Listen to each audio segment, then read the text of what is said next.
Hollywood Stories. This video is purely for entertainment and does not infringe on copyrights or laws. The rights to the novel and image belong to the original author. We do not claim ownership. Don't like waiting and want to listen to this fanfic in full now? Subscribe to our Patreon, where you'll find the best fanfics. Chapter 276, Paying Back Debts. Old friend. It is said that you went to Kate's home when you were filming Saving Private Ryan in the UK last year. The host hugged his knees with his hands, and his face showed anticipation. Oh, you ask such a hot question right at the beginning? Yes, I went to Reading and met her family. Roland raised his eyebrows at first, and then generously admitted the news. What made you go to her house during the break-in filming? Because of love. The host continued to ask, looking at the two with eyes full of gossip and envy. Roland took a different approach and did not give the answer that people wanted. Can I say that if I didn't go, you might never see me again? She had to drag me there. HMM. There were many small question marks above the host's head. Kate covered her mouth and laughed when she heard this. While taking over the topic, she slapped Roland's arm with her hand wearing the engagement ring. Shut up.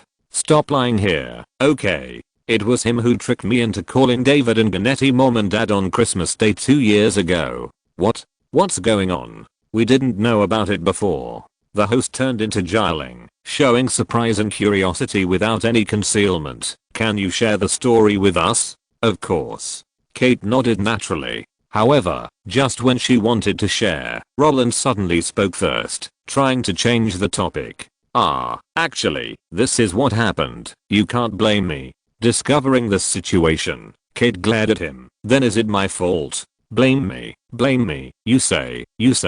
Roland, who was stared at by death, instantly wilted, and his attitude of I can't beat him, but I dare not say anything made the audience watching the live broadcast in front of the TV all smile like an auntie who was watching a good show. Oh my god. The atmosphere between the two of them is so sweet. Although Roland showed weakness, the look in his eyes when he looked at Kate was full of tenderness. He was too doting. Although Kate was complaining about Roland's actions, there was no sign of dissatisfaction on her face. She was smiling so happily. Of course, where there are people who are happy, there are people who hate. Some people who did not watch the show on purpose, but just accidentally entered the channel, saw the live broadcast, and found that the couple was telling stories again. Felt helpless.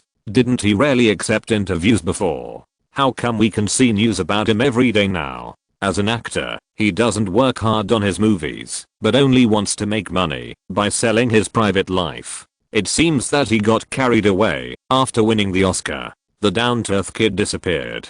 After attending the Berkshire Hathaway shareholders meeting and redetermining the development direction of his company, Roland began to pay off his debts again. In mid-May, he and Kate accepted a talk show arranged by Paramount for the release of Saving Private Ryan. As the two parties had agreed in advance, the couple would reveal some behind-the-scenes news that people are very interested in, but know very little about on the talk show. Well, it's actually their emotional journey. After the Oscars, when they were interviewed by Time magazine, they only explained the content related to Titanic and did not mention the experience of accompanying each other when filming in the UK. Now, they are mainly talking about this. Although the two have been mentioned by the media frequently in the past few months, and their emotional experiences have been repeated thousands of times, the vast majority of fans are still willing to continue watching because of the reposting of news. Of course, since it is not a big issue like modifying the Star-Spangled Banner, but daily gossip about celebrities, the reactions aroused are multiple. Just like Spider-Man has attracted a lot of male fans for Roland, but female fans think this kind of movie is boring. Just like Titanic has attracted women of all ages, but was rejected by male fans.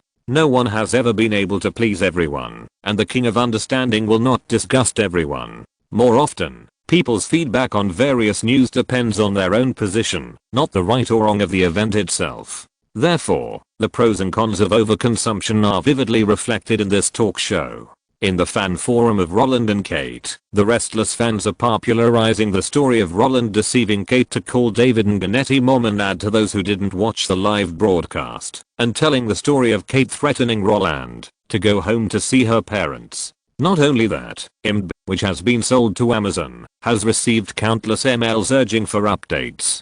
Fans who are rolling in dog food are eager to hope that this movie database can modify the life information of the two. But at the same time, those who dare not show up because of the dog food fans are expressing their dissatisfaction with this overexposure in other forums at the beginning of the year. It was on the front page of the headlines for a month because of the box office news. Then it was on the front page of the headlines for 2 months because of the question of whether it won the award. Then it was on the front page of the headlines for 2 months because of the proposal at the Oscars. Now it is on the front page of the headlines because of the story behind the filming of Saving Private Ryan. Is he still an actor? On the headlines every day. The point is, don't you think that Roland going to Kate's house during the filming is a very unprofessional performance? Not filming well, and his mind is full of love. Why don't you just stop being an actor and go home with Kate and have kids? There's no way. In the internet age, everything is so fast.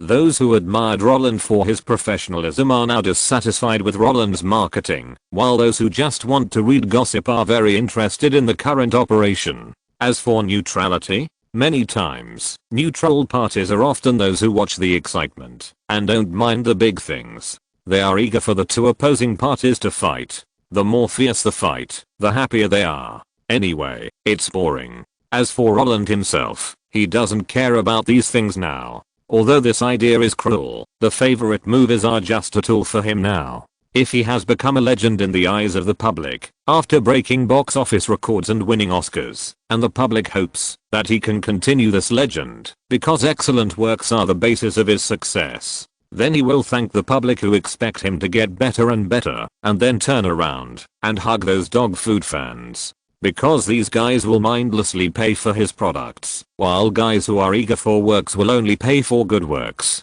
This change sounds inhumane, but isn't the relationship between fans and stars the same as that between leeks and old farmers? If you don't spend money, how can you say you love me? If Roland used to need to interpret the lives of different characters according to the script to gain fame and fortune, now he wants to interpret his life into something that guys who are willing to pay like to watch. Although he still thinks of himself as an actor, his core has changed. Tools are eager to become capital, and once they become capital, no one is willing to return them. Of course, in addition to the filming experience in the UK and the fun of the two people getting along, the news that Roland appeared at the Berkshire Hathaway shareholders meeting in early May also became one of the topics of the talk show. Faced with such inquiries, Roland, who did not want to hide it, generously admitted his status as a shareholder. Yes, after receiving the salary for Home Alone, I asked David to use all the money to buy BRK shares. Average price? The average price is about 15,000. How many do you hold in total? Anyway, less than Charlie Munger and more than Bill Gates. On the rich list. Sorry, I will not submit forms to Forbes or Forbes. They are not the eyes or the seconds. They have no right to let me submit asset information. After paying off the debt owed to Paramount, Roland, who had not worked much after filming Saving Private Ryan, officially entered the intensive training stage to prepare for the upcoming filming of Spider-Man 2 and 3. At the beginning, Roland met his old friend Ewan Bay again. 3 years seemed to have left no trace on this old man. The reason why he rushed over after receiving the call was purely because he was in the Warner Studios in the same city, tinkering with the Matrix. After letting Roland follow the content he had taught before, Bay, wearing a baseball cap, smiled and shook his head. It seems that you haven't continued to practice, and your movements are rusty. Roland was not ashamed. There's nothing I can do. There are too many things. Mr. Bay nodded, showing his understanding. It doesn't matter. There are still 2.5 months. We have plenty of time. Just start from the beginning. Are you not going back to Warner? My apprentice is watching over there. After buying the North American screening rights of Rumble in the Bronx and launching it on the market, the relationship between the two sides became much closer. Although they did not communicate as frequently as the Jewish gang, they still kept in touch during holidays. Roland also helped to communicate the business of the Matrix. With the good effect of Spider-Man, Warner naturally would not doubt their level. Because of Roland's intervention, the two sides cooperated happily. Of course, it may be because Roland discovered the treasure of kung fu movies, but it is more like those capitalists saw the value of the big nose. After Rumble in the Bronx became a hit, when Roland was concentrating on Titanic, Jackie Chan was still poached by New Line, which had a good cooperation with Golden Harvest. However, with the presence of Roland, the speed of the Jewish gang to promote the project was very fast this time. Jackie Chan's Rush Hour will be released in September. After 3 hours of training, Roland, sweating all over, mentioned the guy who brought him countless memories. Yes, there are too many summer blockbusters this year, so it's safer to put it in September. Did you encounter any trouble during the filming? No, I heard from them that Brett was very good to them. Okay, it's good that you didn't encounter any trouble. If you need anything, just call me directly. Okay, I'll tell him. Not only him, but also you. I like your work very much. Thank you. The main reason why Jackie Chan can be so popular in Hollywood and is more than one level higher than Jet Li and Chow Yun-fat is that after a failure, he did not choose to mess around, but to try to get close to the big guys from the beginning. Unlike Jet Li, who accepted the invitation of Time Warner to shoot Lethal Weapon, and Chow Yun-fat, who has been playing with Wu Beige since landing in North America, the big guy Jackie Chan found as Brett Ratner, the director of Rush Hour, a Jew. Looking through Brett Ratner's resume, this guy who only started shooting music videos in 1990 is obviously a novice.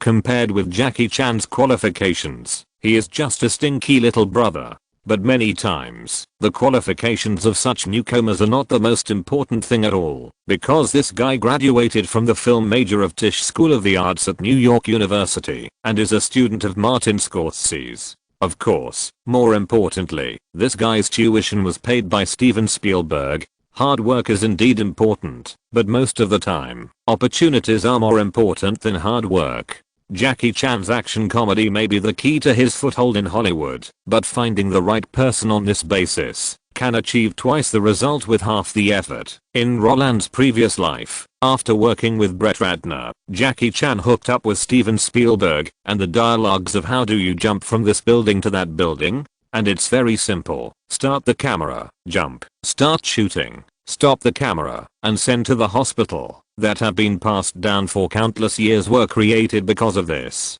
Later, when Westward Victory flopped, Jackie Chan also got the magic tuxedo from DreamWorks. Although this movie also flopped, Jackie Chan was treated much better than Lee and Chow, who had no chance after one failure. And in this life, Roland didn't know if they had met, but judging from the current situation, Jackie Chan's experience was still good. After entering the formal training, Roland didn't toss around and stayed in Los Angeles honestly. In late May, everything was peaceful, and in early June, the students had a holiday. Because David had to take his wife to Omaha for negotiations, and James refused to go home during the holiday, the arduous task of taking care of the children fell on the two of them again. The point is, when Kate helped take care of the children before, she promised the 3 children that she would take them to New Zealand for a vacation during the summer vacation. So after the holiday, when the 3 little ones clamored for a vacation, Roland was left at home by them. Looking at the dark room, Roland really wanted to order a golden retriever version of Take Loneliness as dinner. At this moment, he finally realized the loneliness of being away from home. It was great to have no one to care about him. Although Roland still didn't participate in any extravagant parties, after the morning training, surfing, fishing, sailing, beach volleyball, all these things were arranged. Just watching from a distance without playing, this should be okay, right? Kate was also quite awesome, taking the 3 Labrador puppies out to play for a whole month before coming back. Of course, he has to come back because the couple starring the Olsen sisters is about to be released. Note, Brett Ratner, the director of Rush Hour, is a member of the Jewish gang. When he was 13 years old, he participated in Scarface, directed by Brian Palmer and starred by Al Pacino, the so-called short film he made during college, and then boldly sent it to 40 directors across the United States, and finally won the appreciation of Steven Spielberg. Was just publicity. He was a student of Martin Scorsese from the beginning, and Jackie Chan also met Spielberg through him. Chapter 277, Premiere of The Perfect Match and Saving Private Ryan. On July 20th, 1998, Los Angeles was filled with gongs and drums, firecrackers, red flags, and huge crowds of people. Stars with different mindsets dressed up and set off from downtown Los Angeles to the rolling dreamland in the southeast. The red carpet show that used to be easy for men and women to work together was nowhere to be seen today, replaced by a warm family. The Spielbergs brought their 7 children to show their support. The Stallones brought Stallone's 2 sons from his ex-wife to join in the fun, and the Schwarzeneggers took Catherine, who was born in 1989, to murder film on the red carpet. As for Roland, he thought everyone looked like his father-in-law, Pa. It was obvious that, after seeing those cute children, he was imagining how cute his future children would be. After all, the children's parents' looks were there.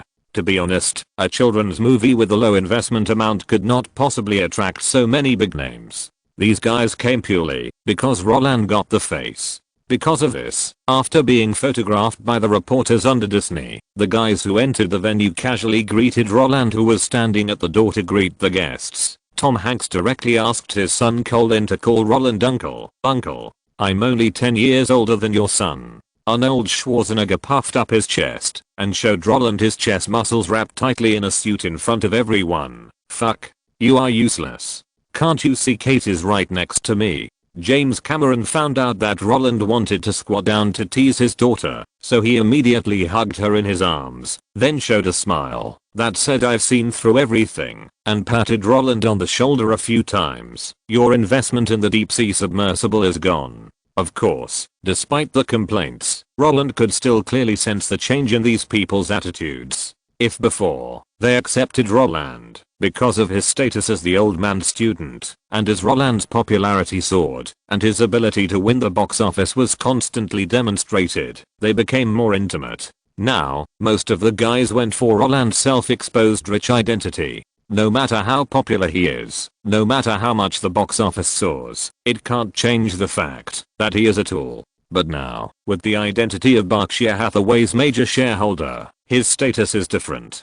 Just like Sylvester Stallone dragged Bruce Willis to open the Holiday Inn in Las Vegas, eager to enter the real estate industry and become a landlord. Just like Arnold Schwarzenegger registered as a donkey party early after marrying Maria Shriver, lying dormant for many years, waiting for opportunities. Just like Clint Eastwood was the mayor of Carmel Town in 1986, but in fact he was embezzling taxpayers' money to inject vitality into his own land. No tool person is willing to be a tool person for life. As long as there is a chance, they will try every means to climb up. Roland is now countless steps ahead of them, so the idea of seeking more opportunities naturally arises. This is also human nature. Of course, because the time and place are not right, the words of these guys are not naked. After a simple chat for a while, everyone sat down in order and concentrated on enjoying the movie. The plot of The Perfect Match is very simple. It tells the story of 2 girls who met in a summer camp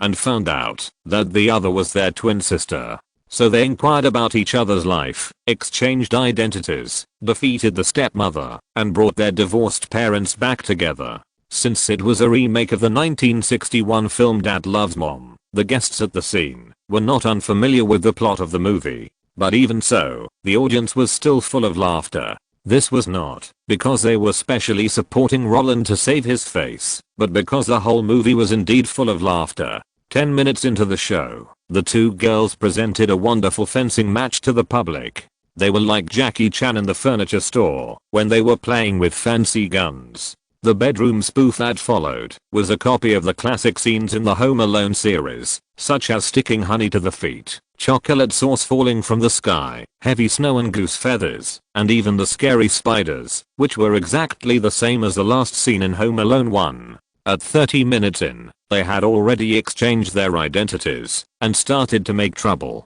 From the 50th minute on, the battle to repel the evil stepmother became the only main line of the whole movie. Although the plot is old-fashioned, the storyboards are plagiarized, the narrative structure is too rough, and the content development cannot stand scrutiny at all. These are not important, because this movie is made for children.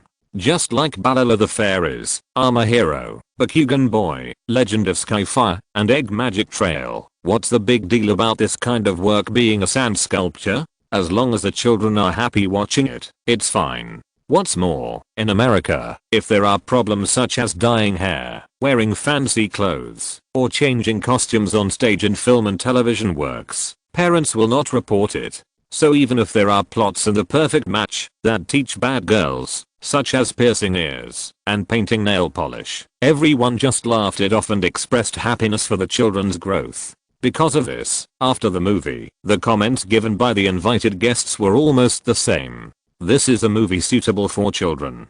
It can bring happiness to children. It is also full of warmth. There is no other way to say it. Because on July 21st, Saving Private Ryan will premiere in a theater in Westwood, Los Angeles. That's right, when Roland saw this arrangement, he kept cursing the guy who scheduled the screening in his heart as a fool. Put The Perfect Match and Saving Private Ryan together? How can this be arranged? Although the audiences of the two movies are not the same, if they are released together, there will definitely be a squeeze in the screening. Even if the Olsen sisters starred, the North American Theatre Alliance would not give them face, because the lineup of Saving Private Ryan is more luxurious, but if they are not put together, well, if they are not squeezed together, then The Perfect Match can only compete for the more brutal Christmas season, because the competition in the summer season is too fierce. May 8th, Armageddon May 20th, Godzilla, June 5th, The Truman Show June 19th, Mulan, June 26th, Dr. Dolittle July 1st, Armageddon, July 10th Lethal Weapon 4,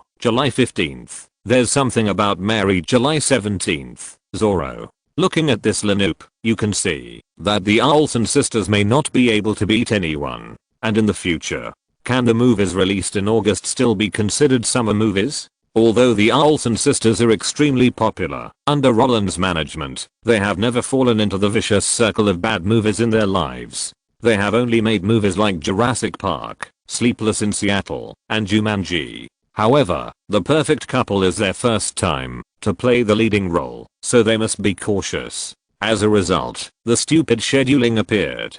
Compared with the previous 9 movies that killed all audiences, it is actually more advantageous for The Perfect Couple to compete with R-rated movies of the war type such as Saving Private Ryan, because Roland's current appeal to the new generation of children has gradually decreased, and the Olsen sisters are still eating the basic plate in this area, so Disney arranged it this way. After learning about this situation, Roland was really impressed. This is really not good at anything, and the first place in making things up. Can you make a good movie? Hey, we can't. What can we do? It's artificial. In this way, a strange situation appeared. On July 20th, James Cameron and his team attended the premiere of The Couple, and on July 21st, the original team attended the premiere of Saving Private Ryan. Except for changing the movie title, the rest of the news content isn't changed. People who know understand that these two movies are squeezed together, and people who don't know think that it's so easy to be an author these days. If you change the article on the 21st, it can be published as news on the 22nd. Consumers may not like this, but the author will definitely be very happy. Of course, the invited guests may be the same, but the follow-up reports are very different. If The Perfect Match can only win praise from children, then Saving Private Ryan is an epic for adults, whether it is under the banner of peace and humanity, using 8 people saving one to interpret the power of faith, or on the Omaha beach, Ryan's home, in the fields, when on the run, the soldiers are surrounded by the call of mom one after another, which shrouds the battlefield, reflecting the greatness of mothers, or Captain Miller's peaceful departure, Sergeant Horvath's humorous death. The brave Jewish Melis was eventually stabbed to death by the SS, and the translator Urban witnessed all this, but could not raise the gun of revenge. All of this is depicting the real battlefield, and it is telling all men who want to be heroes, that heroes are not meant to be human beings, and it is also telling all women who admire heroes that in reality, the most common ones are timid translators. The concept described in the whole movie has touched the hearts of the American people. Family, friendship, and humanity. When these concepts are mixed together, it is the best tear-jerking story, especially at the end of the movie, when Captain Miller, who was about to die, was half lying there, shooting at the enemy's tanks one by one. His eyes were still full of expectations. Until the last moment, He was sticking to his position, and this persistence made him wait for the whistling plane in the hope of winning the war. Just like the concept conveyed to people by the Shawshank Redemption, never give up hope at any time. Of course, this movie is just to convey hope to people. If Roland had not lived 2 lives, he might have cried like the guests at the premiere, but it was precisely because he had the memory of his previous life that he would not be moved when he saw this plot. Is Saving Private Ryan a good movie? Indeed, the old man perfectly tells the cruelty of war. He uses his movie to tell everyone the value of peace and the value of life. At the same time, he also uses the movie to tell the helplessness of soldiers. After going to the battlefield, executing orders is the only choice. Under the old man's portrayal, the bloodiness of war is vividly reflected. But the problem is that the concept conveyed by the whole movie can deceive everyone, but Roland can't. Because he saw with his own eyes that the King of Understanding made Guan He work for 8 years in vain. The unilateralism promoted by the big golden retrieve made the image of prosperity, friendship, and peace that Hollywood spent many years to portray disappear overnight, letting the world know that the hegemony hidden in it is their true face. And it is precisely because of personal experience that Roland will be calm. Praise Saving Private Ryan. For business, this is indeed something to do. But if you want him to admire this movie from the bottom of his heart, that's dreaming. He admits that this is an excellent movie, but at the same time he also firmly believes that it is putting a hypocritical coat on America. Of course, he doesn't think there is anything wrong with the old man doing this, and he doesn't think there is anything wrong with thinking so.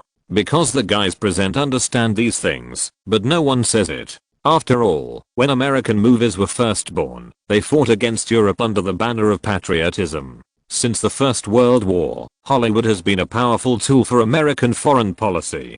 David Griffith, known as the father of American movies, publicly declared, spreading the gospel of America to the world is Hollywood's highest mission besides profit. And every generation after that did so without exception.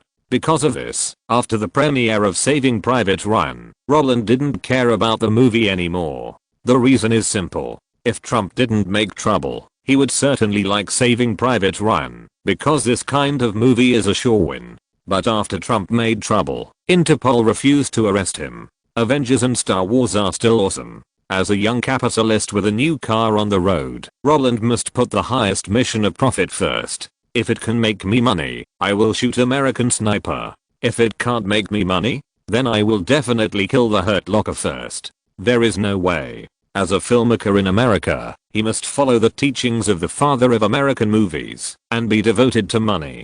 Damn it, why do I feel like a dragon slayer has finally become a dragon? I used to say that I loved the movie itself, but now I see. The brain says no, but the body is very honest. Looking at the guests on TV, who were holding tissues and sobbing and commenting to the media reporters, Roland suddenly felt that he had changed. Although he liked the commercial films that the public liked in his previous life, he did not resist other movies. And he believed that existence is reasonable, because those commercial films that are not popular can at least meet the needs of some people. But now commercial films that can make money seem to have become his first choice. As for those that cannot make money, although he does not hate them, he will diss them in his heart. As expected, people will eventually become what they hate. In just 8 years, I tore up what I had insisted on. How ironic. But I like it. Notes: the casino hotel opened by Stallone and Willis went bankrupt and closed in 1999.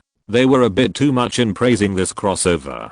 David Griffith really said this. This statement and Matthew Frazu's Weapons of Massive Annoyance, Soft Power and the American Empire were written into high school politics books. There is a 1905 phenomenon in film history. In that year, the American box office market was monopolized by European films. Then, Americans launched a national defense movement. Film companies jointly reorganized, and the media dissed European films as decadent and degenerate, and praised American films as masterpieces of humanity. From that time on, the primary goal of American films was to spread American values. This was publicly stated by US President Woodrow Wilson. He also said that, because movies use the world language, they are more helpful in expressing American plans and goals. In 1905, European films accounted for 70% of the US box office. In 1912, more than 80% were American-produced films. It was because of this, and the cooperation between Hollywood and the White House and the Pentagon, that the Jews wanted to take over this position. It was only after they took full control that our generation felt that they were entertained to death, because Hollywood no longer spoke for the United States alone, but for the Jews. This is why many media say that Clint Eastwood is the last jihad in Hollywood today, except for him, a veteran hard rightist. The rest are all white leftists who hang out with Jews. Chapter 278 Roland, I just realized that I'm not the protagonist. After the release of The Perfect Match, public opinion was just like the feedback from the guests on the scene, with obvious advantages and disadvantages. This is a delightful remake, very funny, very romantic and very touching. The Olsen sisters showed a total of 4 accents in the movie: British American, awkward British and French. These transformations are really rare, and the parents played by Dennis Quaid and Natasha Richardson give the movie a very contagious smile. The performance of the family of 4 can make you laugh after a bad day. Old school Disney is back. The light-hearted style makes me see Disney's sincerity in serving children again. Clumsy plot. Disgusting plagiarism. Is it because the Olsens adopted Roland Allen that the Olsen sisters' work can copy the plot of Home Alone? This is a blatant money-making trick. This is the most disgusting movie I can imagine. This is not a comedy for children, but an outlet for money worship. Wine, wedding dresses, cruise ships, romance. Disney forces adult element on children. The point is, the fans of the Olsen sisters are teenagers. I really can't believe what those guys will fantasize about after seeing this movie. Growing up quickly, looking for the man of their dreams, or chasing money like a stepmother. Wealth is the most important thing. Although the Olsen sisters are only 12 years old now, they have already developed a thick skin because they debuted early. What's more, the 3 movies Jurassic Park, Sleepless in Seattle and Jumanji are not one-sidedly praised by thousands of people, so the mixed reviews now have no effect on them at all. Of course, the most important thing is the high box office. It premiered on July 20th and was released on July 29th. In the first 3 days of the weekend, it grossed 15 million. Although this number is not comparable to the record set by Roland, it is already a perfect start for the 2 sisters who are the protagonists for the first time. You know, Jumanji only grossed 11 million in its first weekend. After leaving the aura of Robin Williams, the sisters were able to achieve such success on the big screen. It is reasonable to celebrate. What should be celebrated more than The Perfect Match is actually Saving Private Ryan, which Roland admires but disagrees with. After the premiere on July 21st, it was flooded with praise like a tide, drowning all the films of the same period. A war movie you can't miss. This is one of the greatest movies ever, the best war movie ever, and other exaggerated, but not exaggerated titles became the first choice of the media. The prefix the most violent, the most real, the most painful frequently appeared in the public's sight, and when the affected public walked into the theater, when the movie was released on July 24th, the sadness like a dark cloud enveloped the whole of America. If Titanic makes women who yearn for love cry bitterly, then Saving Private Ryan can make men's hands and feet cold. Although what it depicts may not be completely correct, or even have private goods, just like Spielberg deliberately let Jewish soldiers die at the hands of German soldiers, but for the public, revisiting that period of history, feeling the horror and massacre brought by the war, and thanking the dedication of the predecessors and the hard-won peace now are the most important things.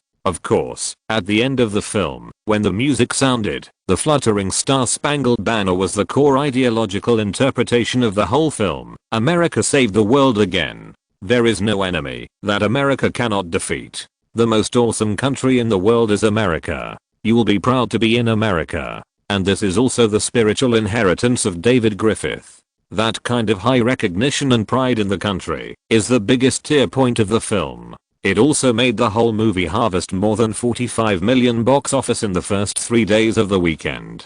But unfortunately, Roland was not happy about it. Instead, he expressed regret to those guys who agreed with the idea of the movie. Seeing most of the audiences walked into the theater with trepidation and walked out with sadness, Roland suddenly felt that the big golden retriever who had met him before and wanted to trick him was right. Nobody knows more about USA than I do. Sure enough, no one knows America better than him. It turns out that Brother Django has always been telling the truth. It's really hard for him to be misunderstood for being so sincere. Just when Roland thought that with his participation and the blessing of the main theme, the movie Saving Private Ryan would definitely get a box office of 500 million yuan and even hit the throne of the #1 box office this year. On August 7th, an unexpected news suddenly hit his life. Today, the American embassy in Nairobi, the capital of Kenya in East Africa, suffered a car bomb attack, resulting in 213 deaths and up to 4,000 injuries.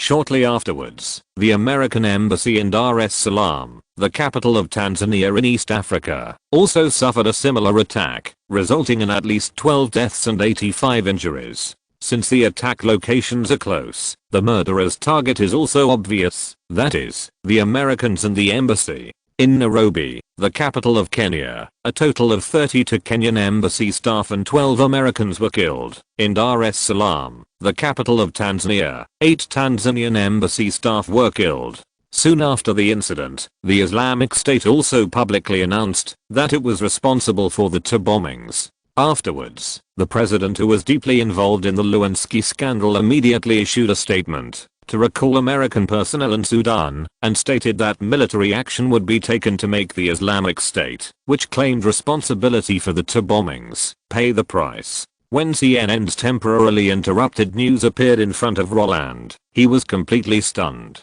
Because in the photo posted by CNN on TV, the guy who claimed responsibility for the bombing was Ucha Harden, who had mastered the Manjuki Sharingan, wasn't he? He just had a whiter skin. Could it be that this guy had also traveled through time? From the son of JDZ who dominated the Mosaic League, the king of rap at 4 AM, Nicholas Zaosi of Houston, to the current genius of bombing, Jigs, what on earth did this guy go through? Isn't this transformation a bit too big? Well, only Roland would have such a stupid reaction. When Roland saw the news, he only spent half a minute to construct a postmodern drama involving war, ethics, time travel, revenge, awakening, career change, rap and basketball, and the others. Too arrogant. Too arrogant. Such people must die. Must die. This is a replica of the 1993 bombing. Back then, the bombing was resolved through legal means. It seems that merciful means will only make the enemy think we are extremely cowardly. Military action must be taken. Only by killing all these people can we achieve peace. Yes. We must not make the same mistake as in Saving Private Ryan. If we let them go this time, Private Mary might be our fate. They must die. That's right. Just as Roland's imagination was opening up, the reaction of the outside world was extremely fierce. Saving Private Ryan had just made them see the greatness of America, just made them realize the cruelty of war, and just made them realize that being an American was the most proud thing in their lives. But the movie was only released for 2 weeks, and they were slapped hard? Isn't this a provocation? When the whole of America was shrouded in a cloud of sadness, when the vast majority of the people were trying to learn and understand the bloodshed of World War II, when patriotic education was fully launched, and when the military forces were cheering for the humanism promoted by the movie, the embassy abroad, which symbolizes peace and communication, was bombed. Not only that, they also lost more than a dozen compatriots. If this revenge is not avenged, the movie will be in vain. If at the beginning of the year, the American people were still staring at the president's sex scandal, and if 2 months ago, as various evidences continued to emerge, they still felt that impeaching the president was a very correct thing, then now, who cares how many women the president has had? Who cares whether the president has lied about women? Who cares whether the president is obstructing justice and abusing his power? As long as he firmly avenges those compatriots who lost their lives in the bombings. As long as he forcefully makes those organizations that claimed responsibility for the two bombings pay the price. As long as he resolutely defends America's reputation and makes those guys who are proud of America after watching Saving Private Ryan understand that America has never changed and it will protect the interests of every citizen. That's enough. Impeach him and remove him from office. What a joke. The best way to divert internal conflicts is to go to war. Now, the right time, right place and right people. The enemy is there, the public opinion is there, and all that's left is to send troops. When Roland saw the one-sided CNN poll feedback, what postmodern drama masterpieces were all thrown behind his mind. To be honest, he really forgot that during the release of Saving Private Ryan, America actually encountered such a thing. What should a war movie do when it encounters war during its release? Isn't this the question he asked Kate at the beginning of the year? At that time, Kate's answer to him was to sit and wait for death. Because he is good at touching public opinion and guiding public opinion, if he is discovered, that is a dead end. But what about now? Isn't this the movie that stimulates public opinion? After watching Saving Private Ryan, the public saw the cruelty of war and the value of peace.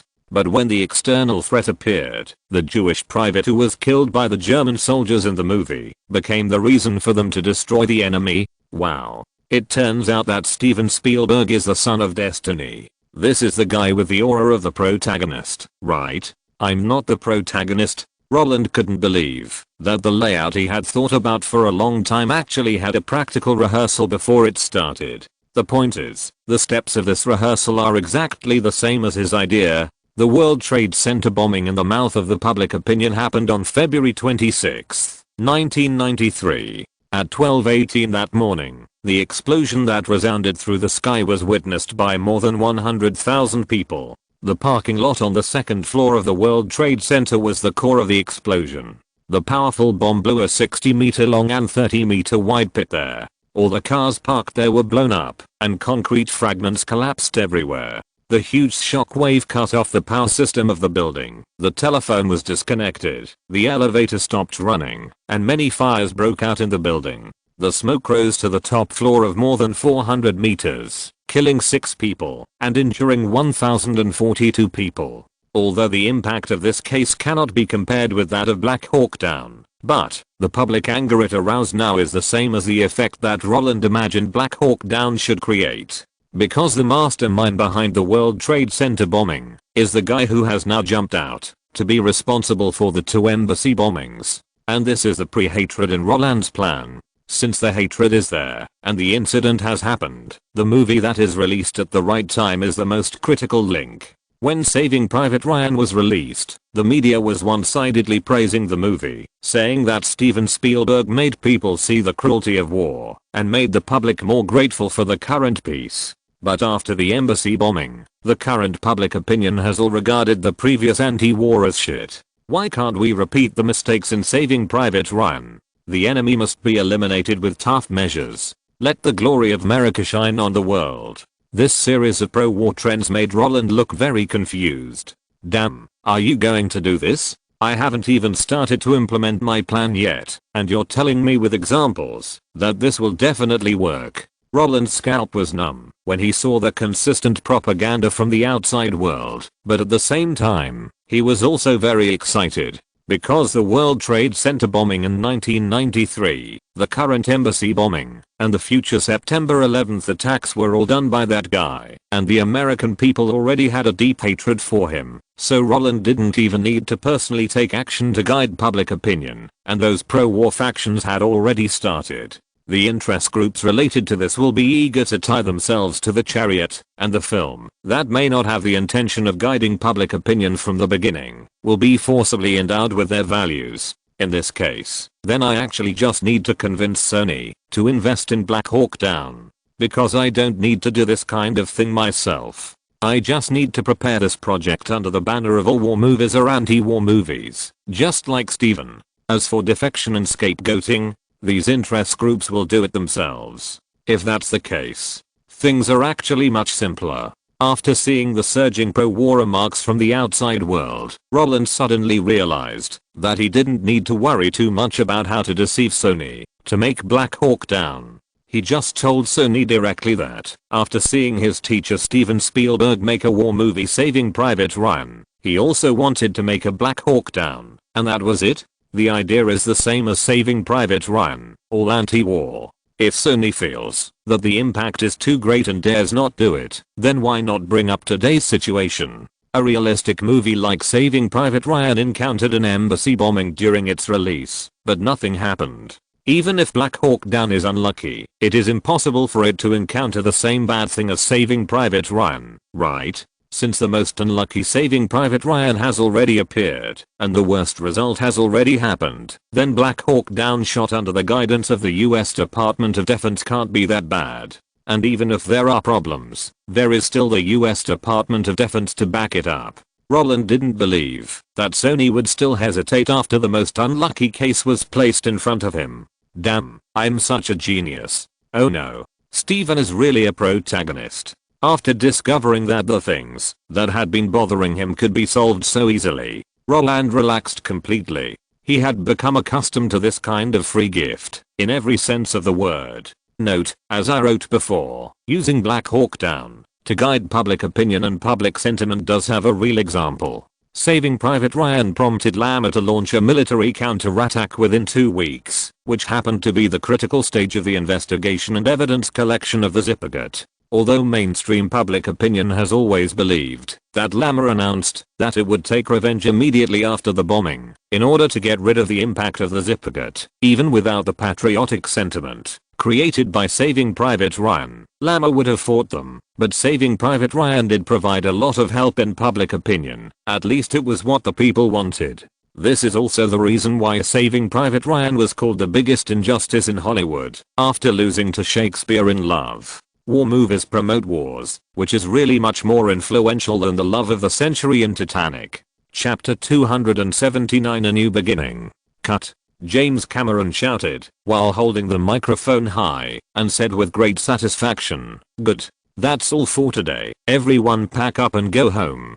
The words, like the school bell, aroused cheers. Roland, who was relaxed, loosened his arms around Reese with a spoon, smiled and clapped his hands with her. "Have fun with your cooperation, Reese. You know I don't want to NG. Oh, me too." With a spoon took off her dark green windbreaker, fanned herself with the stand-up collar, and joked, "I think the girls in the circle are very contradictory now. They want to film with you, but they dare not film with you." "Really?" Roland laughed, taking off his knitted sweater, while walking towards the rest area with her. "It seems that they have a very accurate eye for people. They know that I'm a guy who is not easy to get along with. You also understand this?" "Hey, you know that's not what I meant." Reese rolled her eyes with a smile and made a face at Roland. Just when she was about to say something, the two had already walked into the shuttle bus. Kate, who was dressed casually, took the clothes from Roland's hand and threw them to the assistant. She handed him a towel and asked curiously, "What are you talking about?" "We're talking about James' brain." Roland took over the conversation and said casually, "We think he has a problem with his brain. The shooting schedule is 8 months, and we will experience a full winter, but he insists on shooting winter scenes in the summer. This is simply a torture. We are almost dying of heat. Wow, if James hears you saying this, he will take off his shoes and beat you again." Kate smiled and leaned forward to smell it while speaking. When the curious face suddenly changed, and the frowned brows showed disgust, she agreed and blurted out, "Okay, you are right. This is revenge. Go take a shower quickly. The weird smell from your body is almost suffocating me." As she said that, she patted his buttocks as she usually urged Roland to take a shower. Although he was being eaten alive by Kate in public, Roland was not dissatisfied. Instead, he deliberately leaned forward and pecked the other's neck. Then, when Kate wanted to raise her hand to hit him, Roland ran away with a smile and plunged into the dressing room. "Childish." Kate pouted, but the smile on her face did not fade. The next second, she turned her head to look at Witherspoon and said apologetically, "Sorry, he ran away before you finished talking." "Ah, it's okay. I'm also very hot." Witherspoon smiled and shook his head, indicating that he didn't care. "Then I'll go back to the dressing room." Bye. The crew's daily communication was like a dragonfly on the water, and everyone was used to the scene of touching and parting. On August 8th, the day after the embassy bombing, Spider-Man 2 and Spider-Man 3 officially started filming. Although they were shot back to back, considering that Spider-Man 2 would be released on Christmas next year in the schedule of each actor, it was obviously unrealistic to shoot the overlapping scenes of the two movies at once. Therefore, except for the overlapping period between the end and the beginning, the crew actually pushed forward the process in a flat rhythm of shooting Spider-Man 2 first, and then Spider-Man 3. Since it was a flat push, it was the safest way to follow the narrative process. Therefore, the love line between the second and first parts, which was 4 years apart, was the first thing to shoot. The truck driver wanted to use continuous montage to explain the love experience of Gwen Stacy and Peter Parker in the past 4 years. In the process, intimate actions were inevitable, and Kate was filming with the crew, so seeing the Queen following closely, those monsters who tried to make trouble also wilted. Of course, this was a good thing for Roland. As a guy who likes to nip threats in the bud, he really appreciates Kate's straightforwardness. Feelings are so fragile that only those with broken brains would emphasize the test. After they are formed, just take care of them. If you keep doing it, you will only hurt yourself in the end. Hey, you're back. I thought you would chat for a while. Since the environment conditions were not good, Roland just took a quick shower. When he came out, Kate was already sitting in front of the iMac and browsing the web. iMac is the new integrated computer launched by Apple on August 15th this year. Although it has not been officially sold, Steve Jobs had someone send a test machine after the press conference. There is no way. Who makes shareholders like Roland rare in the world? Oh. Are you interested in her? Seeing Roland sitting on the table, Kate moved the keyboard to the side, holding her chin with one hand, and asked with a smile, "Aren't you only interested in Kate?" HMM. When saying HMM, Kate directly made a transposition sound with the tip of her nose and narrowed her right eye. Although she didn't raise her voice as she hinted, when she mentioned Kate, her eyes were full of teasing smiles when she looked at Roland, which made Roland not answer directly, because there was another Kate in the crew. That day, Roland found that all the girls who competed for Mary Jane were relatives, so he decisively put the blame on the truck driver. After the other party's careful selection, Kate Mara, who was strongly recommended by Harrison Ford and Sidney Pollack, became the heroine. So, if Roland answered directly, he would explode, "No, I'm only interested in you. Go, go, go." Kate raised her hand and patted Roland's thigh, and said happily, "Congratulations on your correct answer. But there is no reward. Are you done? Then let's go." Clicking the mouse, turning off the iMac, picking up the power book on the table, and stuffing it into the handbag, Roland jumped down from the table, threw the towel hanging around his neck casually on the sofa, kicked his legs lightly, the slippers flew off, the forefoot reached into the sneakers, and then pushed hard twice, and the heels also obeyed. Such behavior made Kate smile and shake her head, handed the briefcase containing the power book to Roland, and then took his arm and walked out of the dressing room. The messy room was naturally handled by the staff, and they, of course, went back to the hotel. Because the filming was in New York, the working hours of the crew were strictly arranged in accordance with the law. In addition, after Titanic, the truck driver who won 2 awards became Buddhist, and Roland, who retired after filming, had no schedule conflicts, so they didn't want to work overtime, and their work and rest time was more regular than those white-collar workers who worked from 9 to 5. As for the producer's idea, what could Sony think? Roland blatantly sold Yahoo shares to those private equity funds, and on the other hand, he attended the Berkshire Hathaway shareholders meeting. If Sony still couldn't understand this announcement, it would be a fool. Roland, who was not short of money, didn't want to work overtime. Then he didn't work overtime. After saying hello to the truck driver, the two drove away from the set. On the way back to the hotel, Kate and Roland talked about the situation outside. "Steve called while you were filming and wanted to know if we were interested in Atty. If he really wants to acquire it, he hopes we can reach a consensus with Atty as soon as possible." Since Kate has joined the group, Roland will not be like before, handing his communication tools to the assistant for safekeeping during filming. After all, in this country, where cooperation agreements can be finalized without official seals and only signatures, if you don't keep an eye on it, you might be saddled with a $16 million contract in a minute. Why is he so anxious? Roland was a little puzzled and turned his head to look at Kate. "You should know this better than me, right?" Kate looked at the traffic on the road and said, Steve said that Apple's current products all use graphics cards produced by ATI, and the next generation of iMac will be compatible with macOS 8.5 and ATI graphics processors. If we can win ATI, then there is actually no need to discuss cooperation. Oh. Roland stretched out his voice. So this is the reason?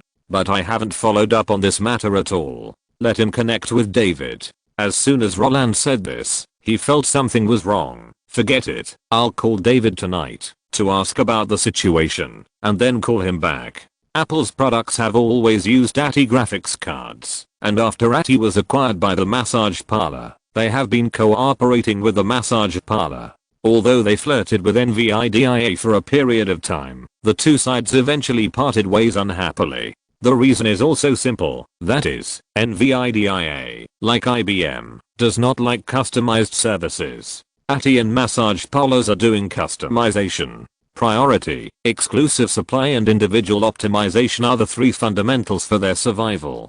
Of course, they are also the real reason why they cannot develop. For example, M390 was developed only to serve Apple. The market is already stuck, so where is the room for development? However, Roland does not have much psychological pressure on such things. Without customization, where is the complete industrial chain? If it is not customization, what is the point of ATI? Before, Roland only had sparks in his eyes. Now that Jobs reminded him, the importance of ATI has been raised again. Also, Peter came to Los Angeles and contacted Disney to start casting. Kate told the content of the second phone call today. Not only that, she also boasted very proudly, he also asked me whether I would play the elf princess. Tell him to get out. Although he knew Kate was joking with him, Roland still shouted, if he calls to ask you again, tell him that if I invite you to act again, I will call to inform him you are fired.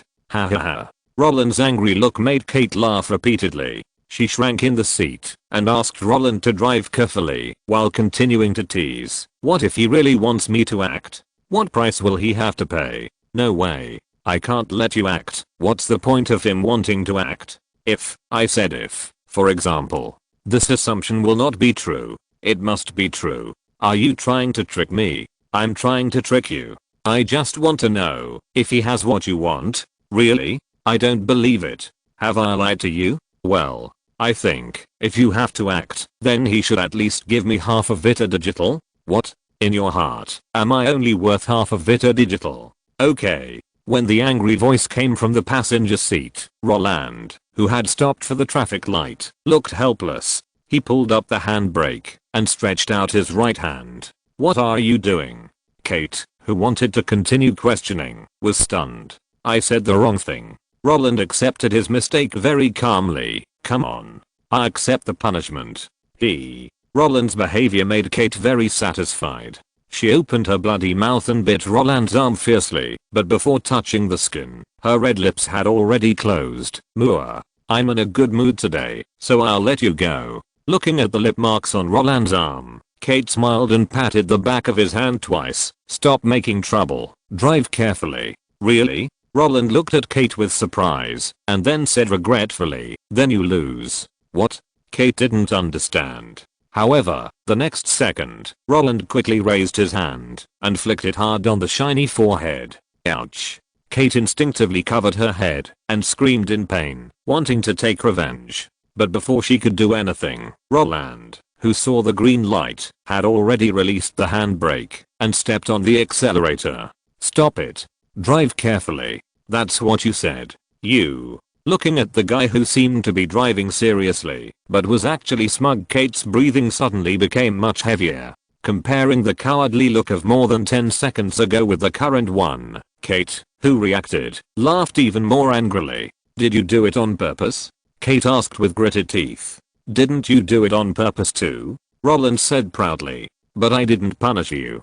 Kate felt so wronged. Yes. I wanted to make us even, but you insisted on letting me. Roland, holding the steering wheel with both hands, shrugged his shoulders, and the look of you insisted on letting me make a profit made Kate cover her face. She originally just wanted to tease Roland and make fun of him. After all, that was how she usually played. She had gained a lot of happiness from Roland, and now well, Roland had gained happiness from her. Although she also wanted to slap Roland on the head with laughter, the smooth driving of the car made her give up the idea of committing suicide. However, even if she was not angry, even if she felt that it was natural for both sides to win or lose in the routine, she still folded her arms, pretending to be unapproachable, and told Roland very bluntly, "Come on, coax me." Roland, who got the upper hand, but still acted nice, would not ruin the current atmosphere. "Okay, don't be angry. Is it okay if I was wrong? I shouldn't have flicked your forehead. Can I massage your feet tonight? How about taking a break this week? I'll make you something delicious. Going shopping? No, at least you should pay attention to me. Say yes or no. Why don't you pay attention to me? Then, I'll see if I have time this Christmas. If I do, I'll go home with you. Oh no, I want to see my parents and grandma." When Roland said this, Kate, who had been trying to hold back her laughter, finally couldn't help it and burst out with a puff. Looking at the smug guy, Roland complained, "You are too expensive. It costs so much to flick your head. I should have just kissed you earlier. Anyway, I've already made money. Going home for Christmas, right? I'll ask James to adjust the shooting plan and try to free up a week." However, Roland's words did not win Kate's praise, but made her ask in surprise. She counted on her fingers and said to Roland, who said that there is only one Christmas to go home: foot massage, cooking, shopping, going home. I want it all. This is the compensation you made yourself. You can't cheat. Also, I want to eat the rotten chicken you made last time. This is really a choice for children. I want it all as an adult. Roland smiled and shook his head, but did not refuse. Rotten chicken? Isn't that hand-torn chicken? It's very troublesome to make that. I have to go to Chinatown to buy ingredients. Just treated as shopping. Seeing that Roland was about to refuse, Kate was anxious, and even her voice became sweet. Okay, I'll make it for you." When the affirmative answer came out of Roland's mouth, Kate, who had been staring at him, showed a satisfied smile. Although Roland's words were full of helplessness, the corners of his mouth were perfectly captured by Kate. Glancing at the central rearview mirror, looking at the face full of pampering, Kate pursed her red lips. Even though she was used to it, every time Roland pampered her again, she would still have new feelings. "Roland, you are so nice." Then can I stop doing it? Of course. Is this true? Of course it's true. Stop dreaming. Get out. Chapter 280. Anti-Gates Alliance and Anti-Jobs Alliance. While Roland and Kate were laughing and making a fuss all the way, showing off their silly spirit in front of each other, the three Blizzard giants in Los Angeles were about to have their heads snored. After taking on the task of winning over Google, the three people who had no development tasks for the time being went to Stanford in person to interview the two people they had contacted before, wanting to help them realize the eternal truth of choosing to watch, full of hope, refusing to watch, lifelong disappointment. Hiss. How did this silly line sound like an advertisement for treating infertility? Anyway, that's what it means. However, facing the venture capital that came to them, the two Google founders politely declined. The reason they gave was, the company has not been officially registered yet, and in the spirit of being responsible to investors, they will not seek angel round investment for the time being. The three Blizzard giants, who had long predicted the two's words, were not discouraged, and directly threw out the trump card promised by Roland. When the tempting condition of accepting the investment, Roland can help Google swallow up Yahoo's search business, was put on the table, the two who did not want to introduce venture capital too early wavered, and then, they only wavered for a moment. After thinking for a while, they finally chose to refuse. This result also made the three giants of Blizzard look confused. In their opinion, this kind of behavior of giving money and helping development is really an angel. Such a generous condition is not worth looking at. What are these guys thinking in their minds? The mentality of the three giants of Blizzard collapsed. No, I hope you can make it clear to us today. Why do you refuse? In a private room of a quiet coffee shop next to Stanford, the three giants of Blizzard sat around the table. Mike Mohomie sat opposite Sergey Brin and Larry Page, while Alan Adham and Frank Pierce were on the left and right sides, with a ferocious look, like a three-judge trial. Seeing the three guys who were determined to achieve their goal, Sergey Brin and Larry Page also looked helpless. "Aren't you guys working? You come to block us every day." "We are working," Alan Adham replied very impolitely. "Our only job now is to get you to accept the investment from Overwatch Ventures." Frank Pierce added, "It's okay even if you refuse, but you have to give us a reasonable reason." Mike Mohami played the good cop. "Give us a reason that can get the job done, then we won't come to block you every day." This behavior of breaking the casserole and asking the truth made Sergey Brin and Larry Page smile bitterly. To be honest, although they have never dealt with venture capital so far, judging from the behavior of the three people in front of them, Overwatch Ventures is not a serious venture capital company at all. Not investing, chasing you every day to give you money. Not only that, but also making a harsh statement: if you have the guts, don't leave after school. Fortunately, they had written a lot of algorithms for him before and had communicated with the three people many times. Otherwise, they would really call the police and let the police deal with these three guys who forced money on them. After taking a closer look at them, Larry Page asked, "Is it really not okay to have the reason of startup capital? What do you think?" Alan Adham rolled his eyes and said, "In the internet field, 100,000 yuan is not enough to burn. We also started from scratch. At the beginning, we also relied on swiping credit cards to cash out to keep the company running. To be honest, we lived a hard and tiring life at that stage, but after getting the funds from the boss, the company's development was by leaps and bounds. So your reason is not valid. We want to wait until the startup capital is burned out and then look for investors. Is this reason okay?" Sergey Brin asked. "Isn't that the point?" Frank Pierce curled his lips. "We want to know why you rejected Yahoo search business." "Right. That's what we are confused about." Mike Mohammed nodded and said, "You buy servers, rent office space, and hire programmers. In half a month at most, $100,000 can be spent. And by then, don't you still have to seek investment? After getting the investment, you still have to write a commercial search engine product and then promote the product. These two links are even more expensive. Now, as long as if you accept the investment, the market will be at your fingertips. Why would you refuse?" When the topic of endless concealment was put on the table, Sergey Brin and Larry Page, two young men who were still studying, became even more helpless. Feeling the three pairs of eyes full of curiosity, they looked at each other and said, okay, can't we just talk? As long as we're done, don't keep stopping us, like you are now. Of course, we don't want to waste time on work that we have no clue about." The three giants of Blizzard looked at each other and gave an affirmative answer. After getting the assurance from the three, Sergey Brin and Larry Page took a few sips of coffee to moisten their throats before saying, "Because introducing venture capital too early is actually damaging the interests of the founders." "That's right. As long as we accept the investment from Overwatch Venture Capital, we can get Yahoo's business and gain the corresponding market share in the shortest possible time. But the problem is, you want 20% of the shares in the angel round. What about A, B, and C after that? How much do you plan to get? How much will our shares be diluted? For a part of the market, we may lose control of the company. We cannot accept this. If, by cooperating with you, our market share will be, if there is a chance, to become the first directly and to become the industry leader from a startup within a year, then let alone 20, we will give it, even if it is 80%. But this kind of thing is impossible, right? If you can decide the ownership of the market, what is our business? But it is precisely because you can only decide the ownership of a part of the market, but you have to let us bear the risk of being kicked out of the company, so we are unwilling to. Why do you have this idea? Because this is the advice given to us by Mr. Andy Bechtelson, and Mr. Bechtelson and Mr. Clark are very good friends.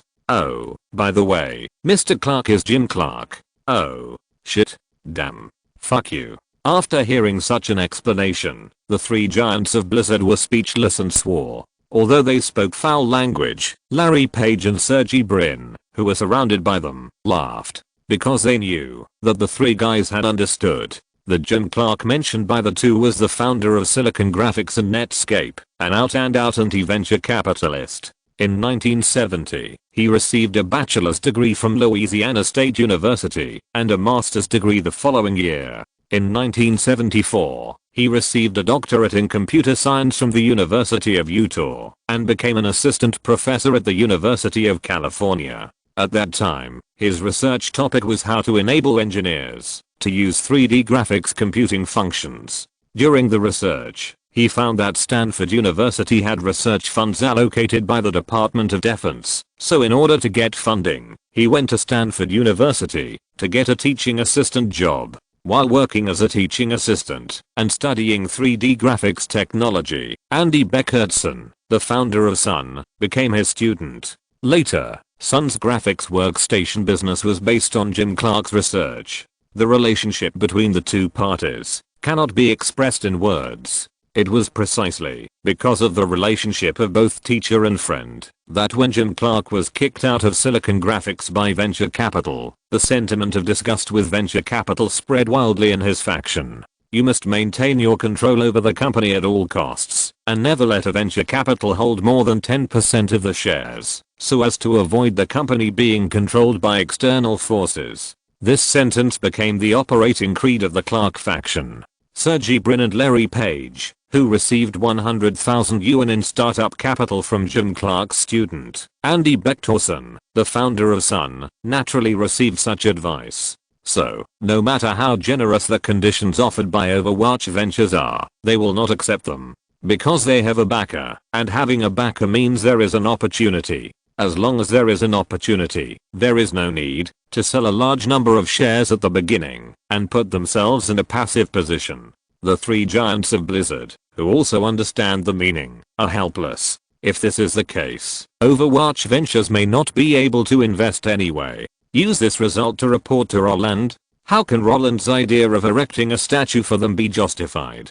Just when they found it difficult to accept such a result, Sergey Brin and Larry Page found the opportunity and said, "We have explained it. Can you let us go? We have agreed that there will be no next time." "Okay, I won't block you in the future." Alan Adham and Frank Pierce stood up and prepared to let them leave. They have made it so clear. If they continue to block them, it will not be an investment, but kidnapping. But before Sergey Brin and Larry Page could stand up to thank them, Mike Mohami, who was sitting opposite them, suddenly called for a stop. "Wait a minute. What? Anything else?" The four were puzzled. "You don't accept investment now, so what about later?" Mike Mohami didn't waste time, but went straight to the point and asked, "You can't accept a venture capital holding more than 10% of the shares. Then 10%. Can you accept it?" After hearing what he said, Alan Adham and Frank Pierce reacted. Roland just wanted to invest in Google, but he didn't say how much shares he wanted. Sergey Brin and Larry Page felt that Overwatch Venture Capital's asking price was high, so they refused the shares, but they didn't say they would refuse, even if the asking price was low. Now that the bottom line of the two has been explored, they won't get nothing when they go back to report. Thinking of this, the two sat back down. Seeing their behavior, the two guys who just stood up also sighed. "We really want to know how much money Roland gave you? It's not about the money, but we know that Roland is indeed a good investor." Mike Mohami shrugged. "Okay, since you insist on asking, let's just say it straight." The two of them curled their lips and showed their helplessness. "We won't take Roland Allen's money. No matter how much he gives us, we won't take it. Because we can't afford it." Damn. What the hell is going on? The three of them were shocked. Although the two of them didn't speak fiercely, their words showed a firm attitude. Could it be that Roland did something against them? Or did Roland cheat on them? Otherwise, how could these two guys who had never had contact with Roland give such a resistant attitude? As if they saw the surprise on the faces of the three people, but it seemed that they wanted to get it all over with quickly, so after a moment of silence, the two of them took the initiative to explain the reason. "We are from Stanford, and the business incubation venture capital institution that cooperates with Stanford is Sequoia Capital, so if nothing unexpected happens, when we seek funds, Sequoia Capital will be one of our options. And the contact person between Sequoia Capital and Stanford is Michael Moritz, a partner of Sequoia Capital." In addition, we also took the startup capital given by Andy Bechtelson, and Andy Bechtelson gave us a check for 100,000 yuan and told us that if we needed venture capital, he could introduce KPCB investor John Doe to us, as long as if they offer a suitable price, we will definitely accept it. There are 2 venture capital firms waiting for us here, so we will not talk to Watchman Venture Capital. Of course, if I only mention the names of the 2 venture capital firms, you will definitely not be satisfied with the result, so we specifically mention 2 contacts. We don't know if you know them. If you don't, we can introduce them to you. Michael Moritz of Sequoia Capital is a member of the Anti-Steve Jobs Alliance. John Doe of KPCB is a member of the Anti-Bill Gates Alliance. And your boss Roland Allen, although I don't know which side he is on, but he is definitely not a member of the Anti-Jobs or Anti-Gates Alliance. That's right. Google had already taken sides before it was founded. Andy Beckertson, who gave them 100,000 yuan in startup capital, was a member of the Anti-Gates Alliance, and the capital behind him, KPCB, funded every company that competed with Microsoft, Intuit, Netscape, Sun. As long as they were Microsoft's opponents, they would invest money to support them. Not only that, after Steve Jobs was kicked out of Apple, when he wanted to make a comeback with Pixar, they also injected a lot of money into Pixar. Because they believed that, if Steve Jobs could beat Bill Gates once, he could beat him a second time. In addition, they also established a Java fund to provide assistance to entrepreneurs who make Java products and services, because Microsoft regards Java as a major threat to its Windows operating system. As long as Roland is still playing with Bill Gates, Google will not accept his investment because of different positions. And Sequoia Capital is even simpler.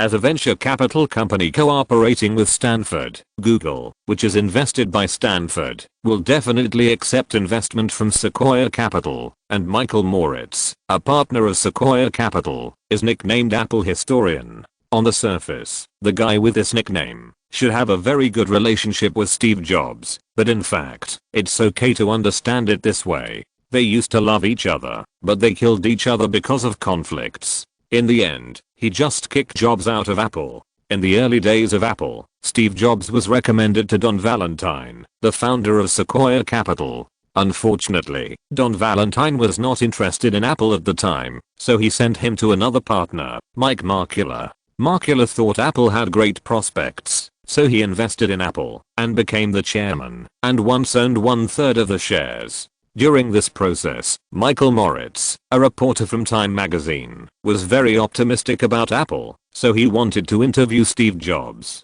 At that time, Jobs felt insulted by Valentine and wanted to use the media to strengthen his momentum, so the two hit it off and became best friends. Moritz could enter and leave Apple at will, and Jobs could be interviewed at any time. As Apple grew bigger and bigger, Moritz's status in Time magazine also rose because of his relationship with Jobs. When Jobs became a billionaire, Moritz wanted to write a book for him around Jobs' growth history, and the name of that book is The Little Kingdom. According to traditional cool stories, this book would have greatly increased Jobs' reputation, but unfortunately, because Moritz revealed Jobs' cruelty in the book, they broke up. Well, to describe their relationship as breaking up may sound like a child's play. In fact, after the book was released, Jobs issued a ban in the company, prohibiting Moritz from entering Apple. If any Apple employee accepted an interview with Moritz, they would be fired the next day for stepping into the company with their left or right foot, no matter who you are.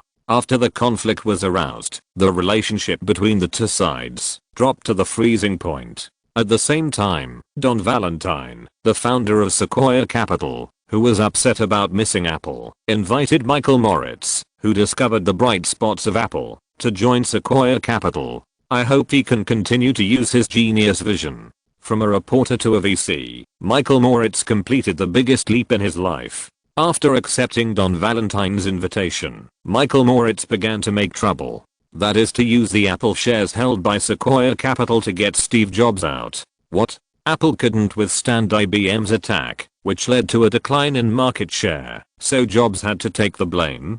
Don't be ridiculous. Michael Moritz insisted that Steve Jobs was a tyrant, while Steve Jobs thought it was a smear. The dispute between the two was so intense that they had to fight in Apple, which was the root cause of Apple's sudden death. Since then, Michael Moritz has been a staunch anti-Steve Jobs alliance, and Steve Jobs chose to return only after Sequoia Capital gradually sold off its Apple shares. Now, Roland Allen is Apple's largest shareholder. If Sergey Brin and Larry Page accepted the investment from Overwatch Ventures, they could both imagine that the anti-Gates alliance that had already entered the market and the anti-Jobs alliance that was sure to enter the market would directly fight Roland Allen. When the profit-seeking venture capital started fighting, what was the point of running this company? The dog's brain had to be knocked out. So, you will never accept the investment from Overwatch Ventures? The three Blizzard bosses finally understood the reason and shut up. If this was really the case, they would not continue to persuade. Sergey Brin and Larry Page nodded and said helplessly, "We also want Yahoo's market.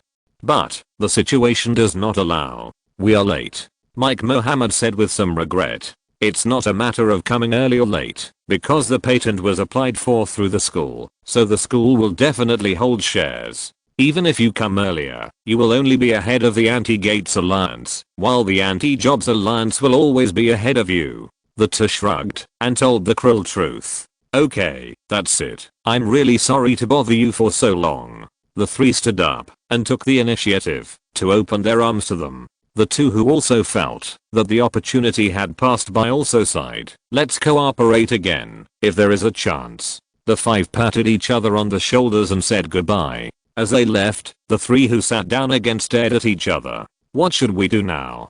Tell Roland the truth directly?" Alan Adham asked. "I think this is the only way. This matter is not something we can solve." Frank Pierce voted in favor. "Yes, it's not something we can solve. Anti-Gates alliance? Anti-Jobs alliance? This kind of thing is not something we can touch." Mike Mohammed made a final sigh. Just as they were drinking their long cooled coffee and thinking about calling Roland in the evening to explain the situation here, the two people who had left suddenly came back. "What's wrong?"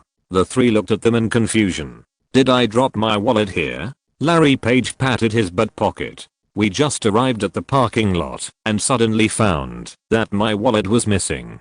There was a parking ticket in it. We couldn't pay without it." Huh. The three bent down and helped to find it. After a few seconds, Frank Pierce suddenly reached out and picked up a brown wallet from the ground. "Is this yours?" "Yes, yes, yes," Larry Page replied quickly. Hearing this, Frank Pierce stood up and handed over the wallet. Larry Page took the wallet and opened it. After confirming that it was correct, he smiled and nodded, saying, "Everything is here." After hearing what he said, the three people who were staring at his wallet all relaxed. "It's good that everything is there. Although we can't be colleagues, we are not here to steal." Alan Adham's witty words made everyone laugh. "Not that bad."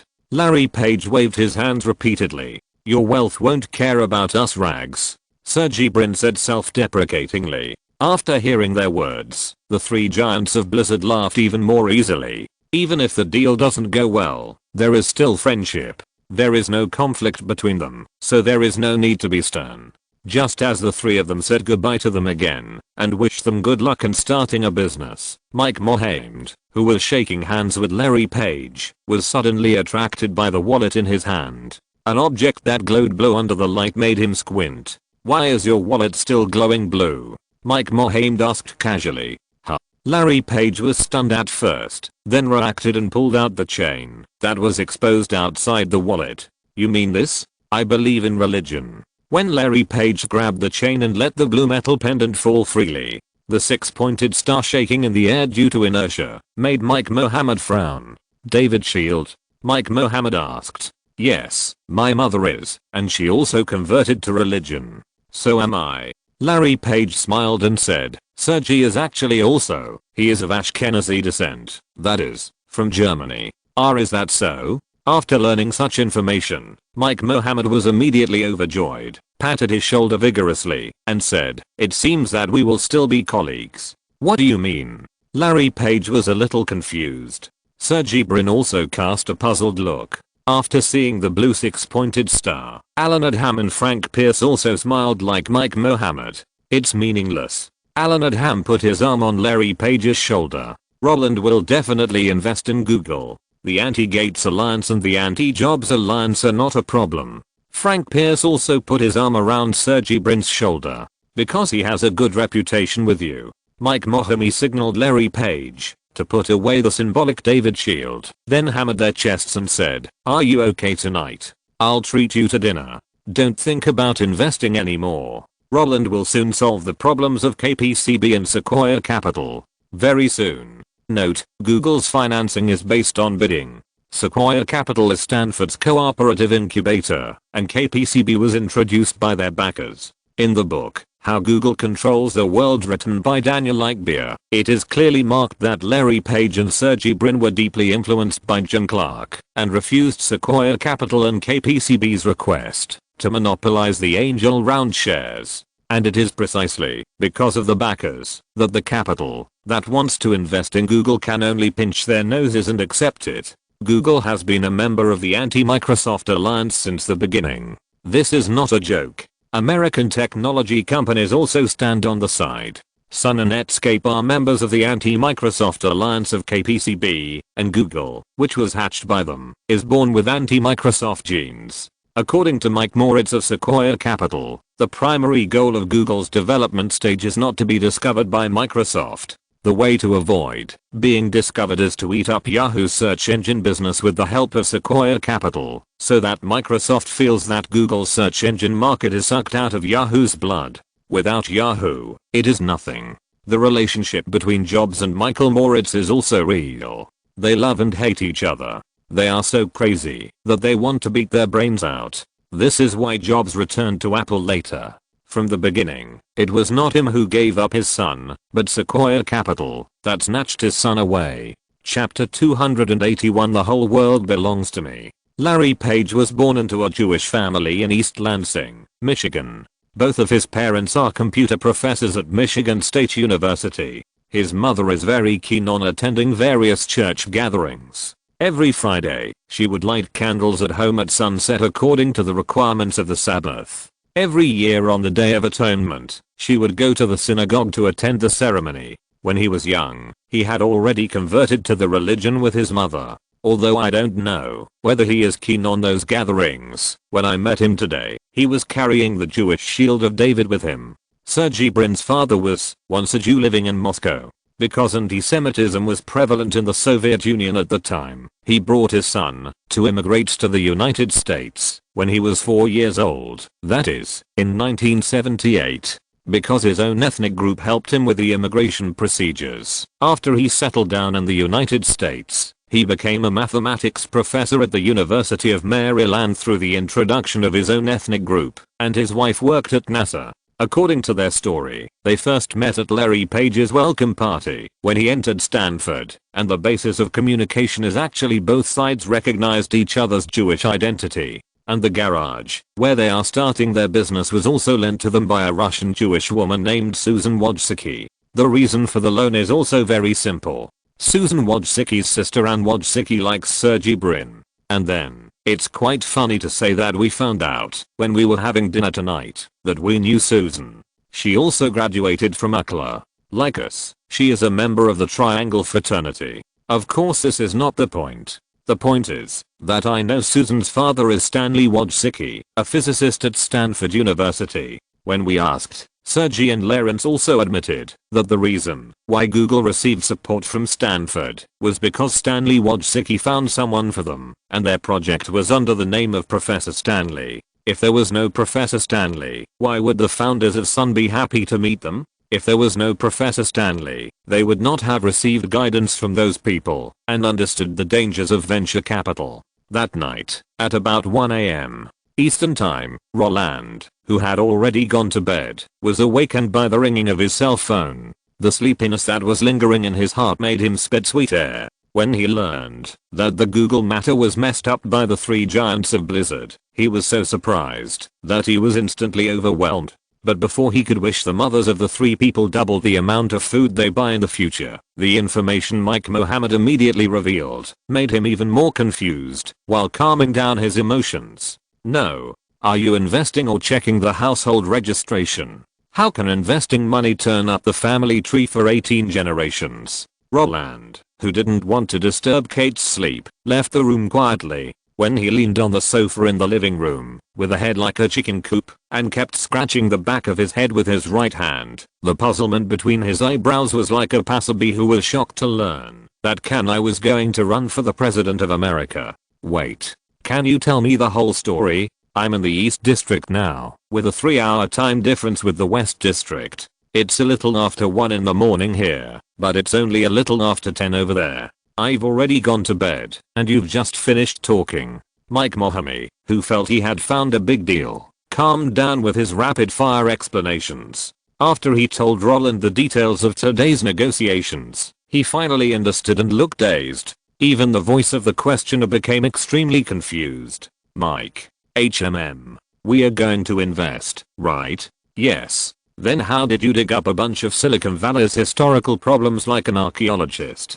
Damn it. Roland was already sighing in shock in his heart. He knew that among the big companies in the internet age, only Yahoo was truly self-made, and the success of Netscape, Amazon, Google, and Facebook was not accidental. If you want to get in, you must prescribe the right medicine. So he wanted to use Yahoo to lure Sergey Brin and Larry Page. But he didn't expect that even with Yahoo as a bargaining chip, the two guys would still remain unmoved. Not only that, they also brought up the dusty past that was older than them, the Anti-Gates Alliance and the Anti-Jobs Alliance. This thing has something to do with him. Of course, this is not the point. The point is that he hasn't even chosen a team yet, so how come someone has already sorted the garbage and thrown it in? Roland felt that it could snow that day. He was moronged and aye. Mike Mohammed on the other end of the phone could understand the boss's mood at the moment, because they were also shocked when they faced the storm just now, but these were no longer important. The important thing was that there was a solution now. Knowing about historical problems can help us solve them better, right? We now know why they didn't accept our investment, and we also know that they are Jewish. They may not know your relationship with Jews, but we do. Although I don't know how to solve this problem, I think if we start with Jewish identity, there should still be hope of investing, right?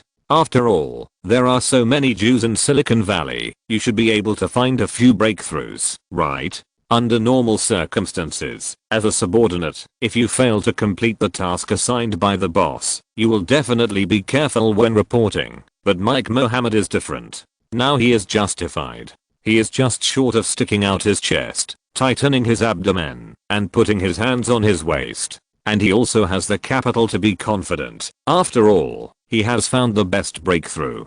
Just as he said, Silicon Valley has long been invaded by Jews. Larry Ellison, founder of Oracle, is Jewish. Andrew Viterbi, founder of Qualcomm, is Jewish. Andy Grove, co-founder of Intel, is Jewish. And Michael Dell, founder of Dell, is still Jewish. In addition to them, Steve Ballmer of Microsoft is also Jewish. Later, the three founders of Facebook, Mark Zuckerberg, Eduardo Saverin, and Dustin Moskovitz, are all Jewish.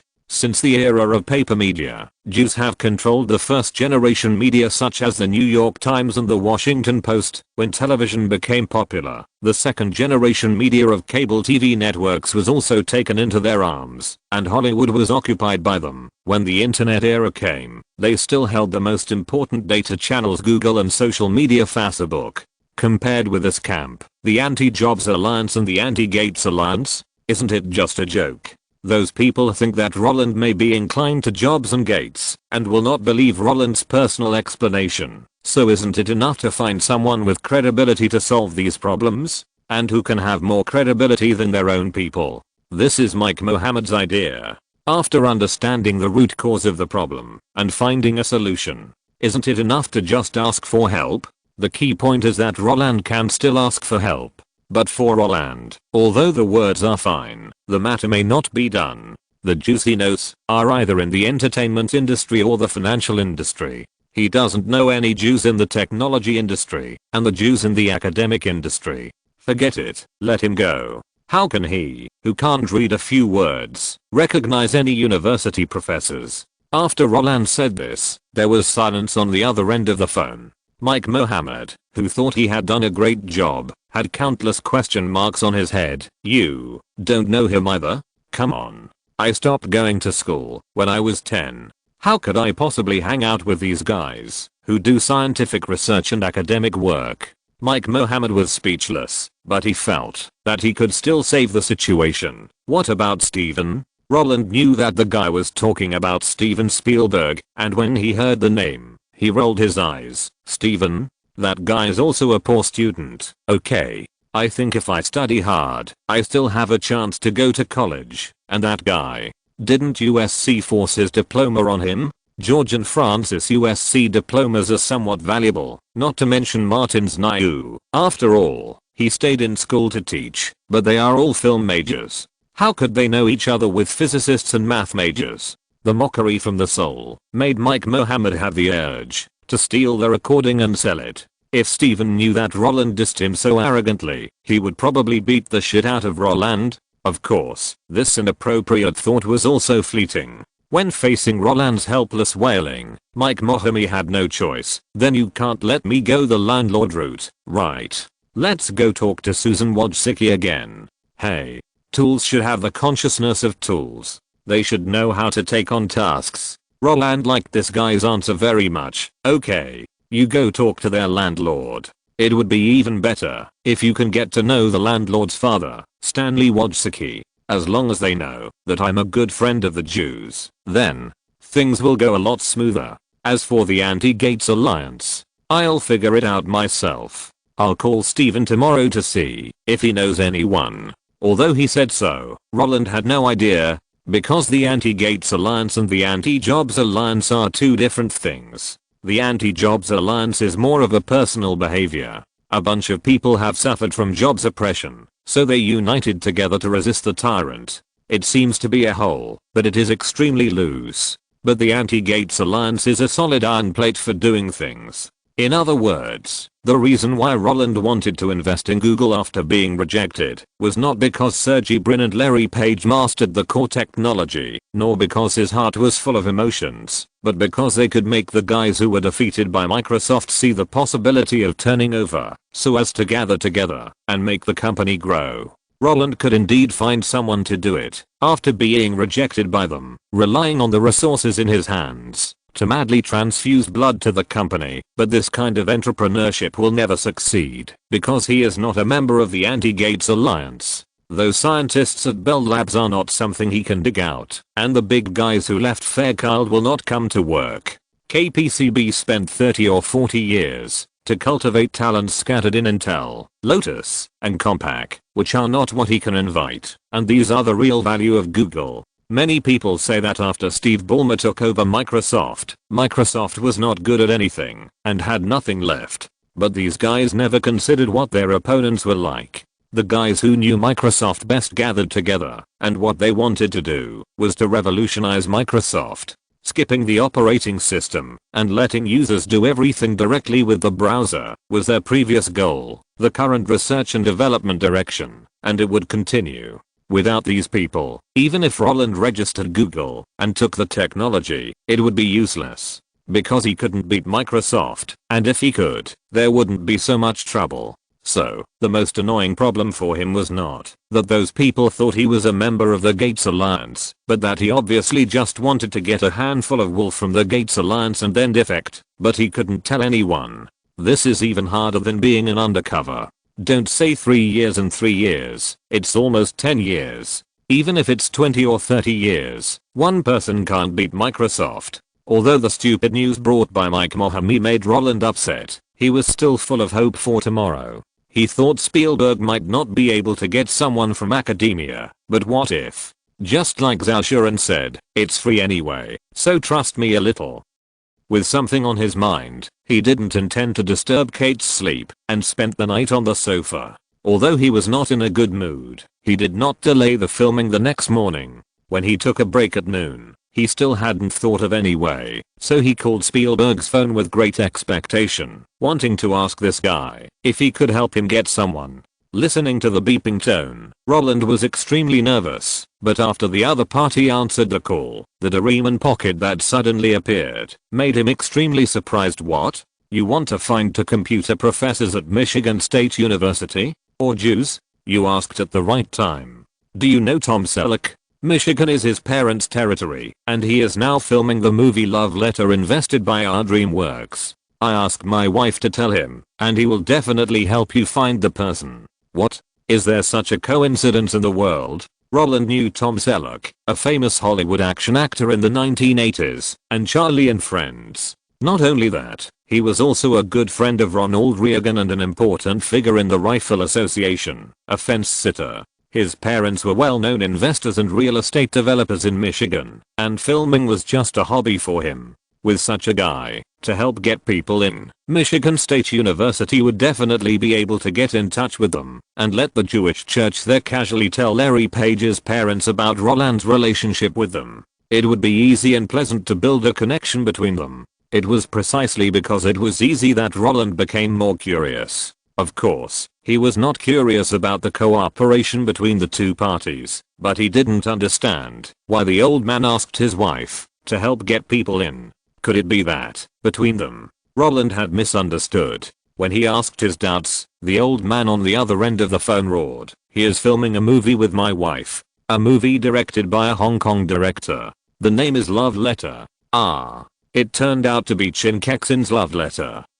Roland suddenly realized that's really a coincidence. Although he was scolded by the old man, Roland's biggest advantage is that he is handsome and thick-skinned. He didn't care about the other party's tone, but continued to ask, "Do you know the person from the University of Maryland?" After hearing this question, the old man on the other end of the phone pondered for a long time. Not long after, Roland heard a crisp slapping sound, as if a hand was spanking his buttocks. "Of course I know the person from the University of Maryland. Do you remember the Horse Whisperer that just came out? It's our own project. Diane West played a role in it. Isn't Diana a famous alumnus of the University of Maryland? When she won her second Oscar in 1995, she returned to the school to give a speech.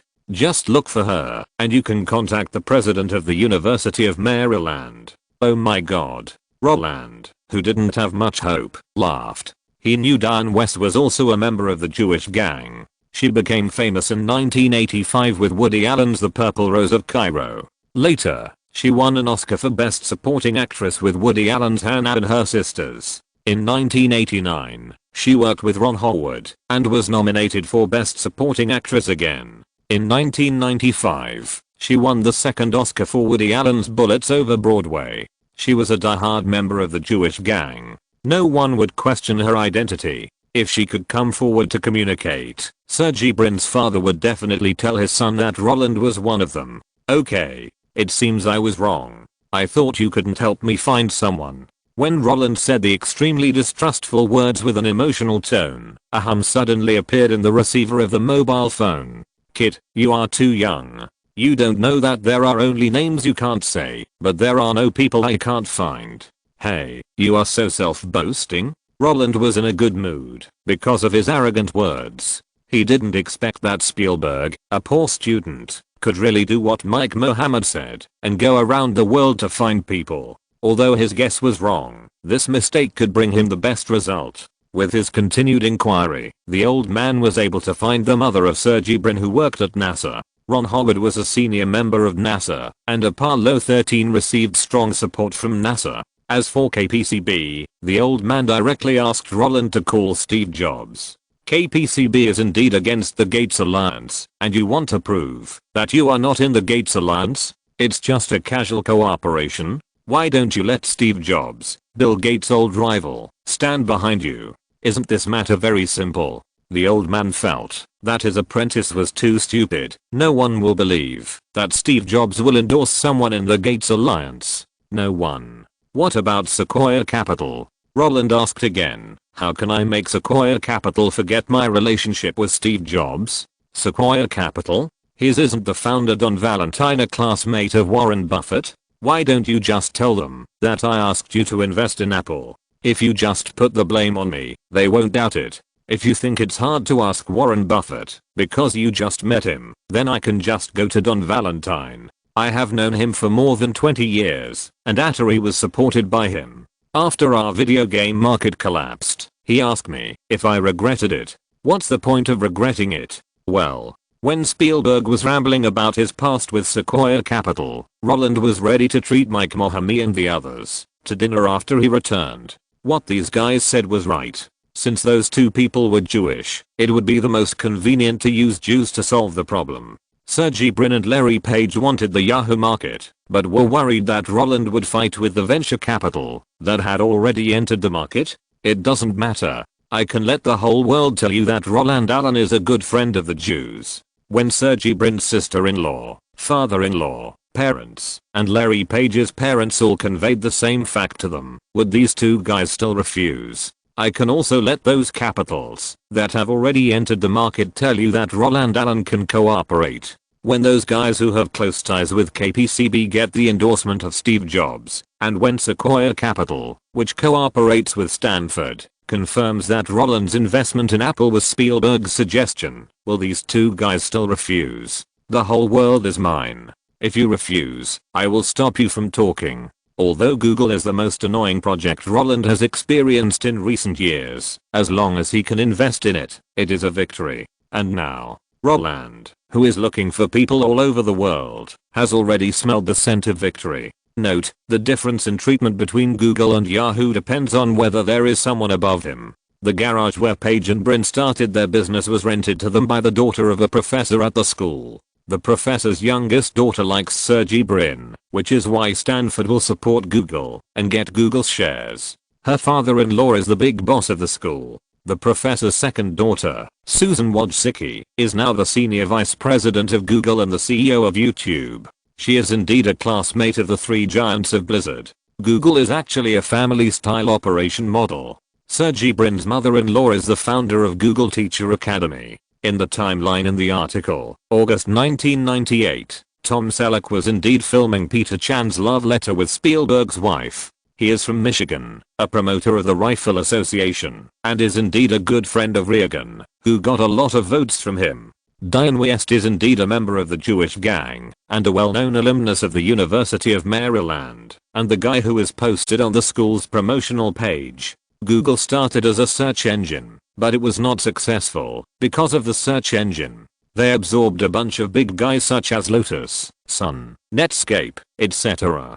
It is no exaggeration to say that Google is actually the joint product of losers who were once pressed to the ground by Bill Gates. This is why they propose to use browsers to replace operating systems again after many years. It is not that Google is copying the products of its predecessors, but that the original group of people changed places and continued to fight Microsoft. Regardless of whether it has been 10 or 20 years, their goals have not changed. Chapter 282, Microsoft, which remains inactive, and the rat that explodes. On August 20th, 1998, the infinite extension operation that Lars Ipton had promised to the people of the country officially began. American warships in the Red Sea launched cruise missiles at Khartoum, the capital of Sudan, destroying the pharmaceutical factory that they believed helped the terrorists to manufacture chemical weapons. Not only that, 75 cruise missiles fell in Afghanistan. The first airstrike caused more than 20 deaths and dozens of injuries. After the attack, the Sudanese leader strongly condemned the American attack and decided to formally withdraw the diplomatic mission to the United States on the 21st and announced that all means would be taken to fight back against the American aggression. The Afghan authorities also made similar statements. Some Muslim countries have set off a wave of protests, and the Islamic State organization responsible for the two bombings has publicly announced that it will continue to retaliate. When these resolute opposing news continued to be transmitted back to America, the gunpowder smell shrouding the beacon of freedom became more and more intense. Whether to go to war with the country that harbored the Islamic State organization has become a hot topic at the moment. As a typical example of fiction but positive, the box office of Saving Private Ryan has been rising steadily, while the main creative team remained silent. An R-rated film with a duration of nearly 3 hours has already reached a box office of $140 million in just 1 month after its release. This result makes a lot of special effects blockbusters ashamed and makes Hollywood practitioners exclaim, "These guys are too lucky, right?" Before the movie was released, many people had already given their evaluations. believing that even with the blessing of big names, a World War II movie of this length would not be able to attract more passers-by in the summer season, because it is kneeling on reality. And now, it is really better to be well made than to be well blown, and better to be well blown than to be well timed. When the embassy bombing happened, that kind of invisible propaganda was more powerful than any advertisement. The point is, it doesn't cost money. While the sharpening of the knife to slaughter the chickens and pigs and sheep was slowly advancing, Roland's recruitment activities also produced results. Sergey Brin's parents were forced to come to America by the Soviet Union's anti-Semitism. So when the companions who had helped them told them that Roland Allen, a good friend of the Jews, was very interested in their son's project, but their son had concerns, a series of calls flooded Sergey Brin. Larry Page's parents learned about their son's misunderstanding of Roland Allen on the Jewish Sunday of that week.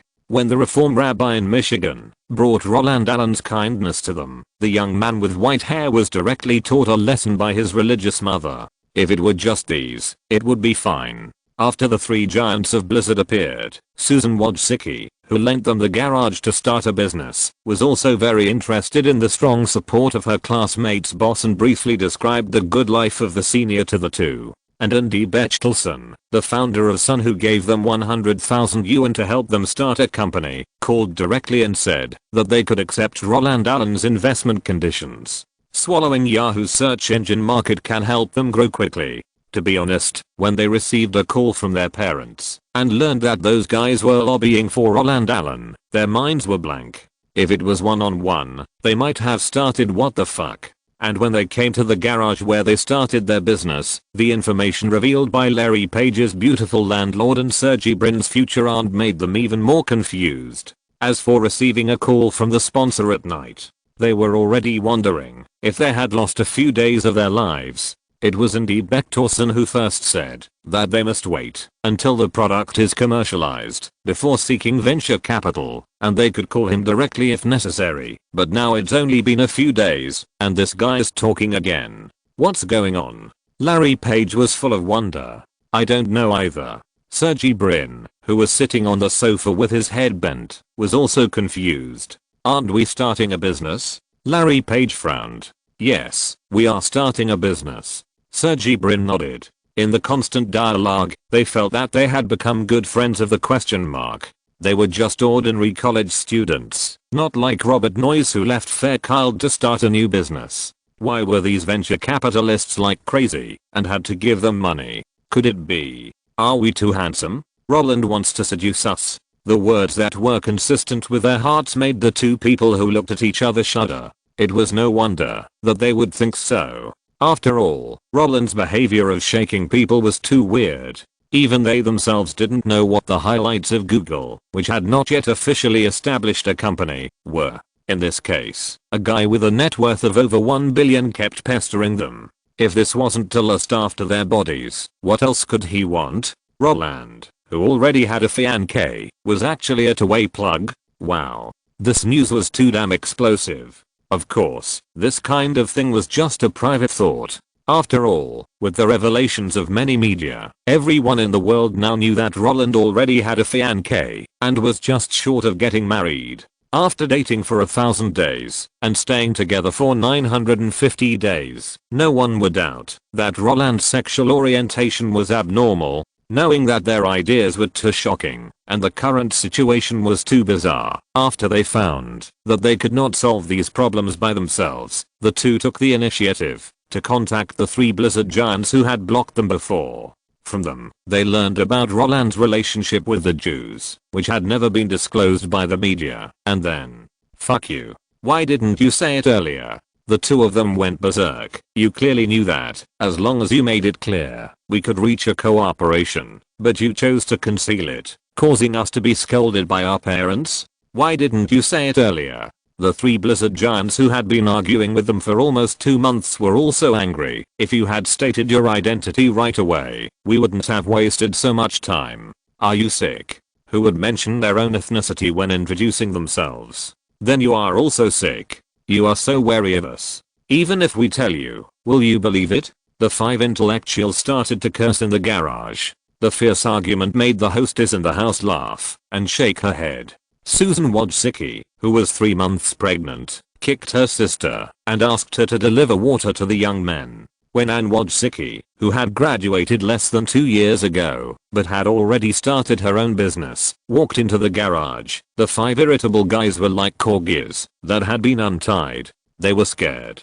There was nothing they could do. No matter how much they quarreled, or how much they quarreled, everything was just a joke. If there was a conflict, they would just fight. What else could they do if they divorced? When everything was laid out, Sergey Brin and Larry Page no longer resisted the investment of Overwatch Ventures, but even so, they only received a check of $100,000 and signed a contract with Overwatch Ventures for priority investment rights. In their words, since Roland was so optimistic about them, don't blame them for asking for a price.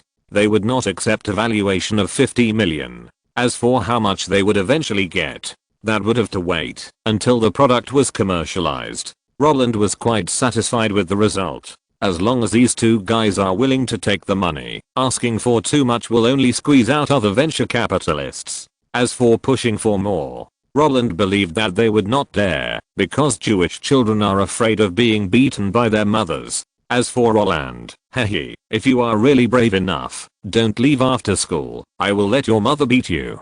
Of course, just when Google and Overwatch Venture Capital reached a consensus, the spirited young man far away in Seattle also learned the news. It's not that he is paying attention to Roland deliberately, but Roland's investment behavior has caused a big impact, and it is difficult to ignore it. After Bill Gates made a few phone calls and found out the project Roland invested in this time through various relationships, a feeling of puzzlement instantly came to his mind, because he couldn't figure out what Roland was doing here. Why did he start a search engine? Is this the new alternative product he found after selling Yahoo? But the current search engine cannot make a profit. Compared with Yahoo, the gap is too big, isn't it? Sitting in the office, Bill Gates held his chin with one hand, looking at his friend Paul Allen with a confused look. His eyes under the glasses were full of surprise, and the gaze he cast out became extremely scattered, because he couldn't find the focus. If you have to make a metaphor, it swung at you. Isn't it written clearly here? The reason why Roland invested in Google is that Amazon now has more and more products, but the search function is very poor. When searching for a keyword, 6 out of 10 results are wrong. Most of the time, users turn pages to find products by themselves, so in order to improve the user experience, they started their own search business. Paul Allen patted the intelligence folder on the table and repeated the content. There is no such thing as a wall without holes. In order to get the old man to help him recruit people, Roland had to explain the details to him. So the news spread. Even if Paul Allen didn't ask him for confirmation, the interlocking operation mode would reveal a lot of things. Not to mention that Susan Wojcicki, who lent the garage to Sergey Brin, was from Intel. The company just needed to call and ask what was going on, and everything would be clear. If they knew, wouldn't Microsoft also know it? It was precisely because of this that Roland dragged Amazon out as a shield. But to be honest, his words could only deceive laymen. For professionals, there were too many loopholes. If it's just to fill in Amazon's search function, wouldn't it be better for him to poach people directly? So what if the patent is at Stanford? If they are brought to Amazon, the technology born from people can also go there. There is no need to go around in such a big circle like now. Bill Gates knocked on the table, his face full of disbelief. Paul Allen laughed when he saw his look. Do you think Roland might have seen the broad prospects of search engines, just like he did when he invested in Apple? And he is convinced that he is not wrong? That's right. Bill Gates said with certainty, he is not investing at all. Okay. Real investment is to think that the plan is feasible and can be invested, but even if it is not invested, you will not be disappointed at the moment. Only when you are sure that the project in front of you can be successful and has great potential will you rush to enter the market like him. Do you know what he makes me feel like now? Just like Warren wanted to force money on him after seeing the value of R&K. It's the kind of feeling that, if I miss it now, I will regret it now. Bill Gates felt that Roland was sending out news that he was obviously optimistic about the search engine market to the outside world. Although this release was only seen by him, a guy who knew the inside story for the time being. Because of the achievements of Watchman Venture Capital, only Yahoo can count, and Apple, which welcomed back Steve Jobs, is still lying there. As for Amazon, those who know the backers behind the company will not attribute its success to Roland. After all, Jeff Bezos was able to send an open letter to all shareholders stating that Amazon would never make a profit because of the support of the quant master David Shore and the snowball master Warren Buffett. Roland is just a garbage collector. Of course, Bill Gates, who has witnessed many times from Apple and GPU, will not treat Roland as a fool. It is precisely because of this seriousness that Paul Allen thinks, are you also going to let Microsoft develop a search engine? You have to know that the next month is the most critical time point. The Ministry of Justice is likely to formally initiate an antitrust investigation against us, which will involve a lot of our energy. Next, we have to make home consoles and want to eat Yahoo. With so many things to do, continuing to develop search engines is too much for us. After all, this thing is different from others. There are too few programmers on the market. In the early days of the development of the internet, engineers in the information industry could not be trained for 3 months as they would in the future.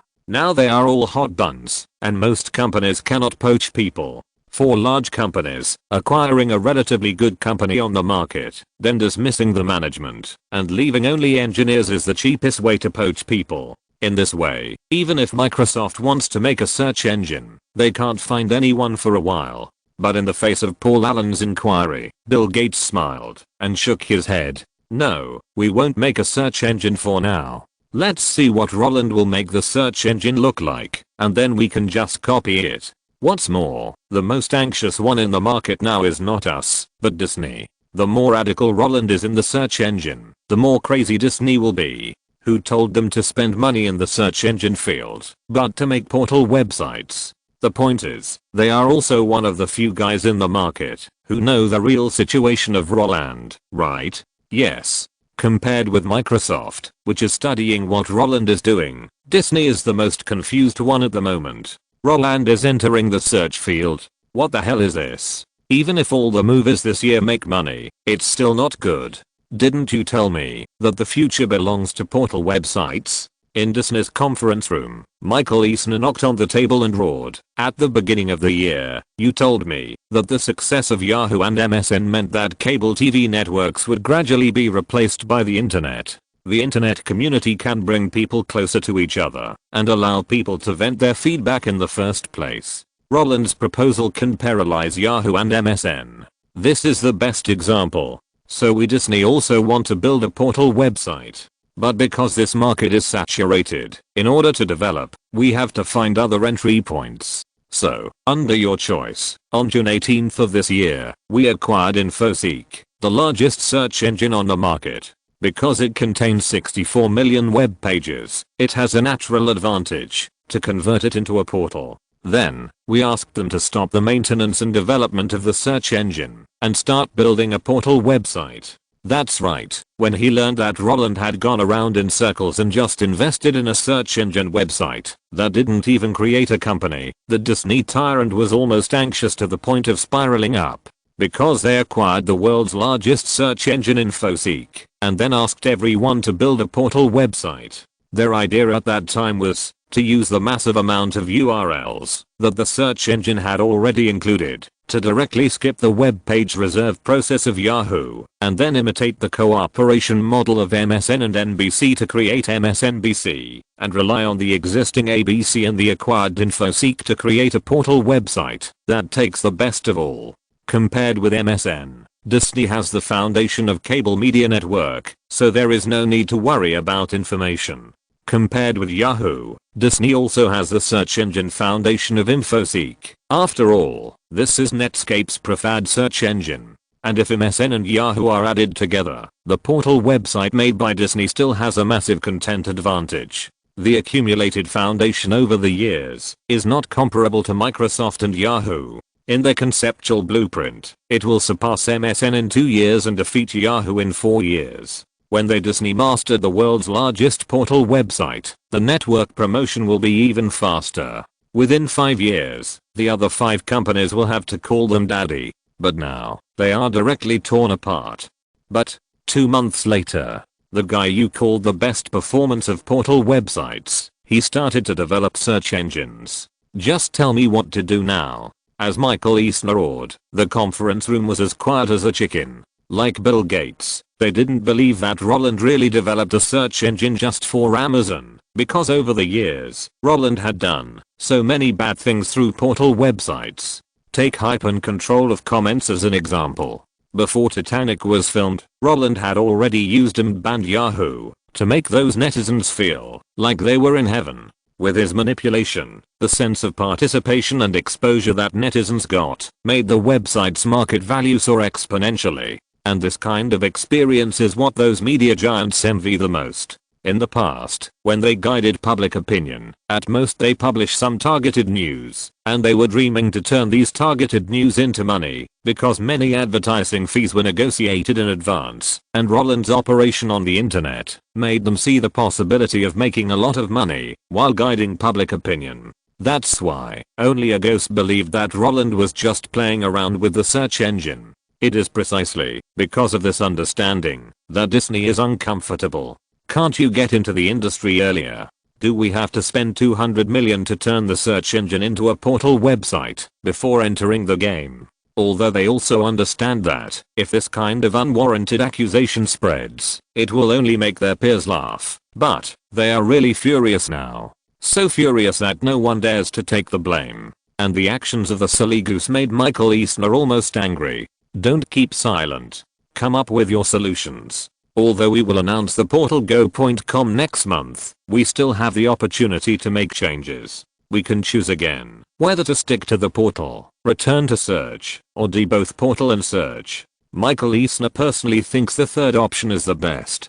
Because Disney is the richest company in Hollywood, no doubt about it. As long as the goal is determined, let alone $200 million, they can spend even $2 billion. However, just when Michael Eisner wanted to wave his hand and take care of everything as usual, a weak voice suddenly spread throughout the conference room, making his eyebrows rise instantly, and also made the others present bury their heads even lower. Boss, we may not be able to return to search, let alone portal search. Why? Michael Eisner asked in confusion.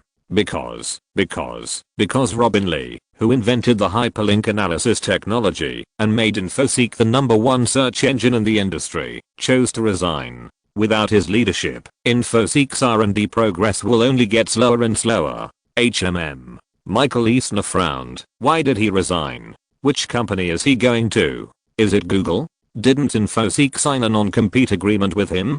The tyrant was a little nervous. If the chief engineer of InfoSeek jumped to Google, it would prove that Roland was really going to play tricks, although he didn't want to believe that portals that have found a way to make profits would be eliminated. He didn't want to be labeled as a moron. After all, it was him who pushed Disney to become a portal. It was also him who agreed to acquire the search engine with the largest market share and then turn it into a portal. Under his gaze, the guy who gave the news shook his head.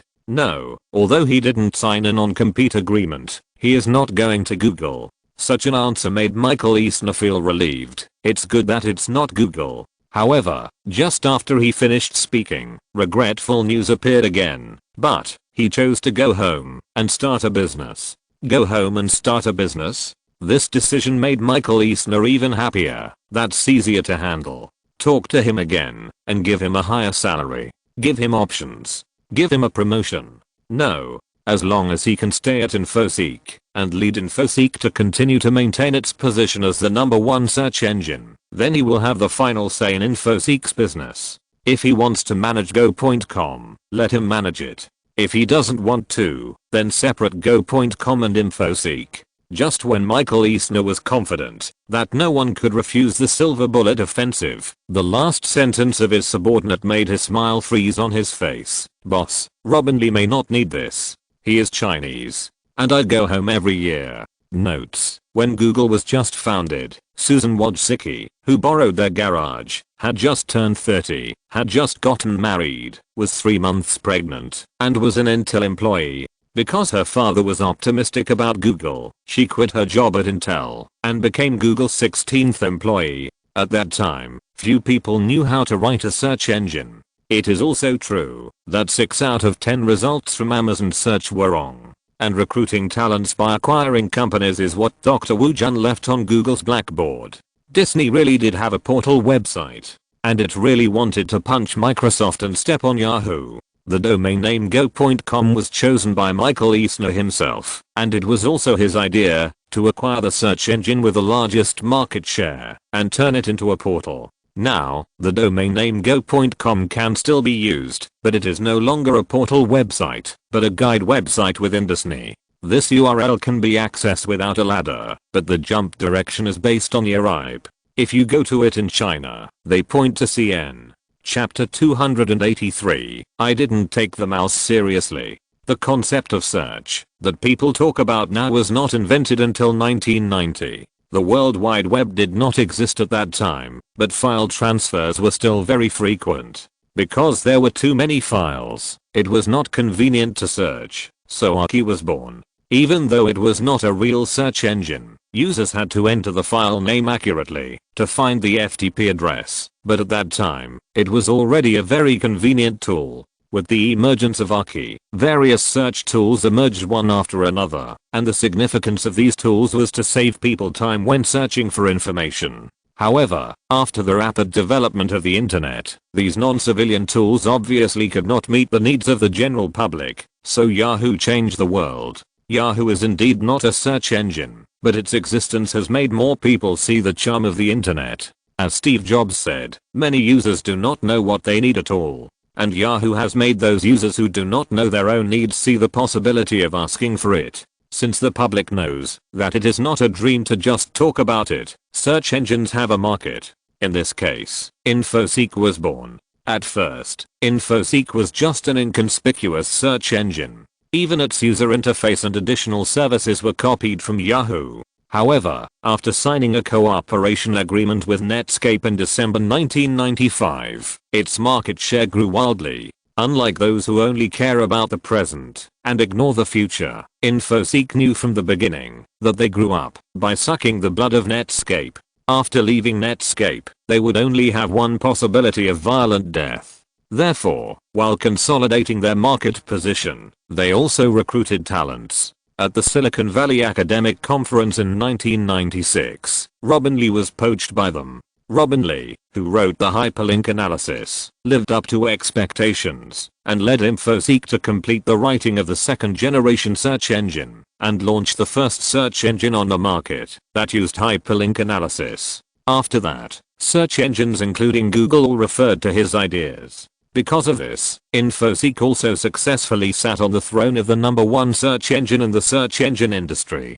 Time magazine called it an innovator for a reason. But unfortunately, the world's #1 search engine was killed by Disney. Since people of this era still don't understand what pay-per-view ranking means, all search engines basically rely on burning money to operate. The more web pages a search engine crawls, the more it costs to index. In addition, portal websites give fixed rewards, so the more websites a search engine indexes, the more the company loses. As a result, almost all search engines choose to transform into portal websites. Even though they know that the most powerful portal website is Yahoo, and the second most powerful is MSN, and the market is already saturated, they still stubbornly drilled in, because if they don't drill in, they will die suddenly, and if they drill in, they can continue to raise funds and survive for a while. There is no way who made the profit model of portal websites known. In this case, InfoSeek, who didn't want to die suddenly, didn't want to prolong his life, and just wanted to cash out and leave, and the wealthy Disney hit it off.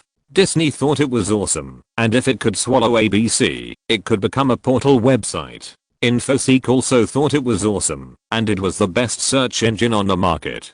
So, the plan to turn the search engine into a portal website officially started with Disney's investment. At the same time, Disney stopped the most important thing a search engine should do, that is, to stop Robin Lee from continuing to include web pages. If a search engine doesn't include web pages, then what is the meaning of the existence of this search engine? The biggest selling point of a search engine is that it allows the general public to find what they want in it. When this core selling point was castrated by Disney, InfoSeek was actually dead. So, Robin Lee, who couldn't stand it, took the money and left. when he exchanged all his InfoSeek stocks for Disney stocks, and the price soared from 5 yuan per share to 100 yuan, he and his wife returned to China. The first thing he did after returning home was to write a book called Silicon Valley Business War. And in the years before Baidu was created, he complained about Disney's disgusting behavior every day on Do News. Who wasn't a keyboard warrior when they were young?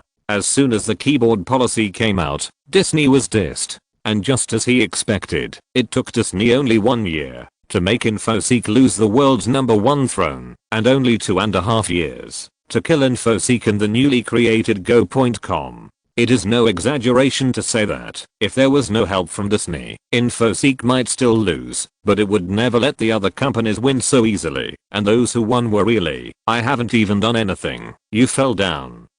Just like after the merger of AOL and Time Warner, AOL's market value shrank by 98%.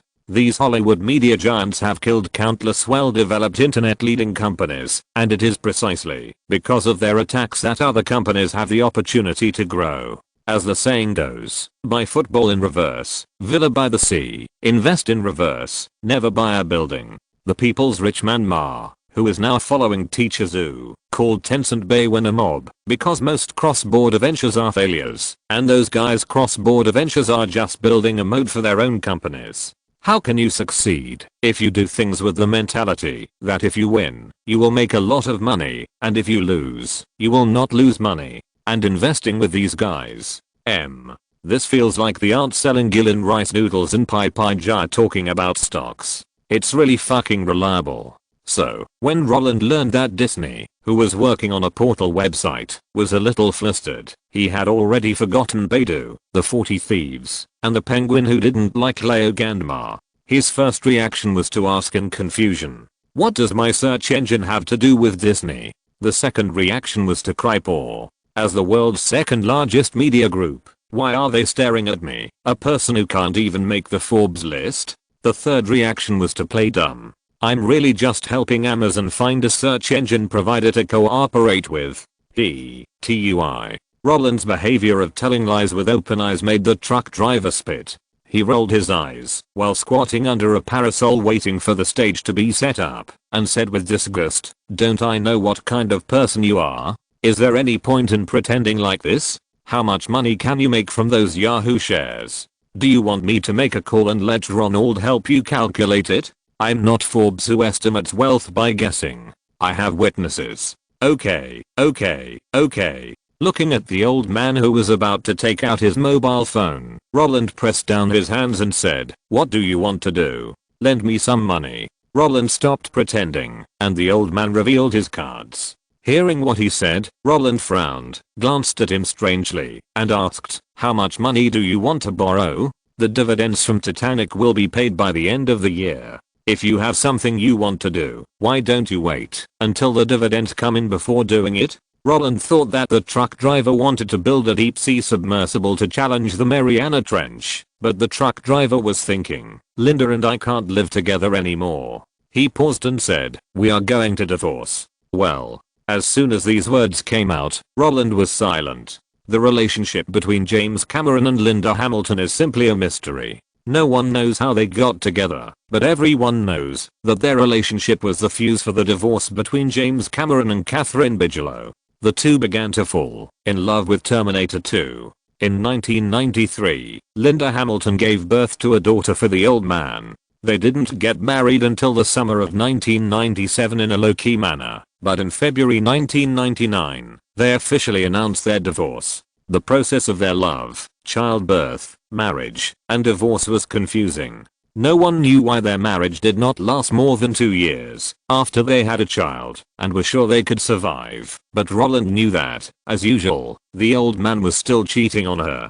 "When did you get together with Sissy Amis?" Roland touched the old man's pocket and took out cigarettes and lighters very familiarly. He put a cigarette in the other's mouth and lit it, then sucked it himself. "What you said is too harsh." The old man shook his head, took 2 deep puffs, and then pinched the cigarette, but to flick off the ash. "The main reason is that Linda refused to quit the circle, and Sissy, she planned to retire after filming Judgment Day. Sissy Amis is the granddaughter of Ruth in Titanic." She may not be as beautiful as the old man's previous wives, but she is obedient. If the old man told her to go east, she would never go west, and if the old man told her to go north, she would never go south. And this is actually the weakness of many men. She is good looking and obedient, and is really suitable for marriage. Okay, how much do you want to borrow? Roland nodded. Since the matter was settled, he did not ask more. Have you signed a prenuptial agreement?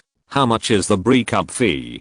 Give her a house in Los Angeles, and the child's living expenses are $1 million per year. It has to be paid until he is 18 years old, so here is $13 million, and then leave an education fund for the child and compensate her. The total is about $50 million. The house can be transferred directly, and the living expenses are paid annually. Only her compensation and education funds must be taken out now. So, lend me $10 million. I will pay you back after the share from Fox comes down. I don't want to take the share contract to the bank for a mortgage loan. It's too uneconomical. Yes, for others, analyzing Roland's investment trends and guessing his investment ideas are the most important things to do. But for the truck driver, borrowing money after hearing the news is the most practical thing to say. He doesn't invest, and he doesn't sell news. In this case, he won't interfere with what Roland wants to do. At most, after Roland agreed to lend the money, he showed his eldership and asked if the staring was serious. It's okay, let them stare if they want to. It won't have any effect anyway. Roland was speaking the truth, because Disney's staring was useless to him. Without Robin Lee, Disney couldn't make a search engine, and even with Robin Lee, if they couldn't find a way to monetize it, the bigger the search engine, the more losses it would suffer.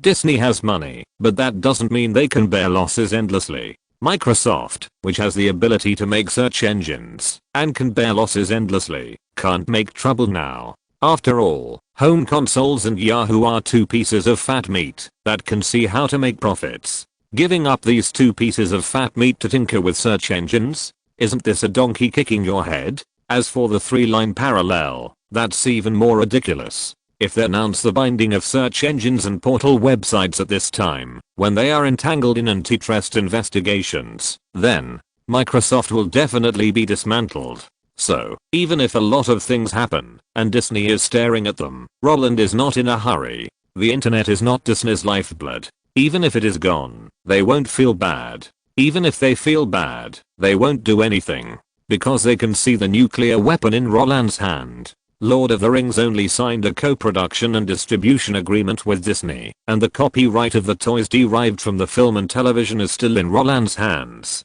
Not only that, as long as Roland is willing to spend money, Carl Icahn can crash Disney's stock price, like he did with Time Warner. And if Disney dares to overturn the table, Berkshire Hathaway, which holds Disney stocks and board seats, and vigorously promotes the development of R&K, will not sit there and watch. Capital always sticks together.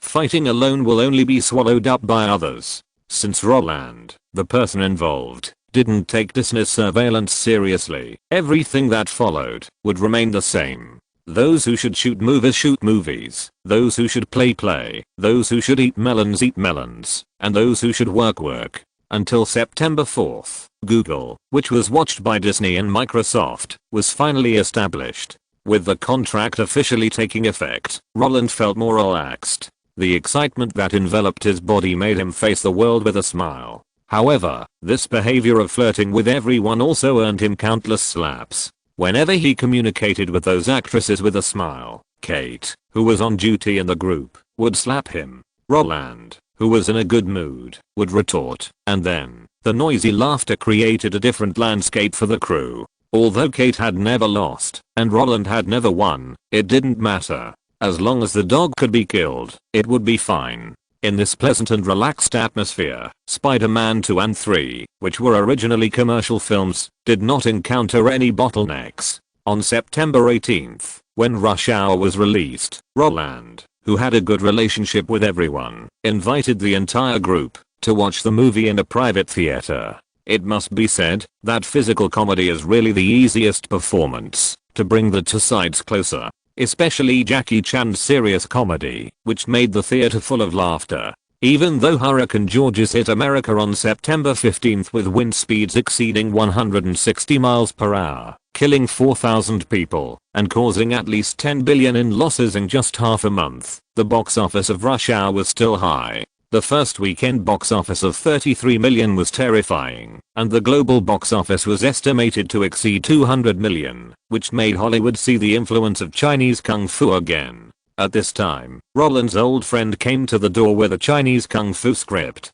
Note, Li Yanhan complained about Disney many times, and he thought that Disney ruined Saksin. Because of the existence of Disney, his idea of making an ML for Saksin was rejected, and Disney only paid 70 million, the first investment in April 1998. Then, after Disney officially invested, Saksin's search business directly stagnated. It was acquired in June 1998. In 1998, it included 64 million web pages, and in 1999, it was surpassed by AltaVista. The key point is that this surpassing was completely free. Not only that, Disney completely ignored the brand value of Saksin and insisted on creating Go, which was named by Michael Eisner himself. In order to promote Go, Disney also did a trick, which was to point Saksin's original URL to Go. Doing so made many users think that the original search engine website was gone, and what they opened was a portal website they didn't need. Saksin exploded on the spot. He published these contents on Do News under his real name around 2001. I have read his blog post. He said at the time that these things would never happen again on Baidu, and then he kept his word and it really didn't happen again. But everything that happened next, James Cameron really divorced Linda Hamilton because she refused to retire. This was also related to Spielberg. Linda felt that if Spielberg's wife could make movies, why couldn't she? Not only that, she also took the initiative to cooperate with the other party. Then the truck driver exploded and divorced her, and then Spielberg's wife stopped making movies. If you're listening to this novel on a channel other than Fanfic World, it means they downloaded and uploaded it without effort. We cordially invite you to visit our channel, Mundo Fanfic Novelos. There you'll find the original version of this story and you can explore many other novels of various genres. We're waiting for you to immerse yourself in a world of incredible novels. Chapter 284, A Skin Covering Movie, A Suicidal Director. October 4th, night. James Shams, who was already balding, was wearing a khaki suit and standing at the entrance of the restaurant, looking up at the busy street, trying to distinguish all the cars parked, trying to see the faces of every customer as clearly as possible. Next to him, Ang Lee, wearing a white shirt, stared at the statue in the distance with lifeless eyes. The goddess of victory holding a wheat ear and pointing forward seemed to be the god worshipped by everyone, but in Ang Lee's eyes, William Sherman, who was riding a horse and looking forward with his head held high, was the only one in the world. What are you looking at? James Shams, who looked around, finally found something unusual. Following Ang Lee's gaze, when he saw the work of Augustus St. Gaudens, the greatest sculptor in America in the 19th century, a feeling of helplessness suddenly emerged. It's all over. Don't think about it. The doorman, who had been watching them for a long time, was surprised by the incoherent words, but when Ang Lee heard them, it turned into a slightly embarrassed smile of approval. Okay, I don't want to think about it anymore. I don't want to think about it anymore. Although he nodded in response, he withdrew his gaze from the statue and followed his companion to look around for someone, but his absent-minded look was still easily captured by James Shams. Looking at the guy who shook his head mechanically according to the direction of the sound and scanned the air with a slack gaze, as if he had completed a task, James Shams, who was wearing glasses, rolled his eyes and said, "If you are not in a good state, then go back first." I translated the script. I can explain the film's intention to them clearly. Upon hearing this, Ang Lee, who was still in a state of separation from the world, seemed to be struck by lightning and shook his head repeatedly. "No, I'm fine." "Really?" James Shams looked doubtful. "Of course." Ang Lee, who wanted to stay, nodded vigorously. Not only that, but also forced a smile and said stubbornly, "It's mainly because it's too boring to just wait. It will be fine after they come. Don't worry, I won't ruin my project." Having said that, James Shams didn't force it, but just as he was thinking about how to remedy the situation, if Ang Lee made a mistake later, as Roland and Kate got off the car, the state of his old friend really changed. Oh Kate, we meet again. Ang Lee, who was cosplaying as a husband waiting rock before, became more energetic. With a smile, he took the initiative to greet her. Compared to before, your figure is better. Really? Director, your vision is still so good. Kate smiled and shook hands with Ang Lee. She also glanced at the man next to her and complained, I can't help it. I don't care, but someone cares. Women dress to please themselves. Ang Lee, who understood the meaning, smiled even more happily. She took the initiative to reach out to Roland and said, when I was working with Kate, I was wondering who would pick this beautiful English rose. You know, when she was filming, she even posted your poster in the room where she lived temporarily. This kind of strong and straightforwardness is not something that others can handle. The guy who pursued her would definitely get past you first, but I didn't expect. In the end, you smoothed out her thorns. So, she got what she wanted? HMM. James Shams glanced at his old friend obscurely. The flattery made him feel deeply moved. No, for us, this is a dream come true. Roland didn't care. After all, what Ang Lee said was the truth. But he still added, I have always liked the most beautiful one. And when I saw her file, I knew I had found it. Oh, Ang Lee laughed and hugged Roland. Haha. James Shams also took the initiative to extend his hand. Kate was even more happy to show her crescent-shaped eyes, and took Roland's arm. As for Roland himself, he had already caught the inquiring eyes of the people around him. Let's go in, he suggested, not wanting to be exposed. Okay. The two people in charge of the dinner nodded repeatedly, led the way, and took them into the private room to sit down. After ordering the dishes, they chatted briefly for a few words. Roland, who didn't want to waste time, signaled the two to get straight to the point. This is the project I told you about on the phone. Ang Lee took out a notebook from his handbag and pushed it in front of the two. On the white cover, there was an obscure English word, Crouching Tiger, Hidden Dragon. After seeing this title, Kate's eyebrows instinctively frowned.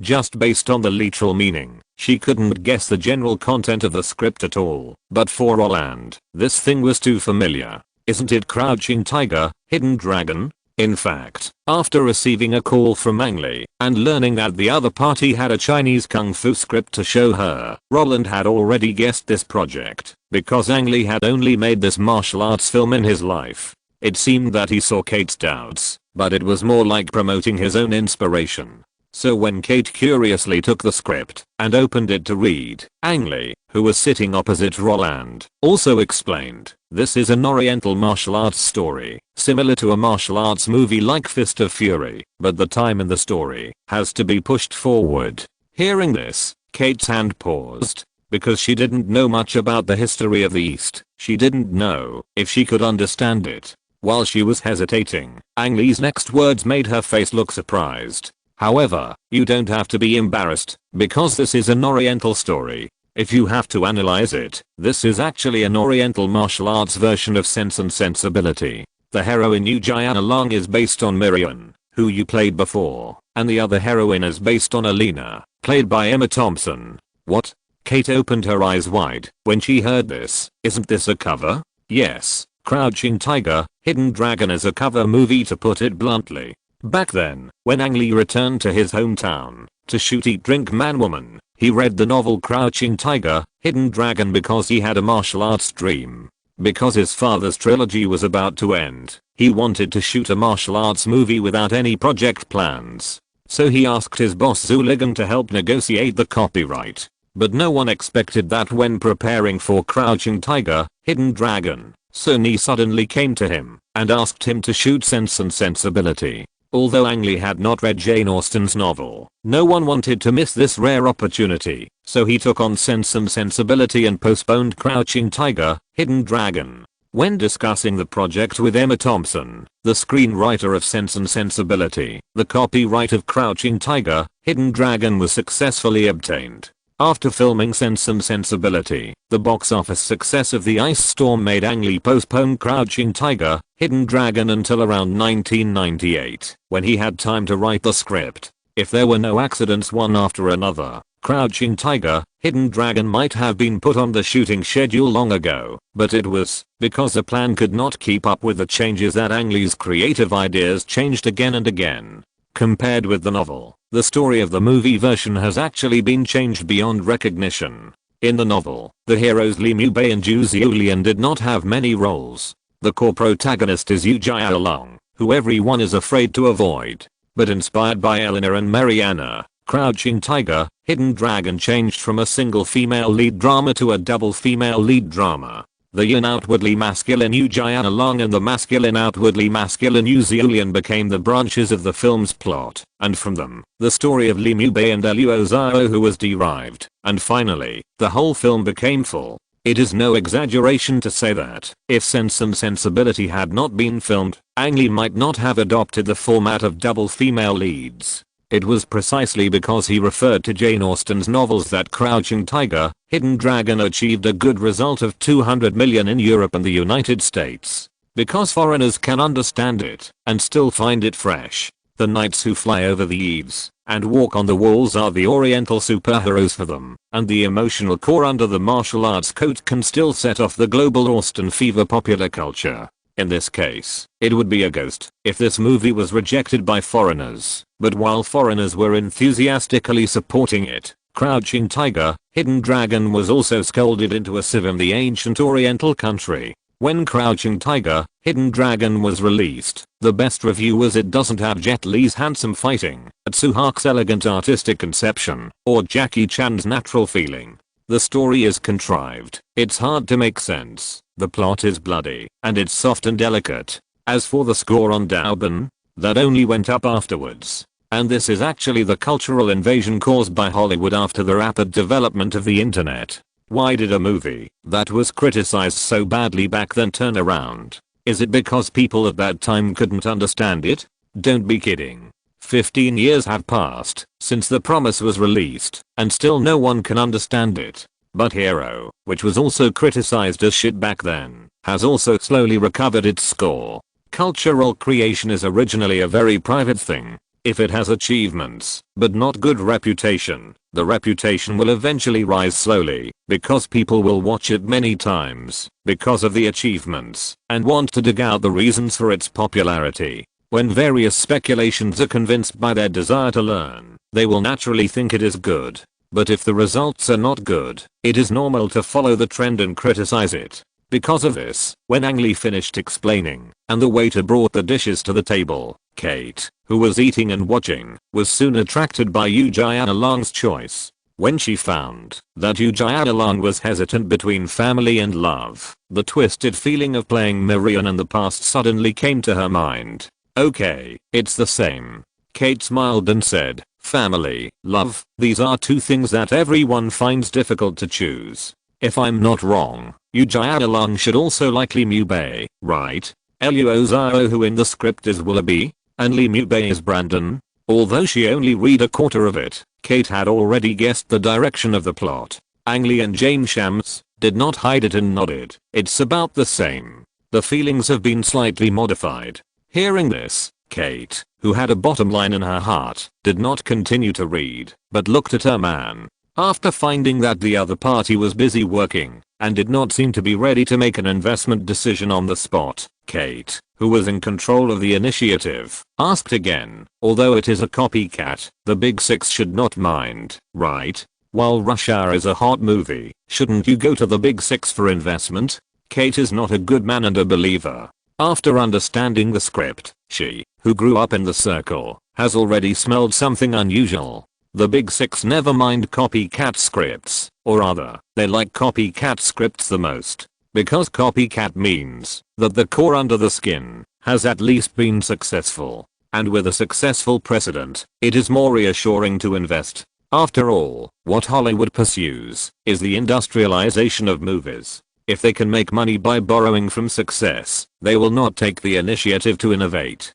Therefore, Kate felt that Ang Lee's behavior of taking Crouching Tiger, Hidden Dragon to find her man was problematic. Under normal circumstances, this script must have passed the hands of the Big Six first, and after passing the hands of the Big Six, this script should not appear in front of her, because the Big Six can also evaluate the success rate of the script. As she asked, Ang Lee, who wanted to continue introducing the script, looked embarrassed. After exchanging glances with Kate, he turned his gaze to Roland. When he found that Roland was struggling with the food, the anxiety he had felt when waiting for someone appeared again. He smiled helplessly and nodded slightly, not knowing how to answer. After finding that Kate had no intention of changing the subject, he lowered his eyes and stared at the plate in front of him. It was as if there was a beautiful flower on it.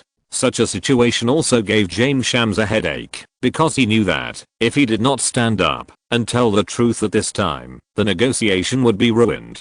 In fact, the Big Six are unwilling to invest in us. Why? Kate was confused again. Can't they see that this is an Eastern version of Sense and Sensibility? Or do they think that only comedy movies like Rush Hour can succeed? Neither. Since his friend didn't speak, James Shams spoke on behalf of Ang Lee and said, "Before you came, Ang Lee and I were waiting at the door, and he was looking at the statue of William Sherman. You should know who William Sherman is. He graduated from the West Point Military Academy and was a famous general of the Union Army during the Civil War. When it comes to the Civil War, people's biggest impression is the motives of both sides. At the beginning, the North fought to maintain national unity, and later, it became a revolutionary war to eliminate slavery. For the vast majority of people, the victory of the North has great, world historical, progressive, and revolutionary significance. But Ang Lee had just finished filming a movie called Ride with the Devil. In this movie, he did not portray a big war, but started with small people, and expounded a point of view.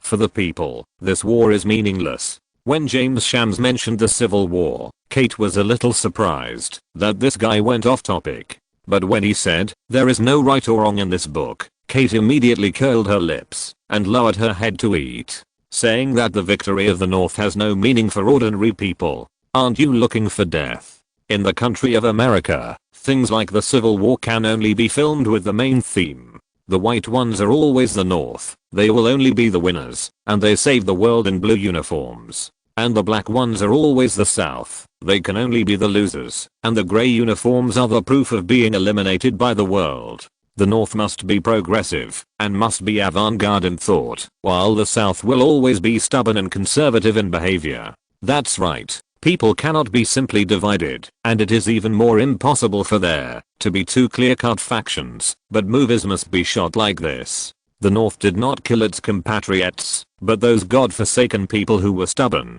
and attempted to continue to enslave black people. The South will only be the biggest obstacle to social progress. Why?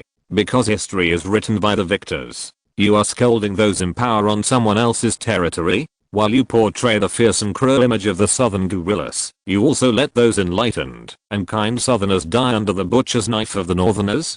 Don't use words like "no one is without fault" to flaunt yourself. No one will listen. Satire is satire. No matter how you look at it, it is satire. Using war to discuss human nature is something that many directors like to do. But the premise of discussing human nature must be to stand in line. Just like Saving Private Ryan. Everyone can see that the last Star-Spangled Banner is the theme, but no one can express it publicly. This kind of sensationalism is too deliberate. Not to mention, for Hollywood, which is controlled by Jews, the victory of the North in the Civil War is of great significance because the North liberated black people, and now they are watching these people speak out.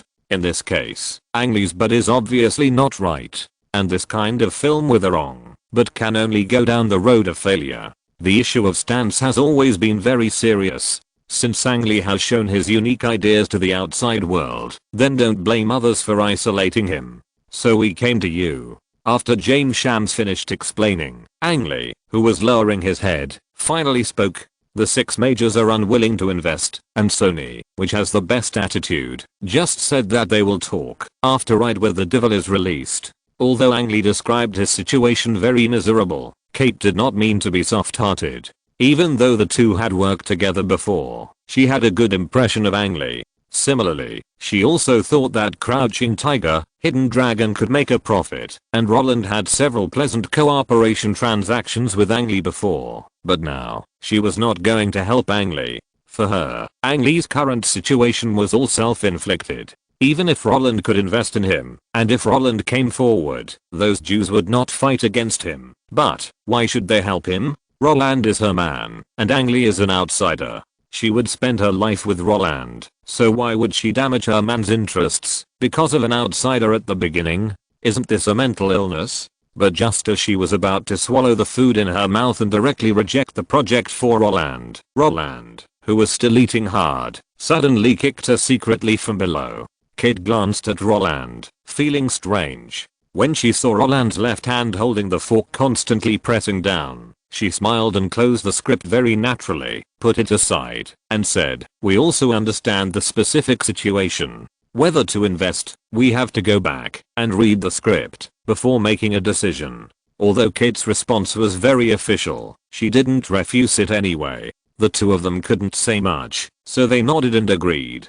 Because they were discussing a very serious topic, the atmosphere in the box was quite dull during the meal. In addition, they were thinking about their own things, so after a quick meal, the two sides said goodbye to each other and went back to their own homes and mothers. Looking at the car body moving away and finally disappearing, Ang Lee, who felt that his hope might be dashed, asked, "Do you think they will agree?" "It's difficult." James Sham said truthfully, "Roland is Steven's student after all. He will only stand on Steven's side." "Really?" Ang Lee nodded and sighed, showing that he understood. Then, we can only rely on ourselves." Before coming here, Ang Lee had already prepared himself to be rejected, and now, it's just a matter of turning fantasy into reality. Just when he had prepared himself for the rejection call a few days later, Kate, who returned to the hotel, couldn't wait to find out what Roland was thinking. Note, Crouching Tiger, Hidden Dragon is a martial arts version of Sense and Sensibility. This is what Michelle Yeoh said herself. In an interview, Michelle Yeoh said that she took the project without reading the script because Ang Lee told her directly that she would play a role like Emma Thompson. The creative team has never shied away from this matter. It is no secret that Ride with the Devil is not straight. After filming this movie, Ang Lee has never attracted any investment. In the film review given by Roger Ebert, he also wrote about the biggest problem of Ride with the Devil. History is written by the victors. History is written by the victors. Roger Ebert affirmed the correctness of the visual approach and acknowledged that people cannot be limited by their positions, but at the same time he also pointed out the key to the failure of the film. It's a film that would inspire useful discussion. In a history class, this is a film that can inspire useful discussion in a history class. Chapter 285 is suggested to be changed to Kill and Barry. Don't tell me you really want to invest in this movie. As soon as she entered the room, Kate pulled up the hotel's anti-theft buckle, threw her handbag on the table, and sat on the sofa faster than anyone else. She hooked her 3-inch high heels on her toes and swayed from side to side. "Why do you say that?" Roland, who came out of the tea room, handed the juice to the other party, then looked around and brought the slippers scattered on the side to the other party. "Change your shoes. If you don't want to invest in this movie, then I will directly reject Ang Lee at the dinner table." Kate kicked her high heels aside, but did not put on the slippers immediately. Instead, she curled up and put her legs away. Many Europeans and Americans don't have the habit of changing shoes when they enter the house. Because of the carpet on the floor, they prefer to go barefoot, just like Michael Fassbender, who always goes out barefoot when he walks with his wife in the rich area. But Roland is not used to it. "I told you not to refuse immediately, because I didn't want to make the atmosphere awkward."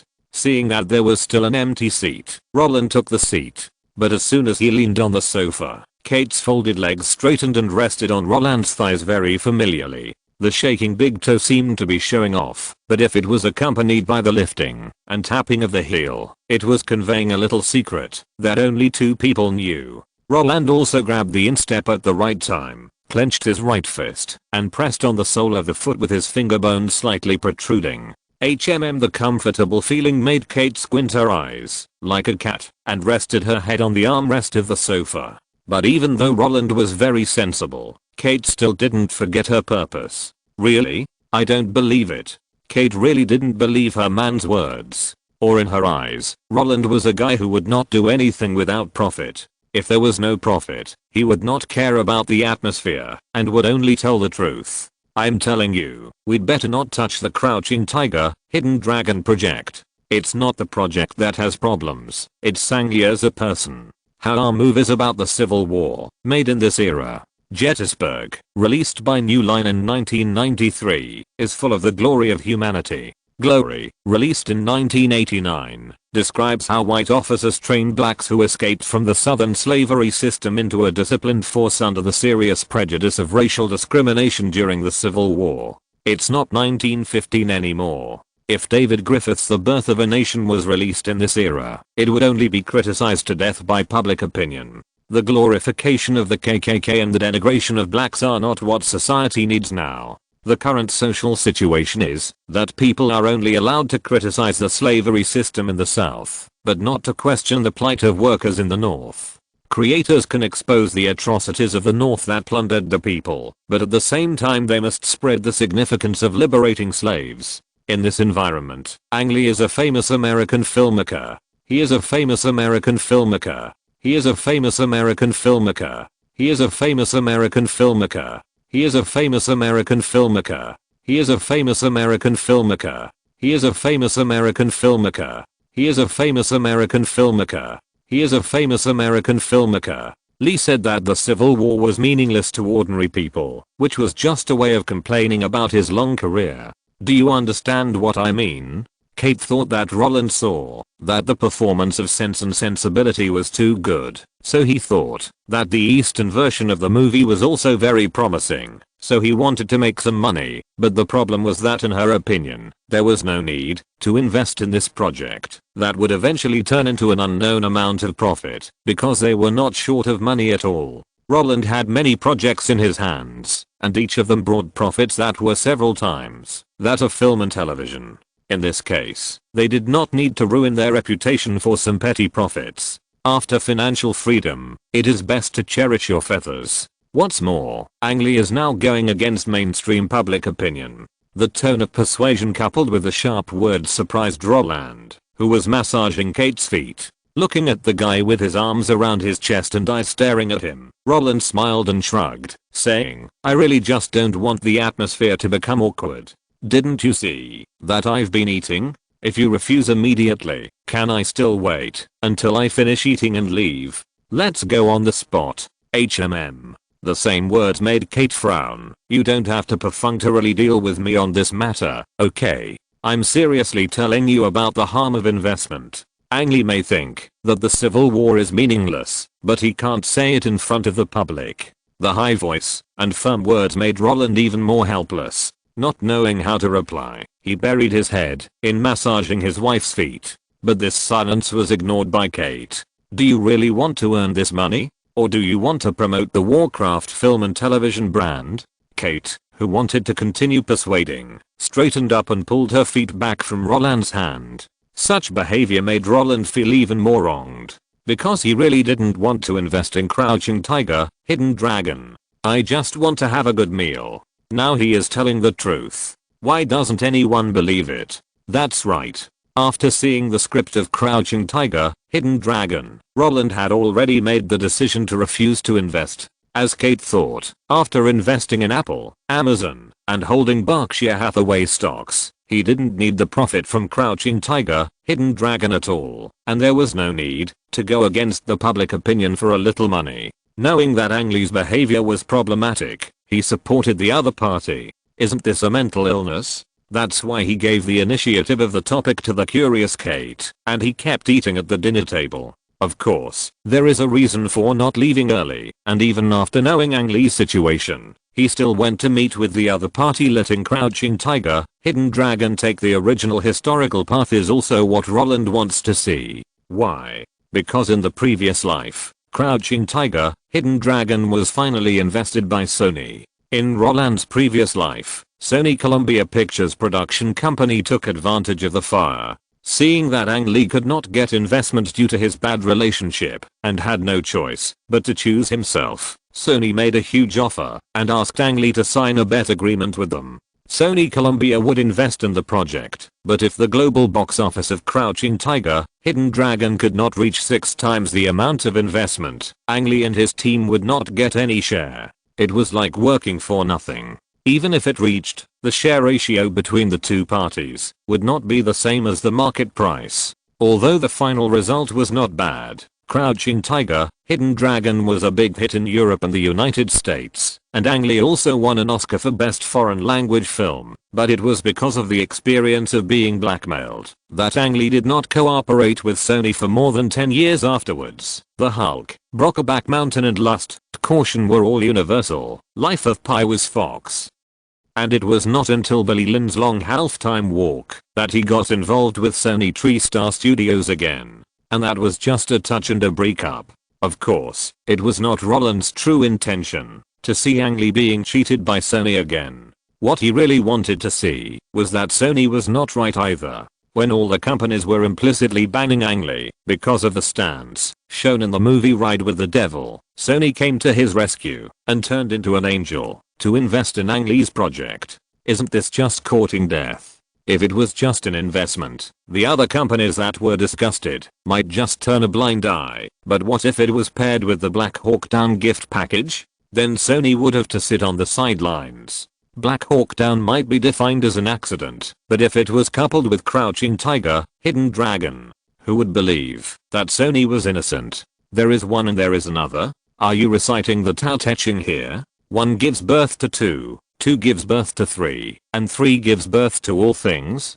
What's more, Crouching Tiger, Hidden Dragon will be released before Black Hawk Down. So after reviewing the situation, Sony in the eyes of the public is Ang Lee, who first accepted the meaninglessness of the Civil War and helped him shoot Crouching Tiger, Hidden Dragon. Then they released Black Hawk Down and caused trouble during the September 11th attacks. In this case, even if Sony had a lot of mouths, it couldn't explain it clearly. Sony, I really didn't violate the international law. I really didn't interfere in other countries' internal affairs. Sony, sir, I was really wronged. CIA, do you think our people's police will believe your lies? CIA, 2 times in 2 years, do you think we are blind? Since you want to kill someone, you have to do it thoroughly. If there is no criminal record, then create a criminal record. If there is no criminal record, then create a criminal record. The cause, process, and result are all arranged for you. We not only kill, we also bury. With this idea in mind, Roland would naturally not invest in Crouching Tiger, Hidden Dragon. Not only that, he would also find a way to make things go on the established track so that Sony could take over the project safely. But he couldn't tell Kate all this. So after seeing that his woman really didn't want him to fall into the trap, Roland accepted the warm concern with a bit of helplessness on his face. Well, I can't hide it from you. Hearing Roland's words, Kate, who was hugging her legs, wanted to raise her hand to hit her man. But when the slap fell, she regretted it and clenched her 5 fingers and pinched Roland's arm. What do you want to hide from me? Kate frowned and glared at Roland. Do you really want to invest? After we watched City of Angels before, didn't you have a deep understanding of the situation of black people in Hollywood? Why do you forget all this after seeing Ang Lee now? Tell me why you want to invest. If it's just for money, then you will sleep on the sofa from now on. The harsh words made Roland a little overwhelmed. Looking at his really angry wife, he raised his hand and wanted to hug her in his arms.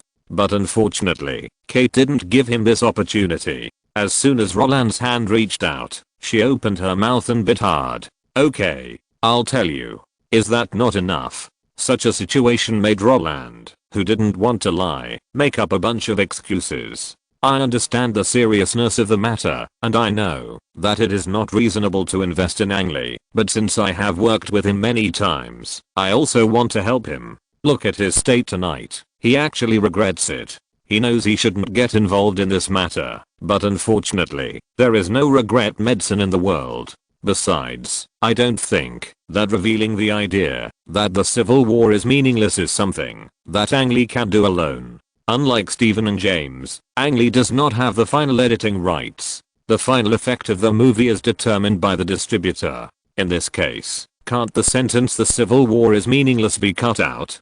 Or, doesn't the film producer know to let Ang Lee reshoot this shot? The movie has just been finished, and Ang Lee already knows the result, and the big six won't invest in him. What does this show? This shows that someone wants to test the market's reaction, but is unwilling to come forward in person. So Ang Lee was pushed out to take the blame. Although this does not prove that Ang Lee is innocent, it will not be the root cause of his direct ban. That's right. Although even Ang Lee himself admitted that Ride with the Devil is a very complicated movie and his handling may not be in place, Roland does not believe that he insisted on conveying those ideas. In other words, many of these sensitive Hollywood movies are not shot by American directors themselves. Black Hawk Down, the director Ridley Scott is British. The Shawshank Redemption and The Green Mile, the director Frank Darabont is French. The Shape of Water, the director Guillermo del Toro is Mexican. 12 Years a Slave, the director Steve McQueen is British. And Wind Talkers, there is no need to say more about this. Although Hollywood frequently produces controversial movies, most of them have nothing to do with American directors. And those controversial movies brought to the screen by American directors are actually many topics that have been concluded. This is actually very easy to understand. Let outsiders try it first. If the market feedback is fine, then our own people will follow closely. But if there is a problem, I'm sorry, I can only ask you foreigners to go back to your country to avoid the limelight first. Do you really think that all the capital in Hollywood is stupid? How could they not know which sensitive topics cannot be filmed? But even if they know, they will still try these contents again and again. This is not a crazy test on the edge of death. Instead, they want to figure out which topics are the most sensitive, based on actual data, and which element can be manipulated. It is precisely because of repeated attempts that a series of contradictions such as racial issues, feminist issues, religious issues, and political issues have been screened out. Under this kind of manipulation, a situation of chaos, but not collapse, has emerged. After all, the bosses of these people want to profit from chaos. If there is no chaos and peace, what resources do they fight for? And if they fall, as soon as there is chaos, it will undoubtedly make their miserable life worse for them who have already lost their country. Therefore, whenever a controversial movie appears, after all kinds of public opinion scold the director one-sidedly, Roland simply ignores it. Director is rubbish. This is Hollywood, where producers are the center. There are only a few people who have the final editing rights. Where do these directors get the power to make the investors who control the distribution channels obey them? Isn't this funny? Is that why you want to help Ang Lee? Kate frowned after hearing what Roland said, although she admitted that Roland was right. But, whether this is a test in the traditional sense or not, we don't have to get involved. Kate only beat Roland when she was unreasonable or Roland was unreasonable, and when both parties could communicate normally, her tone was still very serious. After all, participating in this matter, for us, the disadvantages outweigh the advantages. Although my words may be a little unkind, but my name in the future can only be Kate Winslet Allen, not Kate Winslet Lee. Well, looking at the serious and worried face, Roland raised his hand and put his arms on the other's shoulders. Don't worry, I said I won't invest. I won't invest. Didn't Ang Lee say that before? Sony didn't reject him immediately, so I think that Japanese company still has some ideas. So, I want to drag this matter for a while, and then turn around and tell Ang Lee that many people think the skin-covered movie is very good, but unfortunately only non-American capital can invest. Not only that, if that non-American capital can get the movie released in America, it will still be worth it. The only company that can get the movie released in America without non-American capital is Columbia Asia, right? This is my greatest help to him. As for whether it can succeed, that depends on them. Since it was a setup for Sony, Roland didn't want any accidents to happen in this matter. Even though Roland knew that after he refused, Ang Lee would definitely look for other investments and find Sony. But how could all this be guaranteed by Roland's own hint? As the owner of 25% of the shares of Sony, Amblin and Warcraft Film and Television Co., Roland believed that, as long as he told Ang Lee that his colleagues thought the script was good, he would definitely continue to work on it. after he told Ang Lee that the film could only be released in America to maximize profits. Ang Lee's only target would be Sony. As a company that set up an office in Beijing in 1995, Sony Columbia was really interested in these films. As long as the two sides negotiated a few more times, Roland believed that things would be under his control. When Roland described his real thoughts, Kate first listened carefully, then her forehead bulged with ravines, then her eyebrows relaxed, and the corners of her mouth slightly curled, and finally, just when Roland thought that Kate would praise herself for helping Ang Lee and not letting herself fall into the trap, Kate did the opposite and raised her hand to beat him up. Roland, why can't you tell me clearly about such a simple matter all at once? This is not a difficult topic to talk about. You just held it back for a long time. I thought you really wanted to invest. Roland couldn't stand being beaten even though he told the truth. In order to show off his family's throne, he immediately changed to a wrong tone and said, "Don't be unreasonable. I told you from the beginning that I don't want to invest in this movie. Then why didn't you tell me clearly?" Kate felt that Roland was being unreasonable. "You are wronging me." Roland raised his voice. He said righteously, "You didn't believe me from the beginning, okay? You always thought I would invest. I don't believe you." Cold slaps were slapped on Roland. "I didn't ask clearly. Can't you speak consciously? If everything depends on me, how many things are you hiding from me? Why would I hide anything from you?" Roland felt that this guy was a bit inexplicable. "It seems like you are really hiding something from me." Kate was like a blind monk who had discovered something. "What?" Roland had countless question marks on his head. "If you have nothing to hide from me, why would you instinctively ask back? Only a guilty person would do that. Did I get it right? Tell me quickly, what else are you hiding from me?" Roland was shocked. He was surprised by Kate's inexplicable change. When he saw the guy with his arms folded, serious face, staring at her and questioning her, but with a smile in his eyes, he immediately understood that the worst thing to do in the world is to reason with a woman. This is obviously because he found out that he was wrong.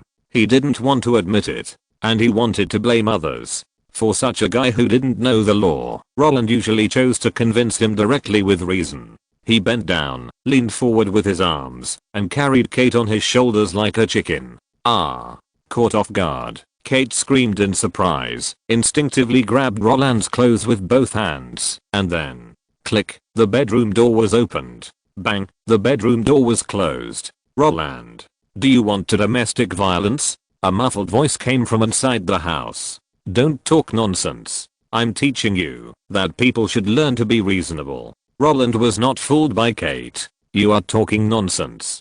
Kate cursed, but there was a hint of joy in her voice. Even so, threatening words kept coming out. "I'm warning you. Don't mess around. Tomorrow is my birthday, if you..." But before Kate could finish the rest of the words, her voice stopped abruptly. A few seconds later, a cry of pain spread throughout the room.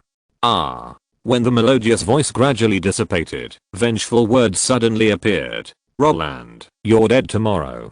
Chapter 286. The capitalist's happiness is all built on the suffering of the tools. October 5th is Kate's birthday, but Roland has never celebrated it for Kate before. When they first met in 1996, they had not yet confirmed their relationship, but only regarded each other as an anchor point for entering the play. When Roland invited Kate to his home for Christmas, her birthday that year had already passed. In 1997, the two people who had already confirmed their relationship had different thoughts. Roland was thinking about how to help Kate win an Oscar, while Kate was thinking about how to monopolize Roland. In addition, it was the promotion period of Titanic, so both parties tacitly did not mention this matter. But in 1998, the situation was different.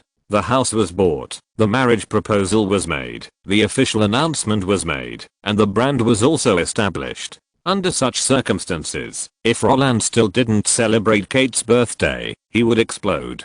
Because of this, he deliberately asked the truck driver to adjust the shooting schedule and take October 5th off to accompany the other party. However, the idea was beautiful, but the reality was very skinny. On the night of October 4th, Roland severely educated Kate and made her understand that people should be reasonable. The next morning, this guy stayed in bed and didn't get up. No, can you get up? It's hard to rest for a day. You can't waste it on the bed. Looking at the guy wrapped in the quilt, curled up into a ball, and turned into a silkworm pupa, Roland, who had already returned from morning exercise, was a little angry. No, I won't get up. The muffled words came out from the quilt. While speaking, the white lump squirmed a little, tightening the loose quilt from the inside, like a glutinous rice ball. In this situation, looking at Roland, he smiled bitterly and shook his head. If it was the era of streaming media, Roland could hold up the GoPro and show the audience a little break-up trick every day. Don't get up. Do you want to be slapped? Still want to eat chestnuts? Or screaming chicken? Or a bunch of voice-controlled toys? Well, actually, it's because he dares to die only when holding a GoPro. Then use the show effect to cover up his cowardly heart. Now, since it's not the vulgar era, Roland can only sit by the bed and start the wake-up service of the earth grass. Get up. He patted the glutinous rice balls with his hands, but unfortunately the glutinous rice balls didn't move. Breakfast has been brought to you. There are black pudding and fried tomatoes that you like. The glutinous rice balls shook a little, but the fillings inside still didn't show any sign of breaking out of the shell. It's already 8 o'clock. If you get up and wash and eat now, we can still reach Chinatown before 9:30. If there is enough time, you can eat the hand-torn chicken I made at noon. A small crack appeared on the edge of the glutinous rice balls, but Roland still couldn't see the inside clearly. Didn't you say you can make small cakes? After buying the ingredients, I won't go anywhere in the afternoon. How about I'll learn to make cakes from you? The glutinous rice balls were stirred for a few times, and the gaps enlarged. A small head grew out of it, staring at Roland with bright eyes, and the little mouth was slightly pouted, as if saying, go on, go on. Let's go to Le Bernardin tonight. Their chef Eric Rippert will only serve us tonight. You can eat whatever you want. When Kate heard about Le Bernardin, her eyes suddenly lit up, and after learning that the chef would only serve her, she fell on the bed and smiled like a corgi. You actually booked the whole place. The red silk fish there is good. How much did it cost? During the time you stayed in bed, I could have bought the restaurant. Roland told the truth. That's because I delayed your time to make money? Kate's voice became higher and her eyes became sharper. How could that be? Kate, who had no intention of arguing, smiled and said, no matter how much money I make, I can't buy you back. Kate, who was in a good mood, snorted and climbed out of the bed. Just when Roland thought that the seal of the quilt had been lifted, Kate suddenly hooked his neck and lay on his back. What? Roland was puzzled. I was too tired last night. My feet are weak. I may not be able to walk. My hands are a little sore. I may not be able to lift them. My body is even weaker. I feel like I will fall down if the wind blows. The English Rose rubbed Roland's neck with her face. The sticky words made Roland stunned at first, and then he smiled bitterly and nodded. Okay, I'll carry you to the bathroom. I'll wash your face and brush your teeth. I'll also feed you. After getting a positive answer, Kate's body softened. She chose a position and fell into Roland's arms. That clever action doesn't look like a weak person. As a person, you have to be trustworthy. Last night, Kate shouted, Roland, you're dead tomorrow.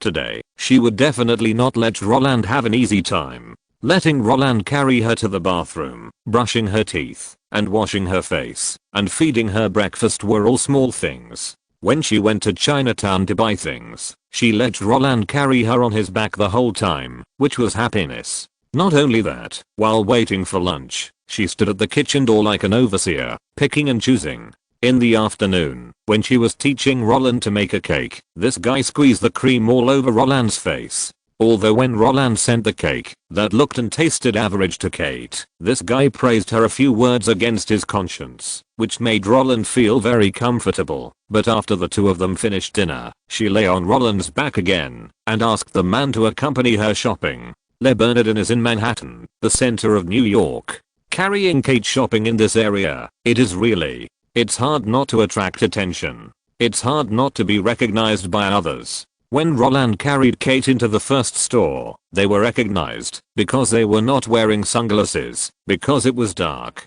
When the passing fans learned that Roland was celebrating his wife's birthday, they drowned him with envious words like waves. Ah. Is this really a birthday? Oh my god. Kate is so happy. Oh my god. My boyfriend is not as handsome as Roland, not as rich as Roland, and never accompanies me shopping. Wake up. Do you have a boyfriend? Is this the time to talk about this? Go and get an autograph. Although it is not the era of mobile internet, passers-by cannot hold up their cameras and take pictures crazily and then share the photos on Instagram. But this is not a preset program and the security measures are not perfect. When her identity was exposed, the shopping trip, that had not yet begun, came to an end. In order to avoid being surrounded by the fans who kept gathering, and to prevent accidents, Roland, who was carrying Kate on his back, ran wildly and rushed into the Plaza Hotel. He asked the hotel security to block the passers-by who followed him outside, and he himself got into the security car that came to pick him up and left the scene quietly through the back door. Geese, geese, geese. Looking at Roland who was sweating profusely, she covered her mouth and laughed all the time. The guy who was leaning on the seat and panting glanced at her and said, "Are you happy? Are you happy? HMM. Hehe." Kate did not answer directly, but expressed everything with her actions. She knelt there and hugged Roland, her upright nose starting from the neck. When she rubbed all the way to Roland's cheek, the naughty guy drew circles around her man's mouth. It was like Deo controlling the flood, passing by his home 3 times without entering. When Roland's patience was about to be worn out by her, the flower of passion finally bloomed. The two of them didn't spend much money throughout the whole day. They didn't buy any rings, necklaces, earrings, or pendants, and they didn't even look at watches, bags, shoes, or clothes. For them who have achieved financial freedom, material things are no longer important. Cars, houses, and land, these things can be bought whenever you want, but taking a day out to play with Kate is a real luxury. Since the two did not hide their whereabouts, the next morning, all major news stations tacitly reported the news that Roland accompanied Kate on her birthday. The photo of him running wildly on the street with his wife on his back made the CP party very excited, and when the frontal shot of the two people laughing heartily flowed into the internet, Yahoo and MSN were blown away by the sweetness. Anyone who clicked on the title link went in with the fragrance and came out with a full stomach. Of course, some are happy and some are sad. Compared with those fans who said they were excited, David, who was working, was almost sour. Here they come again. Here they come again. These two guys. Here they come again. Pa, pa, pa. His right hand slapped his thigh in annoyance. Although Roland changed the development direction of his company, cut off StarCraft Records, which could not make a large-scale profit, let Warcraft Film and Television, which did not need to be managed, let Overwatch Ventures, which had no projects to invest in, aside, and handed over Blizzard Entertainment, which was already on the right track, to the 3 giants for operation. But this did not mean that David would be free. He had always been in charge of buying land and building a headquarters for Blizzard Entertainment. The plan was born at the beginning of the year, the transaction was reached in June, the formalities were completed in August and the design plan was finally finalized. At the earliest, it would be delivered for use around the millennium. This was just one of the tasks he had just completed. There were many other shabby things besides this. The first was Warcraft Film and Television. Although the projects that had been rolled out were managed by professional managers, and Warcraft Film and Television had no intention of sending people to supervise the entire creative process, the investment amount for the Lord of the Rings project was personally run by David. There was no other way. Who told Roland not to invest his own funds? After returning from the Berkshire Hathaway shareholders meeting, Roland gave David the contact information of Wells Fargo that he had obtained. Since Berkshire Hathaway was the major shareholder of Wells Fargo, and Warren Buffett was the director of the only AAA-rated bank in America, it was easy to get a project loan from them. Disney and Warcraft Films each took half of the $300 million budget for The Lord of the Rings. With the participation of the 6 major companies, Wells Fargo approved 30% of the investment of $150 million, even if it was an unsecured loan. Don't think that $45 million is not a lot, because with it, Roland doesn't have to pay the remaining $105 million himself. After getting the 45 million loan, David immediately found Spielberg, and this guy was familiar with the way, and asked his long-term partner Chase Bank to package the project into a fund, sell it on the market, and raise funds. Although it took a total of 5 months from the loan to the listing of the fund, all the risks were transferred out. In addition to the 45 million loan and interest that must be repaid, the remaining 105 million is basically given for nothing. Because in addition to the 7% fixed remuneration, the 25% profit return agreed in the schedule is basically impossible for retail investors to get, and even if they get some, it is considered that the capitalists have a conscience. If it is like Time Warner's treatment of Harry Potter, retail investors will not make money, and it will take several years to get their principal back. But more often, for the sustainable development of leaks, the 6 majors will not do things to the extreme. Unless the screenwriter, director, and actor ask for too high a price. This is also the reason why Spielberg still holds on to that shell after the failure of DreamWorks. With the DreamWorks shell, he can raise more money from the leaks. Startup capital? In Roland's previous life, this old man first used the money of Samsung, Microsoft and Chase, then sucked the blood of Paramount, and then made money from Indian industrial company. After that, he became the people's rich man Jack Ma. DreamWorks loses money every day, but the old man makes a lot of money. Because the director's share and producer's share he got had priority over the fund's dividends and the bank's loan repayments. With this acquaintance leading the way, Roland was simply getting something for nothing. Don't look at the 150 million in 5 years, and the final interest will be more than 50 million. But according to the nearly 3 billion box office of the Lord of the Rings trilogy, after the split, he can get 600 million. Deducting the cost of 200 million, the remaining 400 million is simply given for nothing. He didn't spend time or energy, just paid for the film and copyright, and made 400 million. What's the difference between this and bending down to pick up money? No.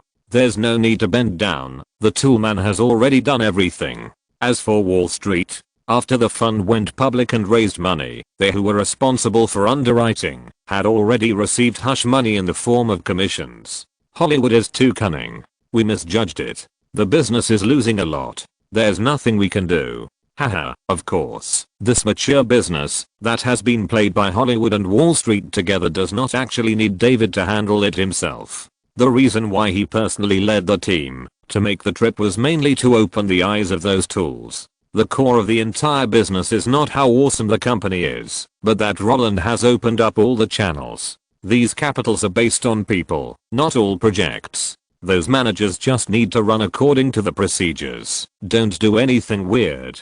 In addition to the 2 tasks of buying land and building and making money out of nothing, the cooperation between R&K has also been negotiated. As David expected, the thief Warren Buffett did not think of paying cash to enter the market, but wanted to use his own brand to invest at a discount. According to the market value of nearly 2.4 billion, even after the discount, they have to pay 33% of the equity and 550 million in cash. If they really do this, it means giving up absolute control. According to the old man's controlling and operating nature, the company has grown so big just after registration, so he will definitely find a way to continue to swallow up shares in the future. So David directly rejected this plan, and after the 2 sides argued, the store plus cash became the final choice. Berkshire Hathaway offered 13 stores in 5 major cities, namely New York, Los Angeles, Chicago, Houston and Philadelphia, and 630 million in cash in exchange for 20% of R&K shares, as well as the agency sales rights outside the 5 major cities for 5 years, and a cooperation agreement that the remaining assets of the company must be purchased in cash within 10 years. To put it simply, Warren Buffett knew that Roland did not want to give up the control of the company, so he was willing to take a step back and not give up so many shares. But at the same time, he also hoped that Roland would take a step back, and, after R&K had established a firm foothold, he would buy out all the channel jewelry companies under his name that only did R&K with cash. It seemed like a win-win situation, but it was actually a gamble, as both parties bet that R&K had a bright future. Although the 3 things sounded easy, it took David nearly 10 months to do them. In addition, Google burned through 200,000 in 3 weeks, and then used the small matter of borrowing 2 million from Roland, which also passed through David's hands, and every 3 months, he had to go to the US Securities and Exchange Commission to submit a report on Yahoo share reduction. Not only that, he was also responsible for the construction of the land in New Zealand and the decoration of Roland's 3 villas. To put it bluntly, Roland really just needs to speak, and David has to run himself to death. Roland was soft and fragrant in his arms, and David was miserable. In this situation, he still saw Roland, that bastard, making trouble every day. This life is simply unbearable. I want to resign. I want to go home. Jealousy made him split apart. But just as David's chest was heaving, he was sulking, wondering why Roland could eat, drink and play, while he had to attend meetings. The door of the office was suddenly knocked from outside. Hearing this, he, who was still Roland there, directly picked up the remote control on the table, and turned off the TV. Come in. Following his call, the male secretary holding the documents walked in. Chairman, there has been news from ATI. Note, film funds can be raised with 10 million yuan, and the proportion of the capital provided by the investors varies according to the project funds. For projects with more than 100 million yuan, it should not be less than 30%, while for projects with 10 million yuan, it is generally between 40% and 50%. The profit return varies according to the funds raised, but the most common one is 25%. For example, a project with 10 million yuan raises 5 million yuan, gives a part of the fixed income, and then gives 25% of the profit share. Among them, the profit share is unlikely to be obtained. If the movie does not lose money, the film company really makes money, the fixed income is generally given, and if it loses money, then goodbye. Don't think this thing is rare. 10 years ago, our country had products made in Hollywood. The later Ulebao was even more of a pit, and this kind of thing is more common in Hollywood. Of course, banks are only willing to issue public offerings to the 6 majors, and small companies can only cheat people through private placements. Chapter 287 Long-Arm Jurisdiction 2.0. Has Higuain agreed to sell ATI? Upon hearing this, David threw all the resentment and complaints in his mind out of the window. No matter how much he cursed or hated, it was impossible for him to just give up. Roland grew up under David's watch.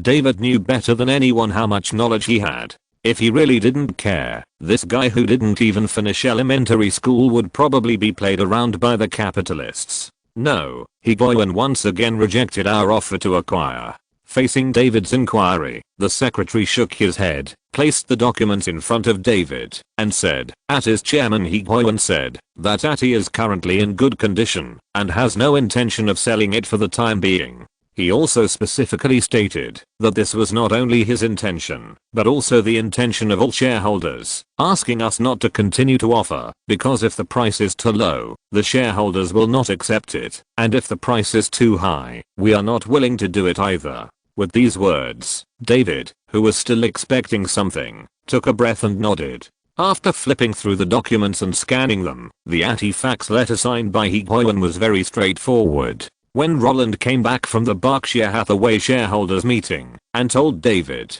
that Blizzard Capital was trying to acquire ATI, David, the chairman and CEO, asked his subordinates to contact ATI and ask about their willingness to sell. But unfortunately, the first price inquiry ended in failure. Although 3DFX is still the leader in the current graphics card market, ATI is far from selling assets and announcing its withdrawal. They feel that they still have the strength to fight, so they directly regard Blizzard Capital's offer to acquire as a joke. Well, in fact, even David himself thinks that this invitation is purely mentally ill. A company that has no hardware business wants to acquire a hardware company. What is this? Opening up new markets?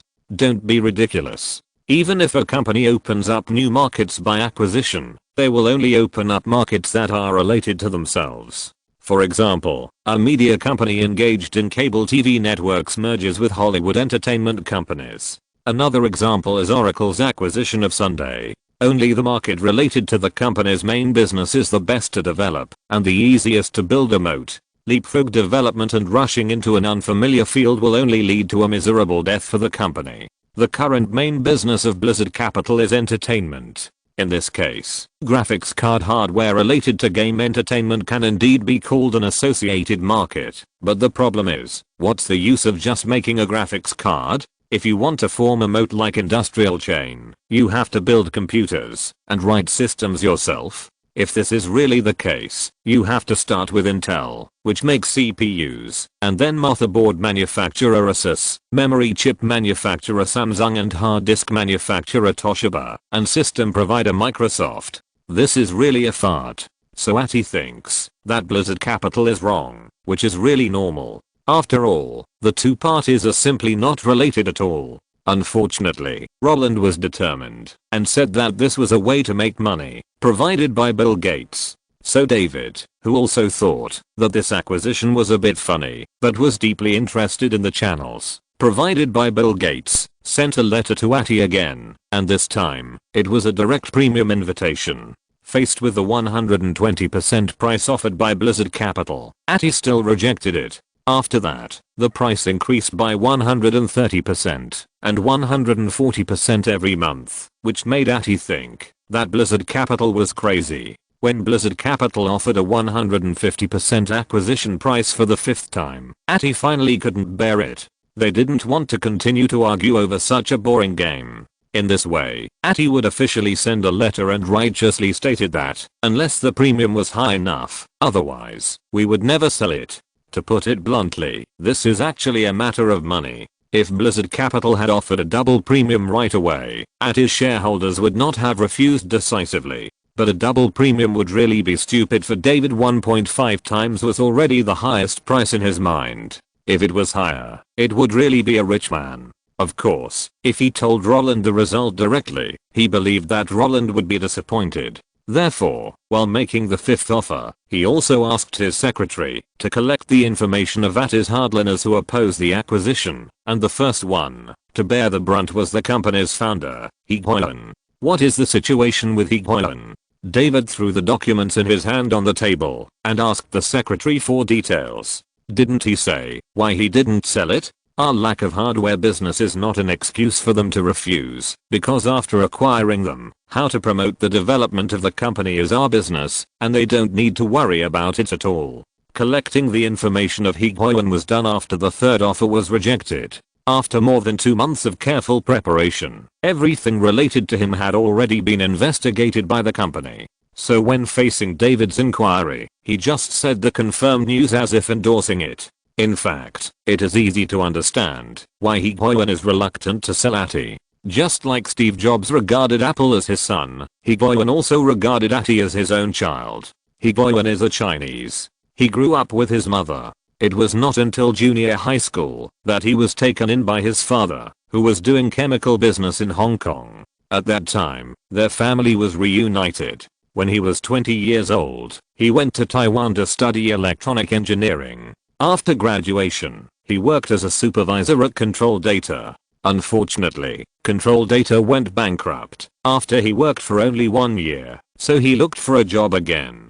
He was involved in production, materials, quality, all industries related to the consumer electronics industry, until he joined Philips. He even took the position of vice president. Then in 1980, he was poached by Hong Kong One's Electronics to become CEO. After working as a professional manager for 3 years, he felt that there was no hope for development, so he immigrated to Canada with his friends and founded Atty in Toronto. It can be said that the establishment of the company was the result of his careful consideration, not a whim. It was precisely because of his rich work experience that Atty developed smoothly. However, this success was actually based on his endless work. According to the information we obtained, he said that he wanted to retire at the age of 50, but his parents knew that he would only die in his own company. Whether it was the development of the American market in the 1980s, the development of the European market in 1993, or the current focus on the Asia-Pacific market, all of these business developments were done and negotiated by him personally. To exaggerate a little, without him, Atty would definitely not be what it is today. In this case, unless the acquisition price doubles or triples, otherwise, he can suppress the voices of most shareholders to sell. Is that so? Roland in New York nodded and said, I see, let's do this for now. Give up. David on the other end of the phone asked, give it up. Roland said, his market value is about 2 billion. If it doubles, it will be 4 billion. I don't want to throw all the money earned by Yahoo into this. Then should we quote 2 other graphics card manufacturers, or forget it? Apart from ATI, the only potential graphics card manufacturer on the market is Nvidia, and Huang Son will not choose to sell his son. What's more, we might as well privatize Apple directly if we spend so much money on it. Roland expected that ATI would not sell. He is not a son of destiny, and others will bow down to him as soon as he shakes his tiger body. No entrepreneur wants the company he has worked so hard to create to be acquired by others. If it is digested by a giant, it's fine, but if it is swallowed by an unknown investment company, it basically means that many years of hard work will go to waste. Not to mention, ATI is still the leader in the field of civilian display cards. I'm comfortable as a phoenix head, but you want to acquire me? Dream on. But whether ATI is sold or not is not up to Higuain. Because in Roland's memory, ATI in the previous life was unwilling to sell itself to a massage parlor or a toothpaste factory, and then Higuain was GG. After Nvidia cheated Microsoft, the angry Microsoft threw the Xbox display card business order to ATI, so ATI instantly became the leader in the industry. At that time, the market was full of arguments that CPU plus GPU was the future, so the toothpaste factory and massage parlor who did not want to be eliminated by the times asked ATI for the price and wanted to acquire ATI. Faced with the invitations of the 2 big guys, ATI refused without thinking. Higuain did not want to sell ATI. He felt that he could lead ATI to make a name for himself in the display card field. Then, the iron-willed Higuain was sanctioned. Half a year after refusing the acquisition, the Ontario Securities Commission, OSC, of Canada summoned Higuain and his wife because he was accused by ATI employees of suspected insider trading. What is most amazing is that the OSC's investigation result is that Higuain and his wife sold off their ATI shares on a large scale when the internet bubble burst, avoiding a loss of nearly 5 million. This result is a lie. The internet bubble has come, and everyone in the world knows that the stock prices of companies related to the internet will fall. In this case, Higuain and his wife sold part of their shares to avoid losses. Is there a problem with this? Isn't this human nature? Besides, they did not sell them in violation of regulations. Instead, they followed the legal requirements and disclosed first, and then sold them. How can this be called insider trading? But the OSC believed this investigation result and then continued to summon Higuain. Then, unable to work normally, Higuain was forced to give up the position of CEO. After he resigned as CEO, the new guy who took over flirted with the toothpaste factory and the massage parlor. When OSC summoned ATI's investment director, marketing manager, and chief defense lawyer one by one, the difficulty of concealing the Q1 and Q2 sales targets in the 2000 financial report became the last straw that broke the camel's back. Higuain officially withdrew from ATI, and ATI, after continuous bidding by the toothpaste factory and the massage parlor, finally married the massage parlor. Most importantly, after ATI was sold, OSC stopped investigating Higuain on the grounds of insufficient evidence. From the perspective of the beginning of the millennium, Higuain was really a traitor in people's eyes. OSC's cessation of investigation was the greatest mercy. But if we look at it from the perspective of more than 10 years later, isn't Canada America's thug? If we can't solve the problem, we will solve the people who create the problem. The routine of long-arm jurisdiction was played very well by the toothpaste factory and the massage parlor, but ATI? If you want to blame someone, you can only blame yourself for not being an American company. It's a mental illness to talk about favors with capital, and the development and growth of American companies are all due to sucking blood in this way. So ATI will not be sold for the time being, and Roland doesn't care, because it's still too early to completely get rid of Yahoo. After all the Yahoo shares are sold, he will stare at ATI and fight to the death. The massage parlor and the toothpaste factory have already pointed out the direction for him. What he has to do is to follow the path of his predecessors and walk it again. As for how to deal with the Securities Commission of Ontario, Canada, isn't there James Cameron? As a native Canadian, he is the pride of Ontario. The film and television base was built there, and his deep sea exploration plan was also launched with the help of Ontario. This guy still owes him 10 million, and after that, he will only owe more and more. Roland doesn't charge him interest. In this case, it should be okay to help shake the Ontario Securities Commission, right? Since Atty couldn't acquire the company for the time being, David, who had been busy for almost a year, could finally take a nice vacation. He left all 3 little ones to the nanny, and then took his wife on vacation. First, Nevada. Roland gave David the plan to build a zoo, and after careful selection, David chose Nevada, which is closest to California, as the construction site, and bought 7,400 acres of land here. The cost was less than 20 million. Since it is a livestock and irrigation agricultural area, the land here is very cheap, and you can enjoy subsidies by acquiring land under the banner of entering the livestock industry. As for why we would build an aquarium while raising cattle, sheep and horses, a lion park, a tiger mountain, that's because we are afraid that cattle, sheep and horses will become depressed while growing up. When the horses are free, they can go to the lion park to see the lions, go to the tiger mountain to listen to the tiger roar, and go to the aquarium to see the penguins. Species diversity is for the better growth of creatures. Well, in fact, no one cares whether private land is used for grazing or building a zoo. The reason for building a ranch is that the land is too big and it would be a waste to build a zoo. If you enclose a ranch, you can get some subsidies. Just like Jeff Bezos raises cattle next to his rocket launch site in Texas. The reason is that it keeps the animals alert and fully exercised so that the meat can be delicious. After a few rounds in Nevada, the couple went to New Zealand. Although the filming of The Lord of the Rings will not start until next year, many scenes have already been built. Because it is not clear where Peter Jackson needs to shoot, so the land has been enclosed, but the resort has not been built yet. However, this does not prevent the couple from playing. While galloping on the horse, David waved his hand and said to Ganetti, "This is all the kingdom bought by Roland." Ganetti had her after staying in New Zealand for a week. They turned to the UK. Although Roland has repeatedly stated that he will let Kate choose her own house, in David's opinion, it is more cost effective to buy land and build it yourself. Anyway, it is permanent. Of course, whether to buy or build, David will not help Roland make the decision. Not to mention, as Kate's hometown, this matter might be handled by Kate herself. As for his visit to the UK, he was purely looking for some good vacant land, so that he could give Roland a reference. After looking at several plots of land, David suddenly sighed. "Hey, I came here to relax on vacation, but I ended up finishing the things at hand. How can there be such a good person like me in the world?"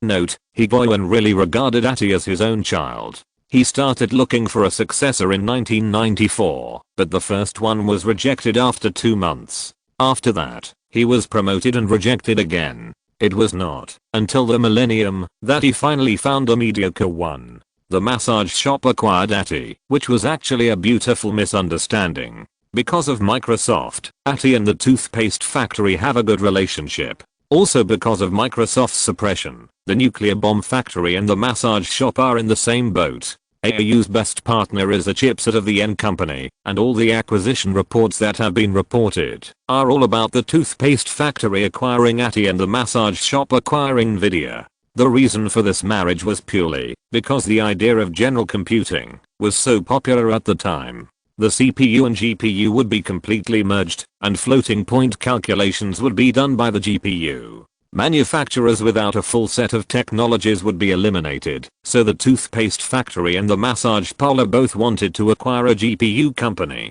However, when the massage parlor talked to Leo Huang demanded that he must be the CEO of the new company, so the massage parlor gave up, and the toothpaste factory found that Atty was unwilling to sell, so it exercised long-arm jurisdiction and got Higuain out. At the same time, when the massage parlor found that the business of its mortal enemy was going to be successful, and they could only die slowly, they raised the acquisition price and forcibly snatched Atty away.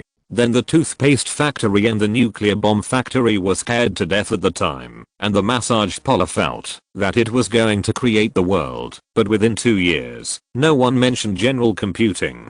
Chapter 288 Sony's Thoughts and Helplessness. On October 19th, Roland, who had left Ang Lee alone for 2 weeks, finally gave a positive response. As explained to Kate in advance, Roland expressed his optimism about the project to Ang Lee, but at the same time, he also told Ang Lee about his difficulties. When Ang Lee learned that Roland had sought the opinions of his peers and received a lot of praise, and many people even hoped that the film could be successfully filmed and smoothly released in America, the investors surfaced. Without hesitation, Ang Lee bought a plane ticket home that day and then found Jiang Ziqiang of Hong Kong Enel Pictures through his teacher Zhu Ligang and asked him to contact Sony Columbia Asia. Faced with Ang Lee, who came to the door, even though they were prepared, Sony Columbia Asia was still caught off guard, and when they learned that Ang Lee came to seek help immediately after being rejected by Roland, a feeling of understanding surged in their hearts. It seems that those guys are not very firm in their attitude. I thought they would exclude those non-American directors as before and treat them according to the good or bad public opinion after the movie is released and the response is generated, but now have they expressed a certain degree of goodwill? In the office of Sony Pictures Entertainment, everyone who received the report from the branch was having a meeting. Those guys mentioned by these people actually refer to the Jews. When they heard the words releasing goodwill, a chuckle also sounded. That's because Ang Lee found the right person. The producer of the movie Ride with the Devil is Robert Colesbury. His friends are Martin Scorsese, Robert De Niro, Meryl Streep, Dustin Hoffman, Robin Williams, and Harrison Ford, aren't they? In this case, Ang Lee, who couldn't get investment for Ride with the Devil, found Roland. Isn't that the same as asking the people behind the scenes what they think? Let's not talk about those guys having no intention of targeting Ang Lee. Just because Roland came forward, they wouldn't say no to Roland for such a small matter. The producer of Ride with the Devil is a member of the Jewish gang. Ang Lee found Roland to ask these people what they really think. Although Roland didn't yell in the group behind him with a notebook as he expected, the answer he gave Ang Lee and Sony Columbia a reassurance. In the eyes of these guys, since Roland said there was no problem, there must be no problem. Then let's invest. Let's invest. Let's invest. Okay, after the meeting I'll notify the Asian branch and have them sign a contract with Ang Lee. Well, let's do it. Oh, by the way, how much money does Ang Lee want? 10 million. 10 million? This investment amount is enough to sign a bet. Just agree to a box office of more than 6 times the investment amount. Oh, by the way, when you report it, don't mention Roland, understand? Okay. Capital can abandon its face for the sake of profit, and at the same time, they can also pick up its face for greater interests. Although Sony Columbia had intended to invest before, now the key to their investment is Roland. In the eyes of others, the current situation is that Sony Columbia Pictures invested in Crouching Tiger, Hidden Dragon under the influence of Roland, and Roland's personal influence has surpassed the giants. But if Roland is hidden, and only the bet is mentioned, it will become that Sony Columbia invested in Crouching Tiger, Hidden Dragon alone for profit, and it has nothing to do with personal power. Don't underestimate this change, because no giant wants to see someone shitting on his neck. This kind of face image is related to all interests. If the public knows that non-giant employees can easily control the survival of a project, the value of the giant will fall madly. In this case, the initiative is in the hands of individuals. This is unbearable for the giants, because they use the right to speak to achieve all-encompassing exploitation. But for Roland, this concealment is just what he wants. He wants the whole world to know that Sony wants to split America. In this case, if you can avoid showing up, don't show up. After talking about the investment matters related to Crouching Tiger, Hidden Dragon, since Roland was mentioned, they put all the topics related to Roland on the table. This year, Sony, Amblin and Warcraft Film and Television Joint Distribution Company have not released any projects, which is a short-term operation. So, how much loss are you going to make? As soon as this matter was mentioned, everyone in the meeting flipped through the documents in their hands. Last year, despite releasing movies such as Maggie Cheung, Air Force One, Men in Black, and on a yen, they still made the company lose money, leaving Amblin and Warcraft Pictures, which hold 50% of the shares, with nothing to gain. It was because of this that Spielberg wanted to use the power of the Wolf King, under the slogan of helping Paul Allen fulfill his dream, and use Microsoft's money to take over Sony, Columbia, and Samsung. This idea prompted Roland to win an Oscar, and also launched a joint brand, changing the direction of the company's development. Although Sony's operations made Roland a lot of money, they did not think that there was anything wrong with what they did. After all, the distribution channel was also intended to keep the entire company alive, and when the company was alive, cleaning up the idlers in it became the first choice, just like asking Michael Jackson to take out the copyright library in his hands for merger, and finally constantly trying to buy the other half of the shares from the other party. Mergers are for better development. Cleaning up is for greater self-interest.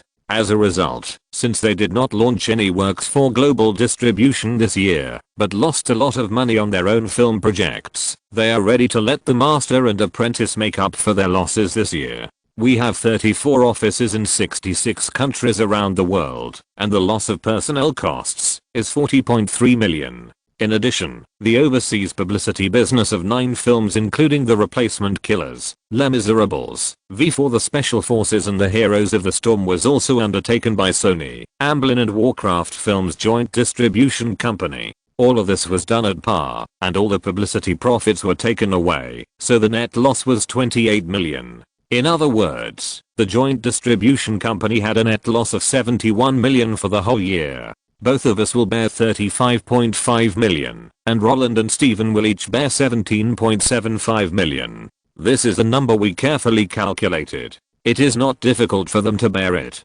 Steven only needs to give us the money he earned from Saving Private Ryan and The Mask of Zorro this year, to plug the hole of more than 17 million. As for Roland, Titanic has already made 2 billion, and he can take 360 million by himself. It is not a big deal for him to give us a small part of it. Not to mention, he is frantically selling Yahoo shares now. Maybe he has more cash on hand than our company. Who among the big 6 has not sucked the blood of their peers? When Universal, Paramount, and MGM formed United International Pictures, the 3 companies were all good. They all thought that the 3 companies would be better off together than fighting alone, and they would definitely be able to take the lead in overseas distribution. However, their overseas distribution path is indeed much faster than Warner, Disney, Columbia, and Fox, but after the high-speed expansion period, they began to make trouble. Universal and Paramount have been sucking blood for years, which has made MGM, which already has financial pressure, even worse. So, MGM had to withdraw its shares and leave. And then, it was the era of media and entertainment mergers. With both parties backing each other, Universal and Paramount stopped making trouble. Although it has been proven that this coexistence is feasible, it does not apply to Sony, Amblin, and Warcraft Films. This company is not the only choice for Warcraft Pictures and DreamWorks, but it is a retreat that the other 5 companies are afraid of. Its existence is just to allow The Master and Apprentice to negotiate with other companies better. Since it is a spare tire, Sony will not want to endure it. What about next year? Spider-Man 2 will be released next year. How much are we prepared to lose? Steven will not produce any works next year. We just need to make the overseas distribution income of Spider-Man 2 disappear. Control the losses within their tolerance range. Yeah. The so-called control of losses is actually a blunt knife sharpening people. If the distribution company loses several hundred million a year, Roland and the old man will definitely take action. At that time, whether it is to hurt the enemy by 1,000 and lose 800, or to directly cut off the project, it will be a painful act for Sony. But if the loss is small, just a few million a year, it will not hurt them. If you want to squeeze people in, you have to control the degree. You can't be too light or too heavy, and you can't let people bleed at once. Only when people feel that it's a pity to eat it and throw it away, and calling for greater power to solve this matter will lose money, is the most ideal range. This is a very long process, but it's not a problem for Sony. After all, they have been on the road of net losses for 9 years. Okay, let's do it this way. Last year we made the joint distribution company lose money, and they didn't react, so this year, we will do more. They must know that we are disgusting people, but this disgusting has not reached the level of tearing the face. After determining the development policy of taking other people's money to fill their own holes, there is only one topic related to Roland. And this one is a topic that no one wants to mention because they can't control Roland. Although they have cooperated with Roland on Spider-Man 2 and 3, it's better not to mention this. When they invited Roland, they promised to give him enough creative space and wrote it into the project contract. So now, even though they are eager for Roland, who is shooting in New York, to film honestly and quickly stop the high cost, they can only look on because of the contract in black and white. To put it bluntly, Sony even thinks that it is right to let Roland and the old man bear the loss of more than 30 million. Who told you not to film well? Because you are unwilling to work at full capacity, the production cost has increased a lot. In this case, we will cut you a little from other places to make up for the loss you have caused us. Isn't this a reasonable thing? Of course, although I think so in my heart, I won't admit it. Not only that, Sony also often cares about Roland. There is no way not to care. Roland has not paid for their publicity and hype. Speaking of hype, that is the last unpaid debt owed by Roland when he rushed to the Oscar. In the deal between Sony and him, it was clearly required that Roland should cooperate with the actress who played Mary Jane to hype up a love affair when Spider-Man 2 and Spider-Man 3 were released, so as to arouse the audience's desire to explore and go to the theater. Now, the candidate for Mary Jane has been announced, but Roland has not submitted the hype plan to Sony. This made Sony a little anxious. Not only that, after seeing Roland and Kate subconsciously posting dog food, they actually doubted whether Roland wanted to default on his debt. Because this kind of love hype would actually damage the brand image of R&K. If R&K was just an ordinary product, Sony would be worried, but would never get carried away. But when Berkshire Hathaway entered the market, the situation changed. Although there is still a year before the movie is released, according to the normal rhythm, the publicity and promotion arrangements should have been finalized. Confirmed. How can we confirm it now? If Roland doesn't say anything himself, can we force him to confirm it? Yeah. Oscar transactions never leave contracts. If he pretends not to know now, then we can't do anything to him. Hey, if I were him, I wouldn't want to mention this matter now. After all, 13 stores and more than 600 million in cash are already in his pocket. Compared with Warren Buffett's investment, the success or failure of Spider-Man 2 and 3 is not so important, not to mention that he signed a global box office profit sharing contract with us. Regardless of the profit or loss of the movie, he will not lose a penny of the money he deserves. In this case, the longer the time drags on, the better it will be for him. Then can't we think of a way? What can we do? The Oscar deal involves Time Warner, Disney, Fox, Universal and Paramount. Now those 5 companies have received corresponding compensation. If we jump out and say that Roland still owes us something, do you think there will be media reports in the market? Are the 5 companies that have already made money fools? How could they allow us to drag Roland into the water? Now we can only watch. What else? This kind of thing can only be decided by Roland himself. At this point, everyone presents side. Roland is developing too fast. A few years ago, when they learned that the Japanese headquarters agreed to sell 25% of the shares of the overseas distribution company to Roland and signed a generous cooperation agreement with Roland, they actually didn't care.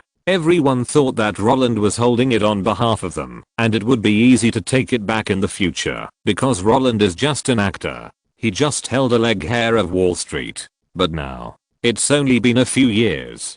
Carl Icahn, who they didn't want to face at the beginning, and Roland have started a business. Time Warner, Disney and Universal can be tied to Roland for at least 5 years. Not only that, Roland is also supplying Microsoft, and it is Warren Buffett who has become an angel investor. Yes, these relationships are bound by interests, but it is the transfer of interests that makes them inseparable. These guys are making money through Roland, and the more they make, the safer Roland is. Call Roland directly and assign the task of hyping up the relationship. Don't be kidding. Even if Sony president Nobuaki Idoi comes, they won't say a word about this issue. With one phone call, Roland tells them, sorry, Warren hopes that we can live well. When our wedding is decided, I will definitely send you an invitation. Oh, by the way, William and the others will also attend, which will block all their words, questioning, cursing. That was just impotent rage. Because they won't tear each other apart. They don't have the ability to tear each other apart, and they dare not tear each other apart. This has nothing to do with tripping up the distribution company. The distribution company is Roland's personal interest, and Roland's current marriage is in the interests of everyone. Note, the producer of Ride with the Devil is indeed a member of the Jewish gang. Sony Pictures Entertainment is really capricious, and they really cooperate with the Jewish gang while stabbing the Jewish gang. When signing the contract for the 1997 movie Ride with the Devil, the one played by Harrison Ford and Brad Pitt, it was stated that it would be filmed according to the script, but in the end, the script was revised 7 times, and the creative team was all confused. After discovering that the script was changed into a mess, the creative team didn't want to shoot it anymore. Then Sony did something very awesome, killing the chicken to scare the monkey, and directly threatened Brad Pitt with a lawsuit. The liquidated damages added up to $63 million, and the liquidated damages of the entire team added up to $470 million. You have to know that the total investment of this movie is only $80 million. Then Brad Pitt gave in, and the creative team stopped making a fuss and just patted the film on the back. This matter was exposed by Brad Pitt before the film was released in 1997. Sony Pictures Entertainment is really the kind of company that wants to be led by a great director, but also thinks the great director wants too much. Chapter 289. Roland is also annoying. New York, Manhattan, coffee shop. Gwen Stacy and Mary Jane, who had ponytails, sat facing each other, with a cup of coffee in front of each of them. Mary Jane, who had red hair, held the coffee spoon and stirred the sugar and milk in the cup evenly, then placed it on the outside of the saucer, picked up the cup, and took a sip. At the same time, Gwen Stacy, who rested her chin on the back of her hand, exhaled heavily, quickly took off her green windbreaker, and threw it on the inside of the sofa. When the black sweater wrapped tightly around her body appeared, the irritable words, like the black on her body, were clear to see but vague. Mary, I've really had enough.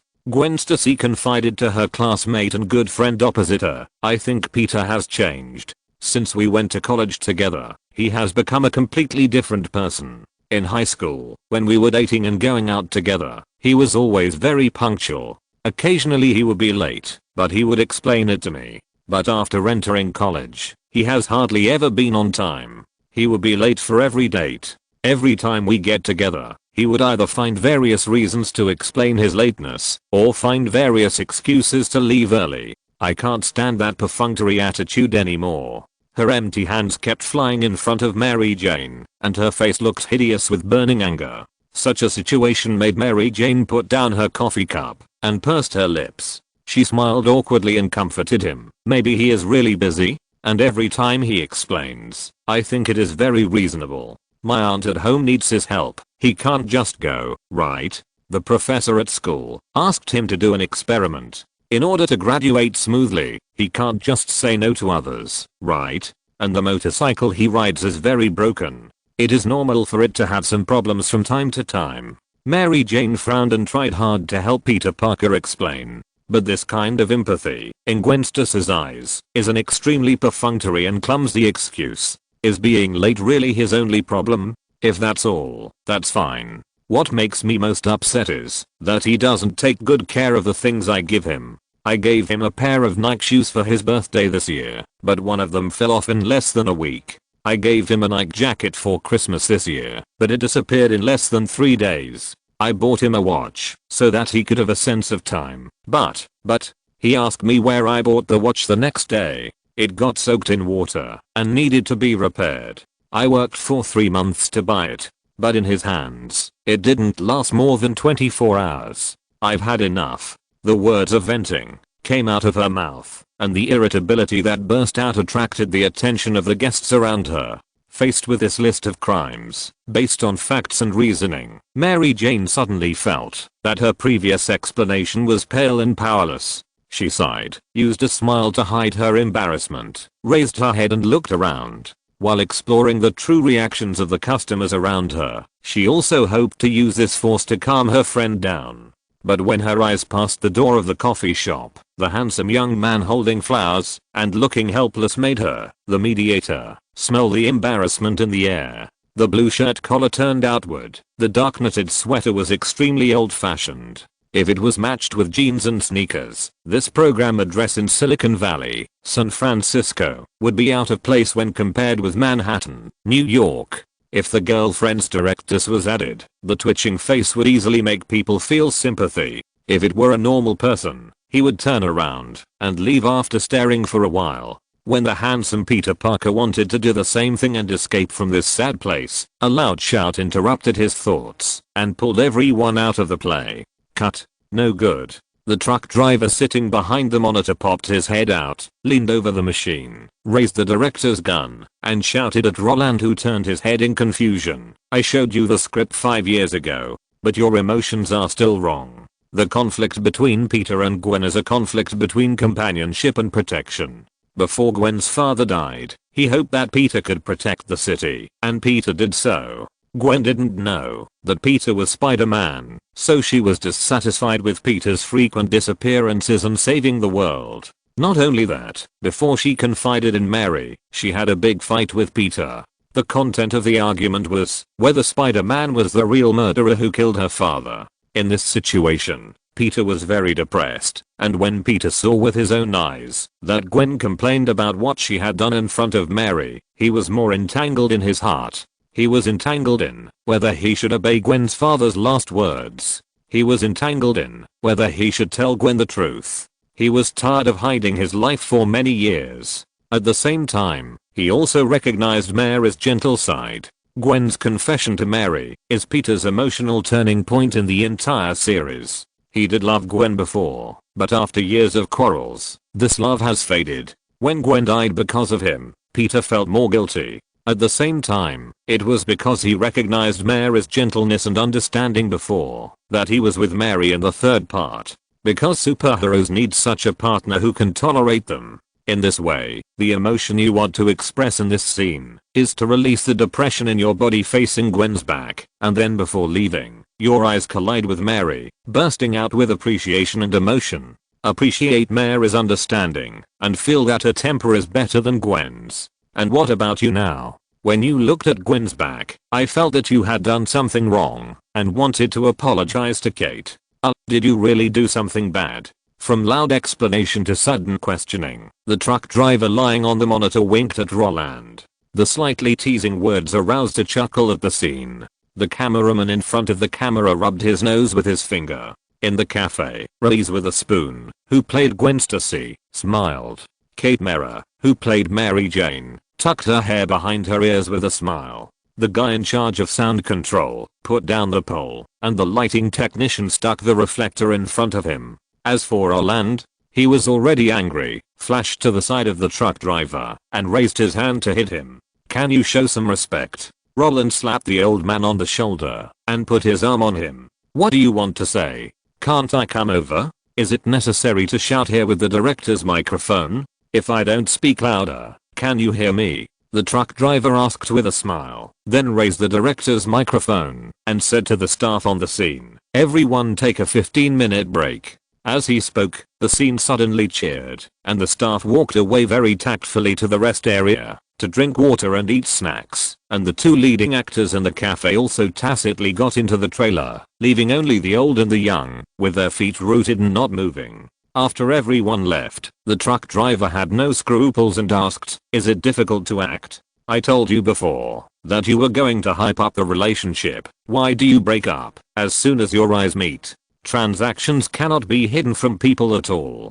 The biggest difference is nothing more than the distinction between content and results. Most people in the circle only know the final result, while the truck driver knows more or less about the content of the transactions of several of them. Hearing his question, Roland, who had been showing a ferocious look in front of everyone, smiled helplessly and nodded, saying, yeah, the relationship may not be hyped up in a big way. No way, this matter is not up to me alone. That's right. just when Sony was struggling with whether Roland would give back according to the terms of the transaction. Roland was also very worried about the hype of the relationship. Before, according to the agreement between the two parties, the news that Peter Parker fell in love with Mary Jane would fly in the sky for a while, and then the parties would come forward to refute the rumors. Finally, Roland, who realized the power of public opinion, would choose to withdraw from the circle. From suspected love affair to finally giving up his career, the whole process can not only attract people's attention, but also infinitely elevate Roland's personal image. After all, after being harassed by public opinion, he gave up love for a leg. Ugh. He gave up his career for love. But now, with the entry of other funds, all of this has been stopped. In the words of Warren Buffett, since you can earn stable compound interest, there is no need to give it a try.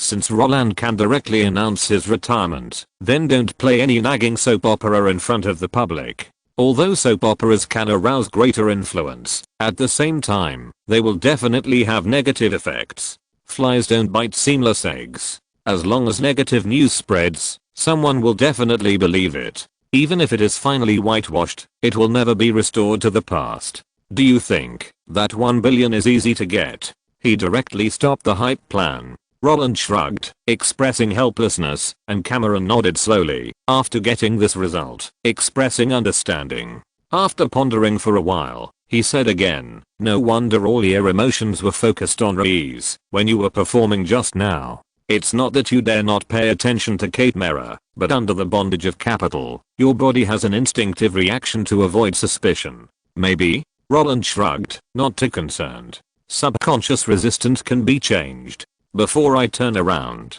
can't I just give Kate Mara a look of gratitude? Thank Mary Jane for comforting Gwen Stacy when I needed help the most. Although it is different from appreciation and emotion, gratitude can replace the former. Roland is now very familiar with emotional replacement. Although it is impossible to express true feelings, it is no problem to make the fake look real. The truck driver will not be entangled in such trivial matters. From the audience's standards, this scene has no bugs, so it can be passed. As for the critics, those comments have long since stopped affecting them. Of course, he will not give Roland any guidance on acting, but he can still show concern for him in life. So is this matter just going to drag on? The truck driver took out a cigarette and a lighter and lit one for himself. What else? Should I return the 1 billion to Warren Buffett? Roland rolled his eyes at the old man. He didn't want to smoke, because he couldn't find a clue.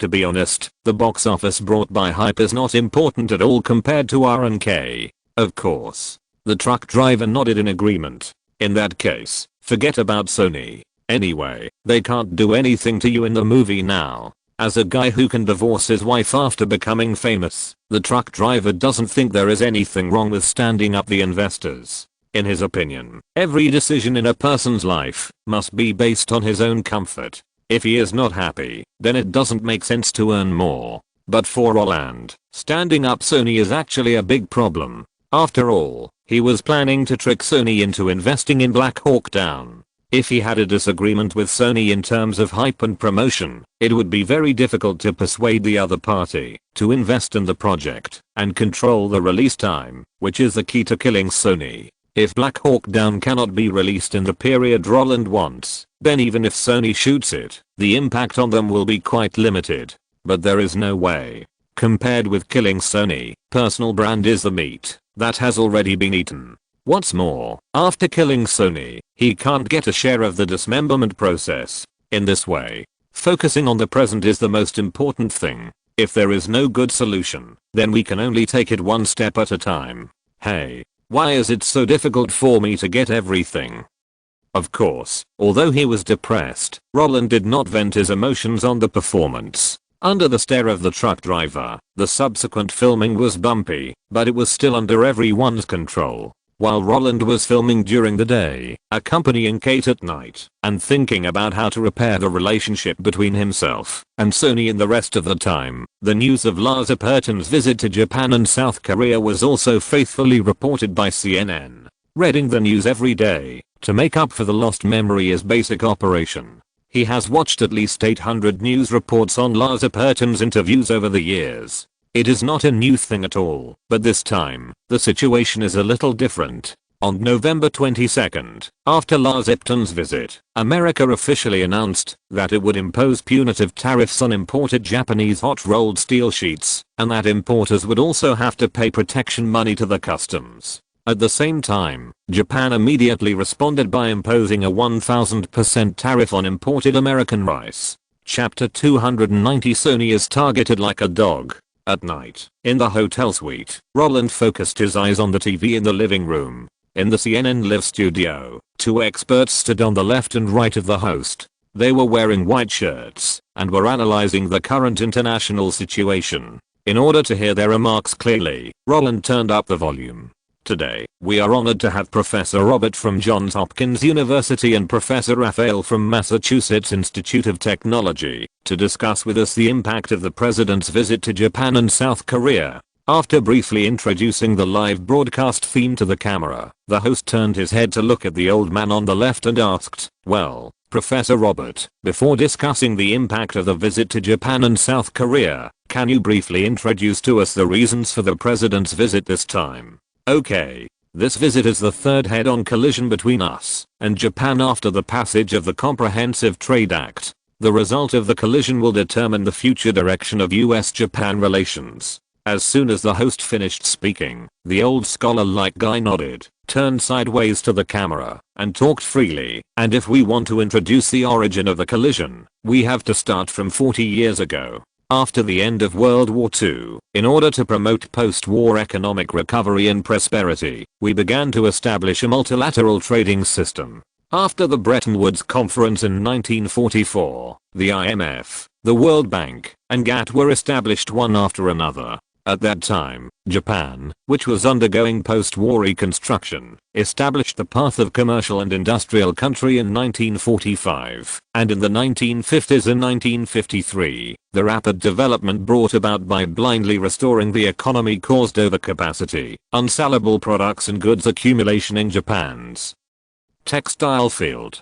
So after joining GATT in 1955, Japan frantically sold us textile products at low prices due to the accumulation of goods. In that year, the trade volume reached 11.1 billion yen. This excessive and disorderly export has seriously threatened our local light industry. Japan, which also understands this, implemented voluntary restrictions on the export of such products in January 1956. In order to avoid losses to our enterprises caused by Japan's crazy development, we signed the US-Japan Cotton Textile Agreement with Japan in 1957.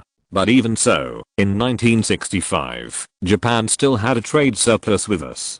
Because we came prepared, during Professor Robert's narration, a series of curves appeared on the big screen in the studio. The blue and red lines represent the amount of Japan's exports to the United States and the amount of imports from the United States. Although the specific data at each time point is not accurately marked, the trend of the two curves can be distinguished at a glance. From 1950 to 1960, the two lines overlapped, but from 1965 onwards, the curve representing exports soared like a rocket, and by 1995, just by looking at the large scale on the y-axis, one could see that the gap was more than 20 billion. In the 1970s, Japan and our synthetic fiber industry were in serious conflict. If we had not reached a fiber trade agreement with Japan in 1972 and strictly controlled their exports to us, perhaps we would now be wearing all made in Japan clothes, using all made in Japan tabloid, and playing with all made in Japan toys. I think Professor Raphael knows this better than I do. When the old man with glasses looked at the middle-aged man opposite him, the scholar from MIT nodded seriously and agreed, yes, when I was a child, the most common thing at home was made in Japan. Japan's utensils. As Professor Robert said, our trade friction with Japan began in the 1950s, and after reaching a fiber trade agreement in January 1972, peace only lasted for 1 year and 9 months. In October 1973, the Fourth Middle East War broke out. Since Japan's overseas dependence on oil was as high as 99.7%, many light industries could not operate. From then on, their fiber textile industry declined rapidly, and our fiber textile suppliers won without fighting. However, in order to continue to develop the economy and accelerate the transformation of the industrial structure, they put the focus of development on knowledge-intensive industries.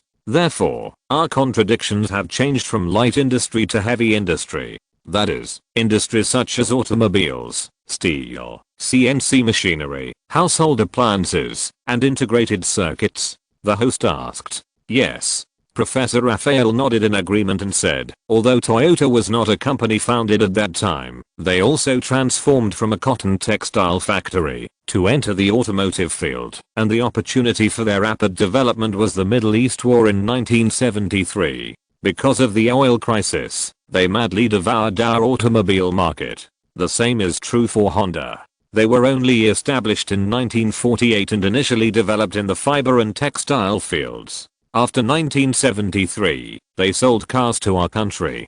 Professor Robert added. Panasonic also entered the market at that time, and they also launched the VHS standard. And Sony. In 1975 they became a global consumer electronics imaging manufacturer. As the two people continued to act, one data sheet after another was printed on the display screen in the studio. What Roland was most interested in was the blue bar belonging to Sony. Before 1973, Sony had a place in the American import list with its own inventions of semiconductor radios, semiconductor televisions, home video recorders, color televisions, etc. And after 1973, because of the Middle East War and the emergence of Walkman, it even accounted for 4% of America's total import trade with Japan. The market share of color TVs has soared from 1% in 1965 to 7% in 1970. Although this number seems small, Japan's share of the American color TV market in 1970 was only 16%. At its peak, Japan occupied more than 30% of the American color TV market. And almost half of this belongs to Sony. Fuck, is it so awesome? Roland, who was leaning on the sofa, sighed. This Japanese player who lives a good life is still very capable. Maybe it is, because Sony has invaded America a long time ago, that Sony pictures can survive to the end. Roland admitted that as a loyal Sony fan who wanted to buy the PS5 with an optical drive, he did have a certain understanding of Sony, but that was after the millennium. As for how Sony made its fortune, what kind of wind outlets it encountered in the process of making its fortune, as a pig on the wind outlet, how did he ensure that he would not die after the wind outlet disappeared? He didn't know anything about these. All his digging and calculations came from his confidence in America's long-arm jurisdiction. After all, ever since America implemented long-arm jurisdiction, it has been knocking others down with one hammer. No one can survive the second round. The one who can make America call Canada first, then call Britain, and then block chip purchases, it can never be Japan. Since no one has been able to defeat it before, Roland doesn't need to care about how Sony got rich, because it's meaningless. This guy's destined to be unable to bear it. Of course, this is due to the confidence before. Now, Roland really wants to know, is there any way to make Sony not care about this pigeon of his? Isn't it just cooing? The first time is cowardly, the 100th time is justified. Just as Roland stared at the chart and sighed, the discussion continued in the CNN studio. As far as I know, the second trade friction in 1973 was very intense, the host asked. Yes, in 1977, Japan's steel exports to our country were subject to severe price restrictions, and their color TVs were subject to the agreement on maintaining market order signed between us and Japan. Professor Robert said in approval, if there had not been the restriction of 1.75 million TVs in 3 years, I think in the cognition of Professor Raphael's generation, TV might have been equivalent to Sony. But now the Walkman people talk about is also Sony. Professor Raphael shook his head helplessly, as if he was dissatisfied with this encroachment, but it was more like he was helpless about the fact that there were no competing products in the country. After imposing restrictions on steel and color TVs from 1981 to 1994 in order to protect the automobile market, our ITC, International Trade Commission, also imposed voluntary restrictions on their products. In 1987, Japan's semiconductor products occupied 95% of the domestic market in Japan and swallowed up more than 25% of our market share, so we signed the US-Japan Semiconductor Agreement with them. Of course, in order to fight back, they also restricted our beef, oranges and other agricultural products. Under the professor's successive narration, the Trade Act of 1974, which dominated the multilateral trading system, appeared in front of the public, and in order to solve the sharp increase in America's foreign trade deficit and clean up the ass of the collapsed Bretton Woods system, the Plaza Accord was also brought to the table. However, after the Plaza Accord, the sharp appreciation of the yen against the dollar did not effectively improve the problems in Japan-US trade. Instead, the trade friction in a single industry escalated into a compound friction at the exchange rate and institutional level. Therefore, in 1988, America strengthened the Section 301 in the Trade Act of 1974 and launched the Super Section 301 for Japan's steel, automobile, and semiconductor industries. Not only that, America also required Japan to carry out structural reforms in its domestic industries. The economy and system must be adjusted to reduce the resistance of American products entering Japan. Although the two professors on TV repeatedly stated that this was a protection for domestic enterprises and a serious consideration for the stability of national life, Roland knew in his heart that this was nothing more than relying on his big fist to beat whoever he wanted. He felt that Japan's economic structure and political system affected him, so he asked the other party to change it in one sentence. Isn't this just treating others as grandsons? And Japan really couldn't beat him, so the two sides established the US-Japan Structural Agreement Council in 1989 and reached the US-Japan Structural Issues Agreement. In order to avoid friction, Japan began to invest overseas on a large scale, and the slogan "Buy America" emerged. At that time, more than 96% of Hawaii's overseas investment came from Japan. In 5 years, they completed 18 mergers and acquisitions worth more than $1 billion. Nearly 10% of our country's real estate was bought by Japanese companies. Sanling, Panasonic Itachi Corporation, Toshiba, and Sony were the main forces in this purchase, but this still did not stop the growth of the trade deficit. This year, our trade deficit with Japan rose to $63 billion, accounting for 40% of the annual foreign trade deficit, setting a record high, so continuing restrictions has become an obvious thing. Last year, Japan dumped 83,300 tons of hot-rolled steel plates on us, which became the target of restrictions. Under the rotation of Professor Robert and Professor Raphael, the trade friction that broke out this time was explained clearly. Not only that, they also called this friction the largest in history, because in addition to the conflict between hot-rolled steel plates and rice, the dumping and anti-dumping confrontations in other fields will also be revealed one by one. As far as we know, the ITC has determined that the export of Japanese mainframe computers to my country has caused the price of mainframe computers in my country to drop, which has caused harm to manufacturers. Therefore, they have to submit an application to ask the Ministry of Commerce to curb Japan's behavior. Professor Robert, what do you think is the probability that the Ministry of Commerce will approve it? The host glanced at the manuscript. This will definitely be approved. Professor Robert said, Japan sells mainframe computers to my country at low prices, which has damaged my country's electronic computer market. Since 1993, IBM's sales revenue has declined, while at the same time, their R&D funds have not decreased. If Japan is allowed to dump mainframe computers to us, then our companies in the same industry will have to reduce R&D costs due to reduced revenue. Once the R&D costs go down, it is equivalent to giving this market to others. Then it is aimed at companies like Fujitsu and Hitachi. The host asked. Yes. Professor Robert nodded. Besides that, the host turned to look at Professor Raphael. Professor, what other industries do you think will cause friction? In fact, I think all industries can cause friction, because Japan's favorite tactic is roundabout tactics. Professor Raphael said, for example, we restricted Japan's steel, and then they stopped selling steel, and instead sold processed products hot-rolled plates. For example, we once restricted their color TVs, and then they stopped selling color TVs in large quantities, and instead dumped Walkmans on us. For example, we restricted their cars, and then they stopped exporting cars in large quantities, and instead disassembled the cars, and sold auto parts to us. In this case, restrictions on a single industry are useless. What's more, when Japan finds that, as long as they export too much of a single product to us, we will impose restrictions on their industry, they began to change their thinking, and seek the right to speak in the industry. The most typical example is Japan's Victory Company. They developed the VHS system in 1976, and then VHS videotapes took over the global market. After that, Victory Company joined forces with Sony and Panasonic to launch the VCD standard. And now the entire market is dominated by VCD. Then Sony joined forces with Toshiba to launch DVD. Last year, the world's first DVD rewritable burning specification DVD RAM was born.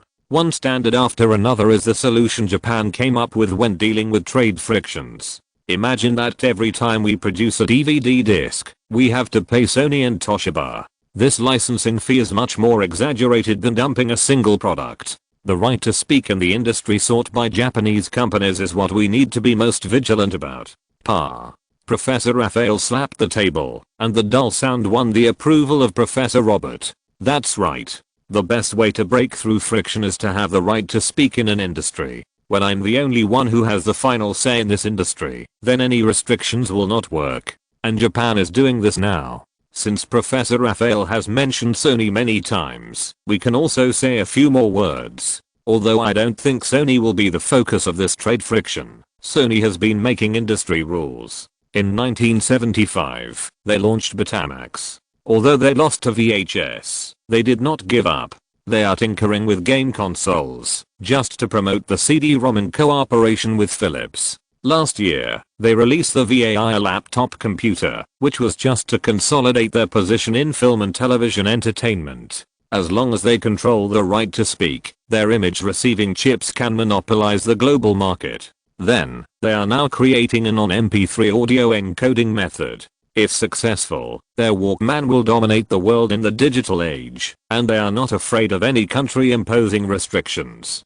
Because the products of companies in various countries have adopted Sony's standards, the country wants to restrict, but the manufacturers don't do it. So, Raphael and Professor Raphael shared the same view. While solving the trade deficit problem through various restrictions, we must also find ways to curb those companies that attempt to set industry standards, even if the products produced by these companies are not strategic materials. But their success will give those strategic material manufacturers hope. Then what the professor means is that if possible, I hope the relevant departments can target Sony. The host asked, but this seems to be an unrealistic thing. As you said, as a non-strategic material manufacturer, we can't find any reason to deal with Sony, a company that sets an example for Japanese companies. This is the problem.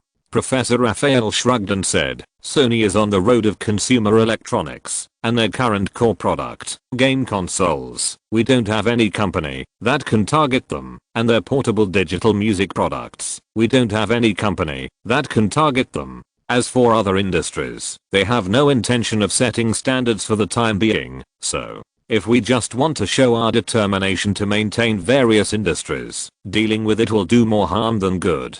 In this case, we can only focus on the trade frictions that have already erupted, the host said with emotion. Everyone knows that the so-called disadvantages outweigh the advantages, but it is just because no company is crying and shouting in Congress to develop.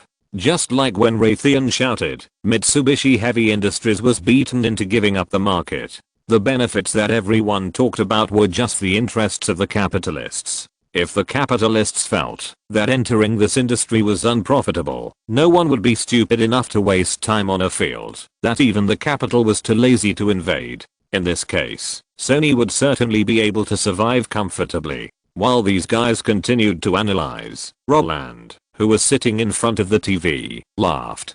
Because he figured out one thing. It turns out that Apple has taken the path of monopoly, but has not been investigated, because these guys originally wanted to deal with Sony. Sony has repeatedly complained about Microsoft's malicious competition, and because of America's will, it disappeared. iPod has grown and developed with the joint support of various music companies. Sony has complained about Xbox's low price strategy countless times, but no one cares about it. Roland in his previous life only knew these facts, but now, Sony is losing money and selling buildings, which is not unreasonable. Fortunately, Sony Mobile Communications did not develop 5G, otherwise, they would have been demolished long ago. But, even if I know the general environment Sony is facing now, what can I do? This general environment can only guarantee that when Sony is attacked, it can get unconditional support from all industries. But, the key knife to kill Sony, I still can't find an opportunity to attack. That's right. Roland felt that, even if he understood the general trend, it would be useless. Because he couldn't borrow this general trend at all. Could it be that Roland went to tell Sony that I can try to get the Ministry of Commerce to temporarily suspend restrictions on your commodity industry, and you just need to express your attitude and invest in Black Hawk Down? Let alone whether Roland has the ability to do this. This kind of transaction alone seems very stupid. Only if the military-industrial complex stamps its feet will the Ministry of Commerce run around. And if Roland has this ability, why does he need to dig a pit? Isn't this a waste of effort? It's precisely because it can't pass that he wants to set a trap. And if it can pass, wouldn't it be over? Of course, Roland didn't think that watching the show was in vain. At least, it made up for the lessons for him, a guy who hasn't read for many years. After Roland put aside the US-Japan trade war and other things, life continued. In his spare time from filming, he occasionally attended gatherings held by old guys like Carl Icahn. Although no one wanted to talk about business, he still got to know a lot of peers. What surprised Roland the most was that Charlie Munger, who lived in New York, would take one day a week to play golf. Even though Roland was not very good at playing, he did not feel ashamed to lose to these old men. Under the alternating relaxation of work and rest, Roland, who was still anxious, gradually calmed down. After calming down, the days passed quickly. StarCraft: Brood War was launched on November 30th, and Harry Potter and the Chamber of Secrets was announced to meet the public on Christmas. Although there was no trace of Roland's involvement in these two products, as the popularity had already risen, the related advertisements still filled the public's vision. From December 17th to 20th, on Christmas Eve, the United States and Britain launched 4 rounds of airstrikes on Iraq codenamed Desert Fox. It lasted for 70 hours, carried out 650 airstrikes on more than 90 targets in Iraq, launched more than 500 cruise missiles, and caused 1,400 deaths. Although the war was very cruel for the people of America and Britain, the flames of war were still far away from them. Not to mention, this kind of war was a crushing situation. Under such circumstances, Christmas in 1998 was still a carnival for merchants. The dazzling array of goods dazzled people, and the clamorous promotions even raped people's eyes. People who returned home dared not go home empty-handed. James Olsen was the same. He had been away from home for a year, and appeared in front of his family with large and small bags. After he distributed the prepared gifts to his sister and parents, the extra two were extremely dazzling. Where's Roland? The former chubby boy asked in confusion. Have you not been in touch? Elizabeth asked without even raising her head from opening the presents. Although she was full of doubts, she immediately answered her brother's question. He went to England and will spend the year at Kate's house. Note, the numerical data in this chapter comes from a series of reports on international economic cooperation affairs and policy research by Professor Yu Yangda, Deputy Director of the China Public Leadership Center of the School of Public Administration of Tsinghua University, and the FD 900 file of the US Department of Commerce. The data of the two are different. For example, the trade deficit in 1998 accounted for 40% of the US foreign trade deficit that year. This is the number on FT 900, while in Professor Yu Yangda's Japan-US trade friction and respective countermeasures, this data is 27.2%. This is a problem of calculation by both parties, and there is no need to entangle it. When the Japan-US trade friction started in 1998, Sony was indeed the one being targeted. I have previously written that Jobs used monopoly means to kill Sony portable audio equipment and Sony Music because he was tacitly approved, because Sony was dealing with anti-dumping restrictions by formulating rules. Sony also launched Wega in 1997. The sudden death of this product was also due to the trade war, because Sony wanted to promote its own standards. Not only that, the imaging CPU was produced by them, while the rising Sharp and Samsung at that time all used American LCDs. Then Sony TVs were restricted from import, and the United States purchased Sharp and Samsung products in large quantities. It is no exaggeration to say that Sony's three major businesses were all cut off due to the trade war, and the transformation to entertainment was a last resort. If you're listening to this novel on a channel other than Fanfic World, it means they downloaded and uploaded it without effort. We cordially invite you to visit our channel, Mundo Fanfic Novelos. There you'll find the original version of this story and you can explore many other novels of various genres. We're waiting for you to immerse yourself in a world of incredible novels. Chapter 291. The Project Grandfather finds for grandson. What? James, who was almost 1/10 as handsome as Roland, smacked his eyes, his pupils full of surprise, staring at his sister for a few seconds. Without getting more information, he glanced around, and when he saw the naturalness emanating from Ashley and Mary, he subconsciously curled his lips, revealing his inner world.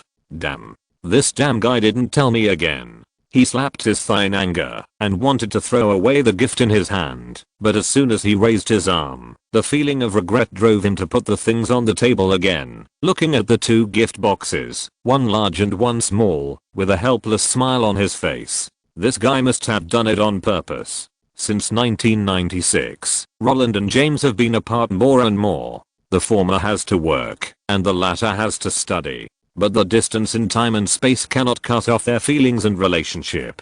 James will communicate with Roland regularly, and Roland always cares about each other, and often sends spring-like warmth to his friend. For example, the Christmas gift was a ticket to the Johns Hopkins University summer camp, and after learning that the other party had received an admission invitation, he specially met with Michael Bloomberg, hoping that the other party would take care of his childhood friend.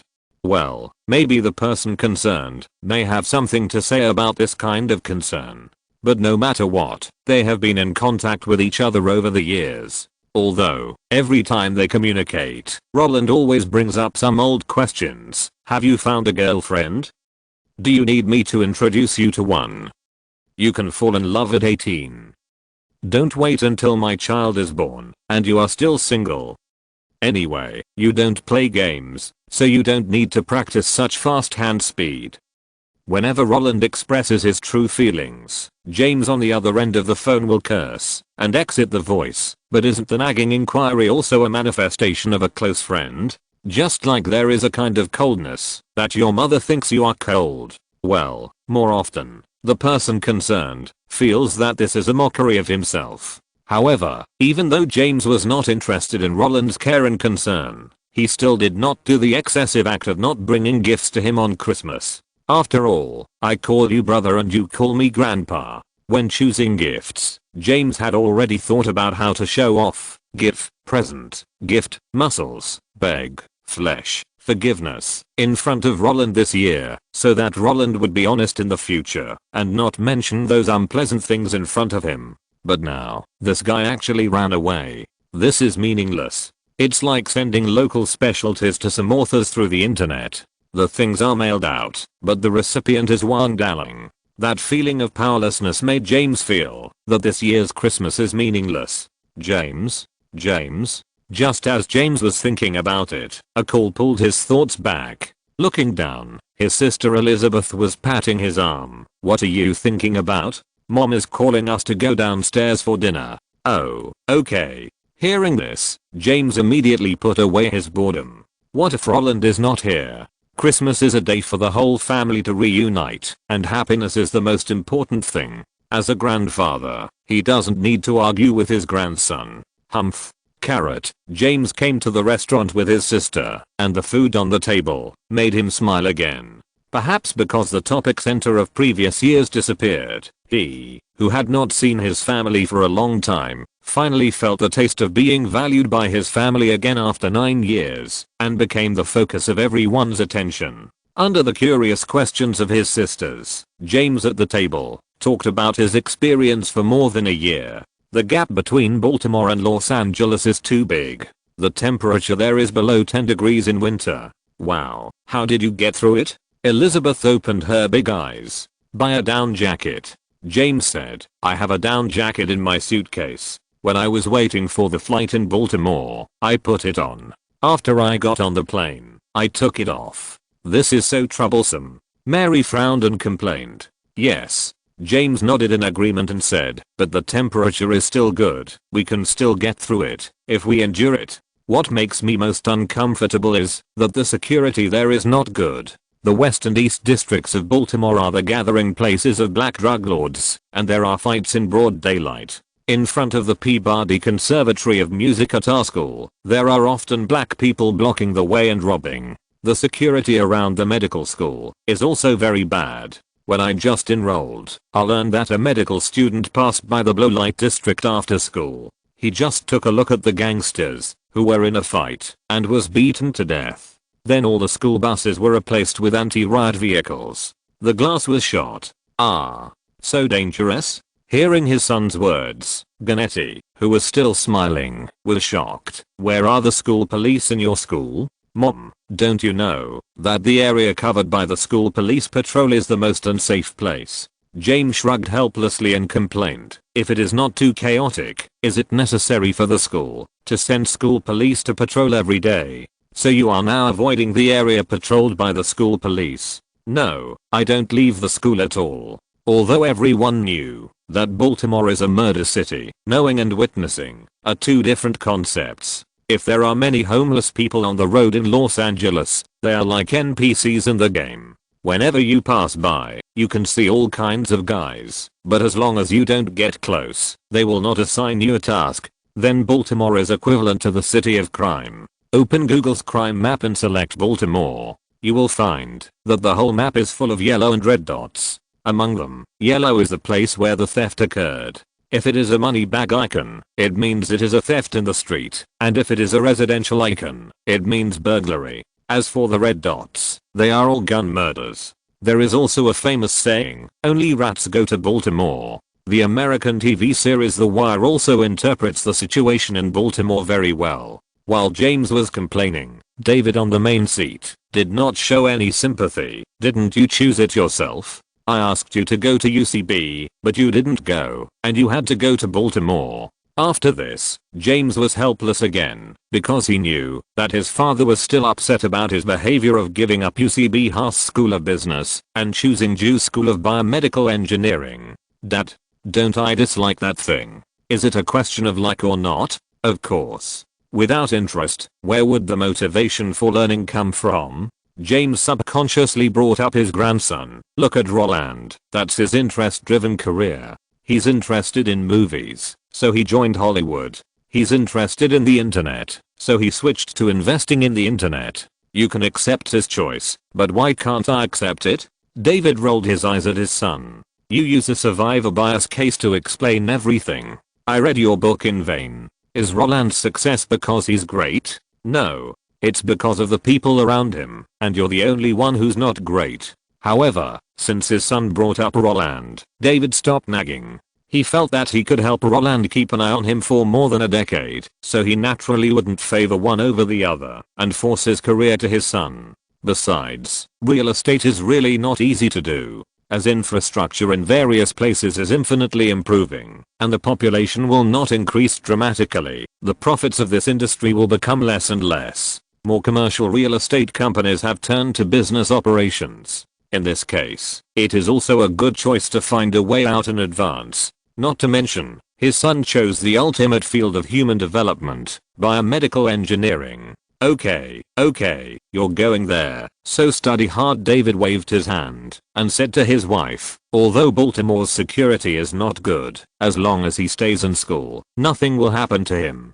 And with Roland here, the school dare not let him get into trouble. What David said is true. As a guy named by the chairman, James lives in a dormitory. The first floor is the campus police duty room, which is guarded 24 hours a day. Unless the criminals kill the 8 people on duty inside, don't think about going upstairs. Not only that, David also assigned bodyguards to his son, and the vehicles for traveling were transported from home. There is no way. Safety first. However, just when David wanted to get past this dull topic and restore the atmosphere at the table to the joy of Christmas Eve, James suddenly added, "Actually, I won't stay in Baltimore for too long." Huh? Why? Ashley asked curiously. The other four also cast doubtful glances at him. Because Professor Carroll has taken on a new project and will be researching with her mentor, so starting from next summer, she will frequently travel between UCSF and U. So, I plan to join in the fun.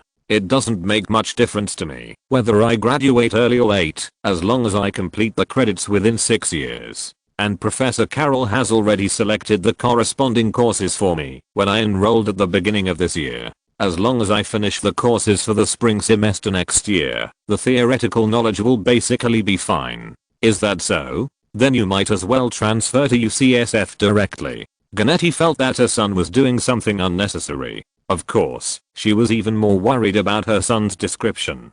David didn't have any opinion, but he gave some advice on life. If you often travel between San Francisco and Baltimore, I will buy you a business jet, which will be more convenient. Faced with this proposal, James' eyes lit up, but the next second, he shook his head and said, "Forget about the business jet. You and Roland haven't bought one yet, so what's the point of me using it first? I don't need it for the time being, and Roland is too lazy to buy it." David rolled his eyes. This time he went to the UK and asked Charlie Munger to borrow a Boeing 777. And he doesn't know how many times he has done this. "I'm used to this." I asked him why he made money back then. I didn't buy clothes or luxury cars, but he said it was unnecessary. I felt strange at that time. How could there be such a person in the world? Now I know that at that time he had already gotten rid of material needs and pursued spiritual pleasure. Buying clothes, watches, and luxury cars?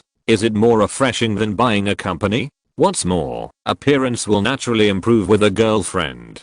Just as James politely declined his father's proposal, Elizabeth, who was eating ice cream there, suddenly raised her head. "When are you going to find a girlfriend? Do you want to find someone prettier than Kate?" When James heard his sister mention this, he was full of black lines on his head. He glared at his sister, signaling the little girl not to bring up the issue. At the same time, he decisively changed the subject before his mother asked, and looked at his father. "By the way, when it comes to buying a company, I think of something. Does Roland's Overwatch Ventures invest in companies that have already gone public? What do you want to do? Cheating money from Roland? I tell you, I look at the accounts of Roland's company, don't have any bad ideas." Although he said so, David's eyes were full of ridicule. How could he not know that his son was avoiding his wife's questions and wanted to shut her up with work? Of course, although he guessed the reason correctly, he didn't guess the result.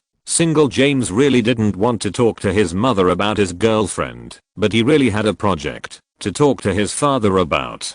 "Dad, am I that kind of person?" "Yes." "Hey, I'm serious." "Okay. Just tell me, I'll see what you can come up with." "What did I say?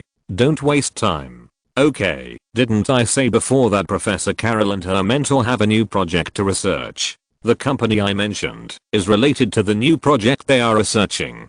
Previously, Professor Carroll and her mentor discovered how telomeres and telomerase protect chromosomes, and through research, they learned that by measuring telomere length, they can predict people's chances of developing heart disease, cancer and other chronic diseases, and measure people's current overall health status and aging status. Not only that, the telomerase inhibitors produced, based on their discoveries can fight cancer, while telomerase activators can fight aging. The former has already produced results in 1990, and as for the latter, there has been no discovery yet. Telomerase inhibitors can fight cancer, while telomerase activators can fight aging. The former has already produced results in 1990, and as for the latter, there has been no discovery yet. Telomerase shortening is the result of programmed aging, and telomerase can indeed extend telomeres as much as possible. However, during the research process, they found that not all cells express telomerase. Telomerase in stem cells and germ cells has high activity, while telomerase in most other cells is almost inactive. Therefore, if you want to achieve the goal of anti-aging immortality, you must first solve this problem. When James explained the situation to his family in popular language, the 3 little ones and the 2 big ones were staring at each other. No one understood what James was saying. After finding that his understanding could not keep up with his son's words, David slapped his hands and said, "Speak human language." "Ah. Okay." James, who was in pain, came back to his senses. After finding that his 3 sisters were eating hard and his parents were confused, he immediately understood that the generation gap was as deep as the Mariana Trench. To put it simply, the telomerase discovered by Professor Carroll may indeed be a path to immortality, but so far, no one has been able to see the door to the path. In this case, there is a biopharmaceutical company on the market that is selling research in this area to investors. So, Professor Carroll, who felt strange, went to investigate the company's research projects, and then was impressed by their story. Impressed, how should I put it? Anyway, I felt that their development ideas seemed to be correct. Since the professor thinks it is correct, then this company must be valuable. But the problem is that the topic of anti-aging cannot be solved in a day or 2. After burning through the research funds, they had no money. So they took on an outsourcing project from GlaxoSmithKline and made $1.3 million. And in 1996, with a drug for treating an eye infection called cytomegalovirus retinitis in people with AIDS, they issued shares to raise $250 million. But even so, they eventually spent all the money they raised. Now, they are ready to give it a try and want to acquire a company doing the same type of research. But they have no money. Ah. David understood. Isn't this the most common thing for startups to do? Telling stories? When all startups raise funds, their valuation of the company is not based on the value of the company itself, but on how the company founder paints a rosy picture for external investors. As long as the pie is big and attractive enough, they can get investment. After getting the investment, they can still paint a rosy picture. As long as the public and investors believe, the founder of this company will not become Jai Yuting, who returns to China next week. Not only that, the biopharmaceutical field that James is talking about now is a very difficult place to produce results. It is normal to lose a lot of money, and it is even more common to have no money to continue to raise funds. If it were another field, David would directly pass it if it had not been profitable for many years, but now since his son's professor thinks it's good, why not listen to it? Thinking of this, David asked, "What company? Where is it? After Christmas, I'll go and see it." The brief inquiry made James laugh. This company is in California, and it has a collaboration with the professor's mentor, and the name, Gilead. Gilead, founded in 1987, is a research-based biopharmaceutical company. In the first 5 years of its establishment, it had no income and lived on the $2 million raised in 1988, $10 million in 1989, $40 million in 1991, and $86 million in 1992. Like all biopharmaceutical companies, during this period, they sold nothing but concepts. Curbing AIDS, solving multiple complications of AIDS patients, and achieving immortality. These were all the big promises they made to investors. Not only that, they also approached Warren Buffett in 1988 to seek investment from Berkshire Hathaway, but were rejected by the old man, so they went it alone. Since the elixir that Gilead boasted about was an extended study based on the discovery of telomerase, the company was soon noticed by the 3 discoverers of telomerase, Jack Szostak, Elizabeth Blackburn, and Carol Greeder. After discovering that Gilead's research ideas coincided with theirs, the 2 sides became very close. But this kind of close visit could not bring any results in a short time. So, after spending all the research funds, Gilead raised 94 million yuan by issuing shares in 1995 and raised 160 million yuan in 1996. However, just 2 years later, the money was spent again. In 11 years, 392 million yuan was burned, but the drugs produced were as rotten as a pile of shit. After seeing such a research report, David even suspected that his son's mentor Carol Greeder found that the company's research funds were gone, so he wanted his son to come to him and Roland to defraud investment. After all, the whole world knows that David Olsen is rich, and even more, so that Roland Allen is a major shareholder of Berkshire Hathaway. But on second thought, David felt that the possibility was not high. Because James' mentor Carol Greeder did not officially join Gillard, she is a professor at DU and already enjoys subsidies from the country's special research fund, so there is no need to make money from him. So, David, who did not want to invest, after seeing the financial report, but was not easy to refuse, because of the other party's identity, kicked the ball to Roland. When Roland learned that he had only spent Christmas in the UK, James, the bastard, actually brought him a pharmaceutical company. He ended his vacation and returned to New York to film. He almost jumped up in front of the crew. Wait. Roland excitedly raised his voice. David, say it again. What is the name of that company? Is it really called Gillard? The Gillard that loses money every year and never makes a profit? Note, Gillard did look for Warren Buffett at the beginning, and both parties admitted this. The promise Gillard made to investors at the beginning was indeed immortality, and the research direction was indeed telomerase. The three people who won the Nobel Prize in Physiology or Medicine in 2009 for discovering how telomeres and telomerase protect chromosomes are indeed Gillard's research and development professors, and Jack Szostak is a permanent resident. As for why Gillard developed this thing before telomerase was widely promoted, it was because he obtained his master's degree in medicine at Johns Hopkins and then went to Harvard Medical School. The former is a cooperative school of Gillard, and the latter is where Gillard founder Mac Rayoden met Jack Szostak. Jack Szostak taught at Harvard, and they knew each other when they were students. James Olsen went to Johns Hopkins to study. I have written about it before. Chapter 292, Gillard, the Deep Pit, Hidden Deeply. For David, or in other words, no matter from which angle of the investor you look at Gillard, it is a rubbish company that can't be any rubbish. Because apart from promoting the concept, they can't come up with anything. If the prospectus of these guys is equivalent to Boss Jaya's PPT, then in the early stages of development, Gillard is worse than Boss Jaya. LetTV, a pure video company, has been profitable for 3 consecutive years before it was listed on the GEM. Although many of them are amortization algorithms of intangible assets that make it appear on the books, but Gillard can't even make a book profit. But for Roland, Gillard is not only not a deep pit, but a gold mine as big as Apple. Well, this is just a judgment based on impression, because in his previous life, he was not a person in this industry at all, and he didn't know how deep the water in this industry was, and he didn't skin some large game companies, because he liked playing games. After all, no one likes to be sick, and when they are sick, few people have a good impression of pharmaceutical companies. Therefore, his understanding of Gillard can actually be summarized in one sentence: a company that can cut its own stock price in half with its main business. That's right, Roland in his previous life knew Gillard through a joke. In his only memory, Gillard was a piece of shit before 1999, but after entering the millennium, it took off.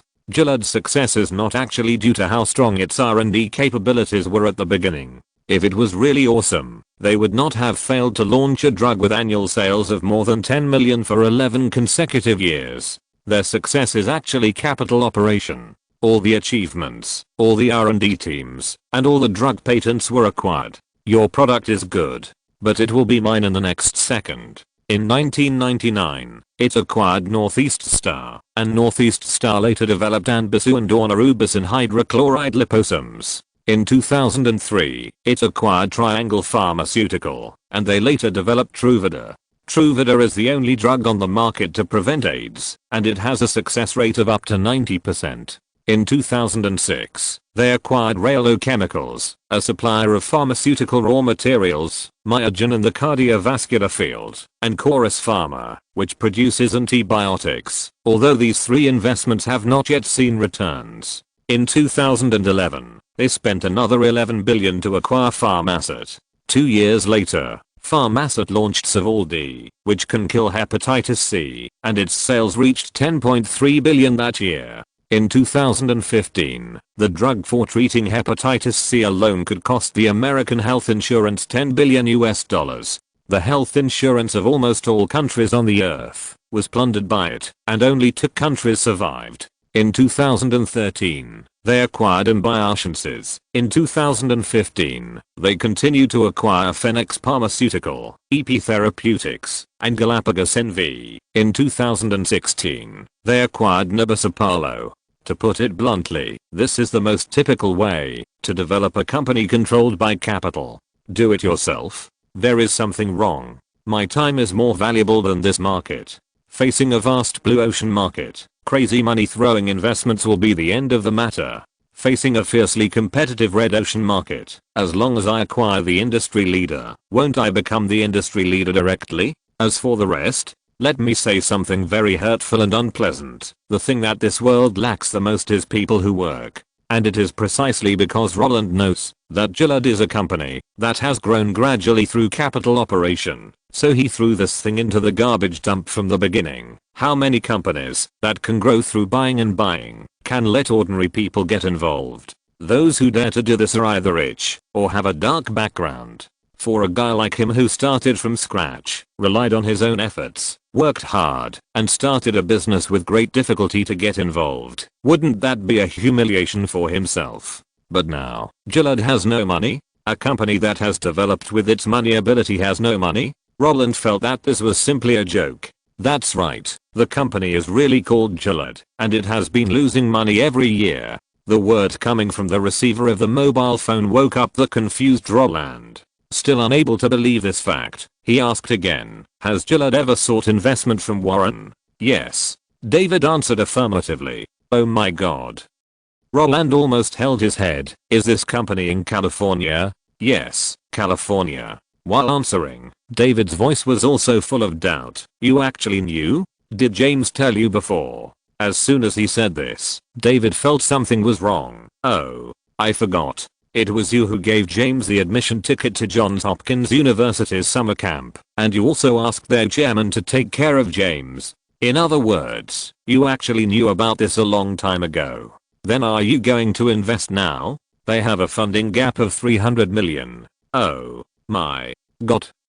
Although David's behavior can be regarded as a self-attack strategy, Roland can't care so much now. He twisted his thigh hard, and the clear pain contributed to global warming. The founder of Gillard graduated from Johns Hopkins University. In the early days of Gillard, the slogan was, that telomerase can make people immortal. I actually personally delivered Gillard to James, one after another. The news was like 80 hammers, almost making Roland dizzy. Unlike movies, games, and the internet, medicine is a field that Roland doesn't understand at all. He never thought about developing in the medical field, so after James told him that his chosen major was biomedical engineering, he couldn't even say a word of encouragement. But even so, the strongest pharmaceutical research and development company in the universe in the future has rolled in front of him. This is outrageous. Roland thought that after experiencing Blizzard,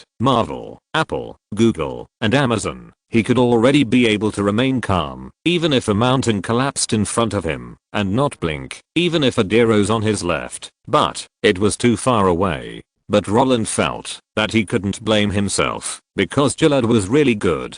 Roland would be happy when Warren Buffett estimated R&K at $5 billion. But what about Gillard? This is a $100 billion company with $1 trillion market. If he could solve the problem in a casual conversation, then he, Roland, would probably have become an immortal. Roland.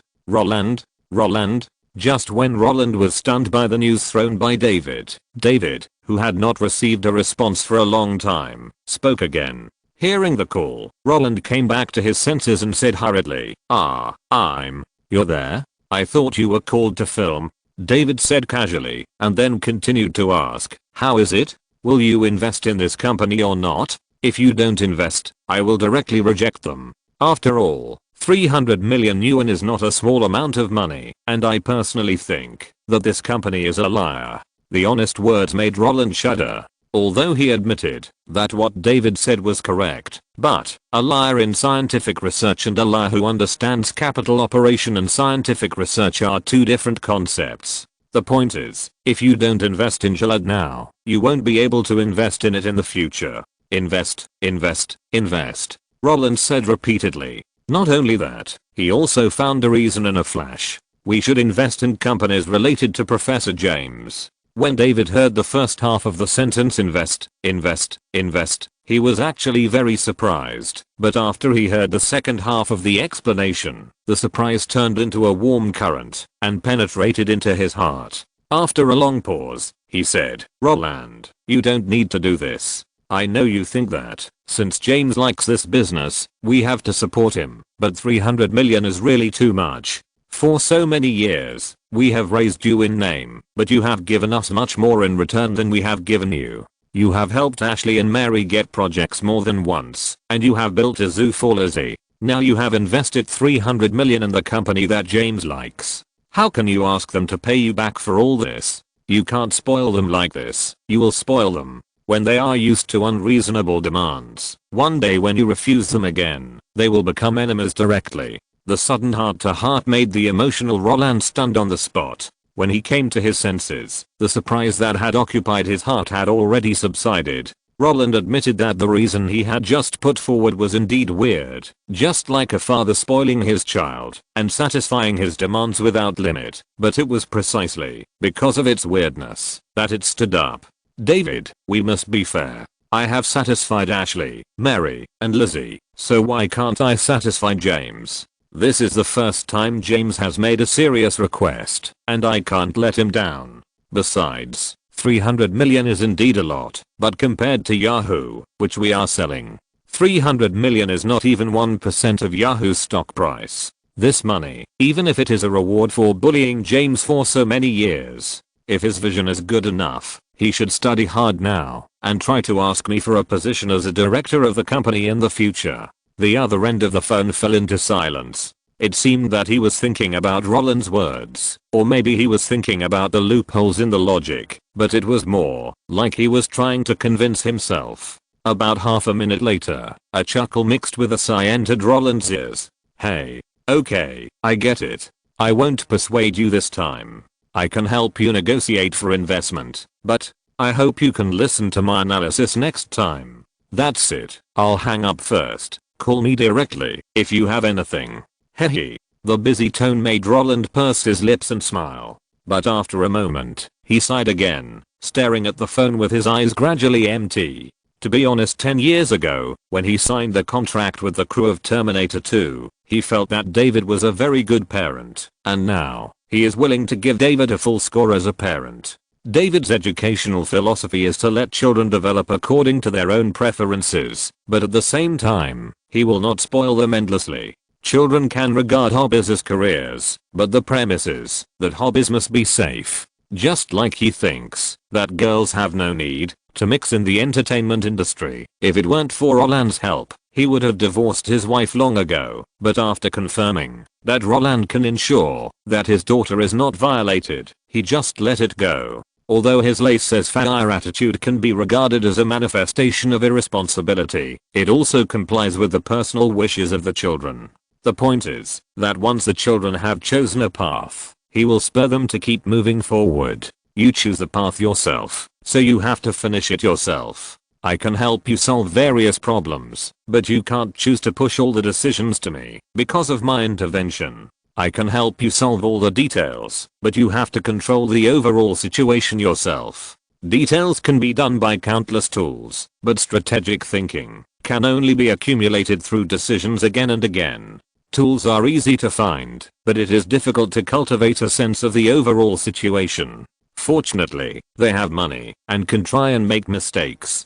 David is really an excellent father, Roland said with emotion. The next second, he was still happy for the appearance of Gillard. Although we still haven't found a way to deal a critical blow to Sony, Gillard can make up for the loss of Sony. Compared with Gillard, Sony is not so attractive. After all, Gillard is a company that can blow up global health insurance. Although Roland knows nothing about the pharmaceutical field, this does not prevent him from investing. He does not want to privatize Gillard, and a capital operation company like Gillard will never be privatized. In this case, getting involved is the greatest success. Becoming one of the top 5 shareholders and entering the board of directors is a perfect victory. Of course, this victory does not refer to money, but global influence.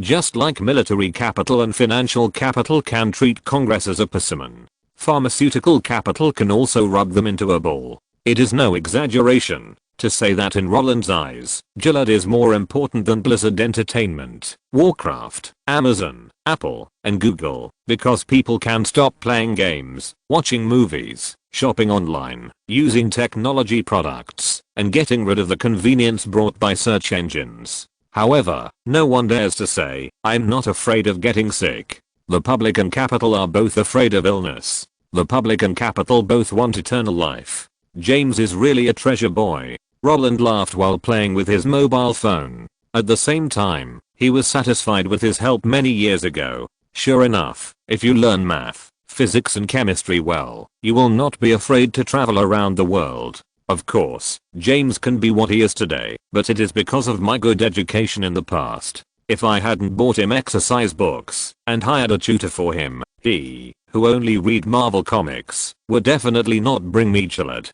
It seems that, if he has a child in the future, I will have to give his son more math, physics and chemistry books. Hey, how can I be so awesome? Sure enough, handsome people have good luck. Roland, who was in a good mood, hummed a little tune and returned to the shooting site after dealing with the things at hand. Along the way, no matter who he met, he would smile and nod with a smile on his face. Although Roland is usually easy to get along with, the joy from the heart and the kindness of being polite to others are two different concepts. Why are you smiling so happily today? While preparing for the shooting, the truck driver looked at Roland in confusion. You know, when talking about the hype before, Roland had a dark face, but it didn't look good anyway. Could it be Kate is pregnant? The old man made irresponsible guesses. Since the old man did not choose to lower his voice, after hearing this, everyone present cast a surprised look, and Arnold Schwarzenegger, who joined the crew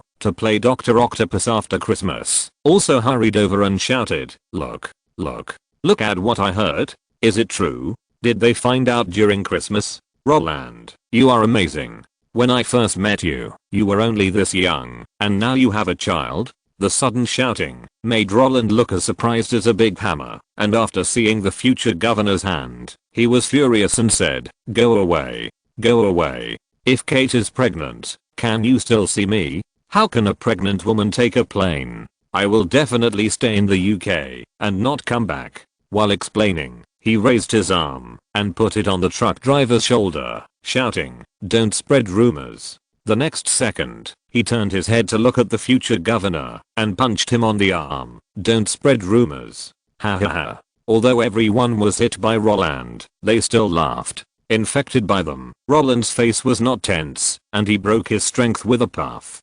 Okay, she's really not pregnant." Roland waved his hand.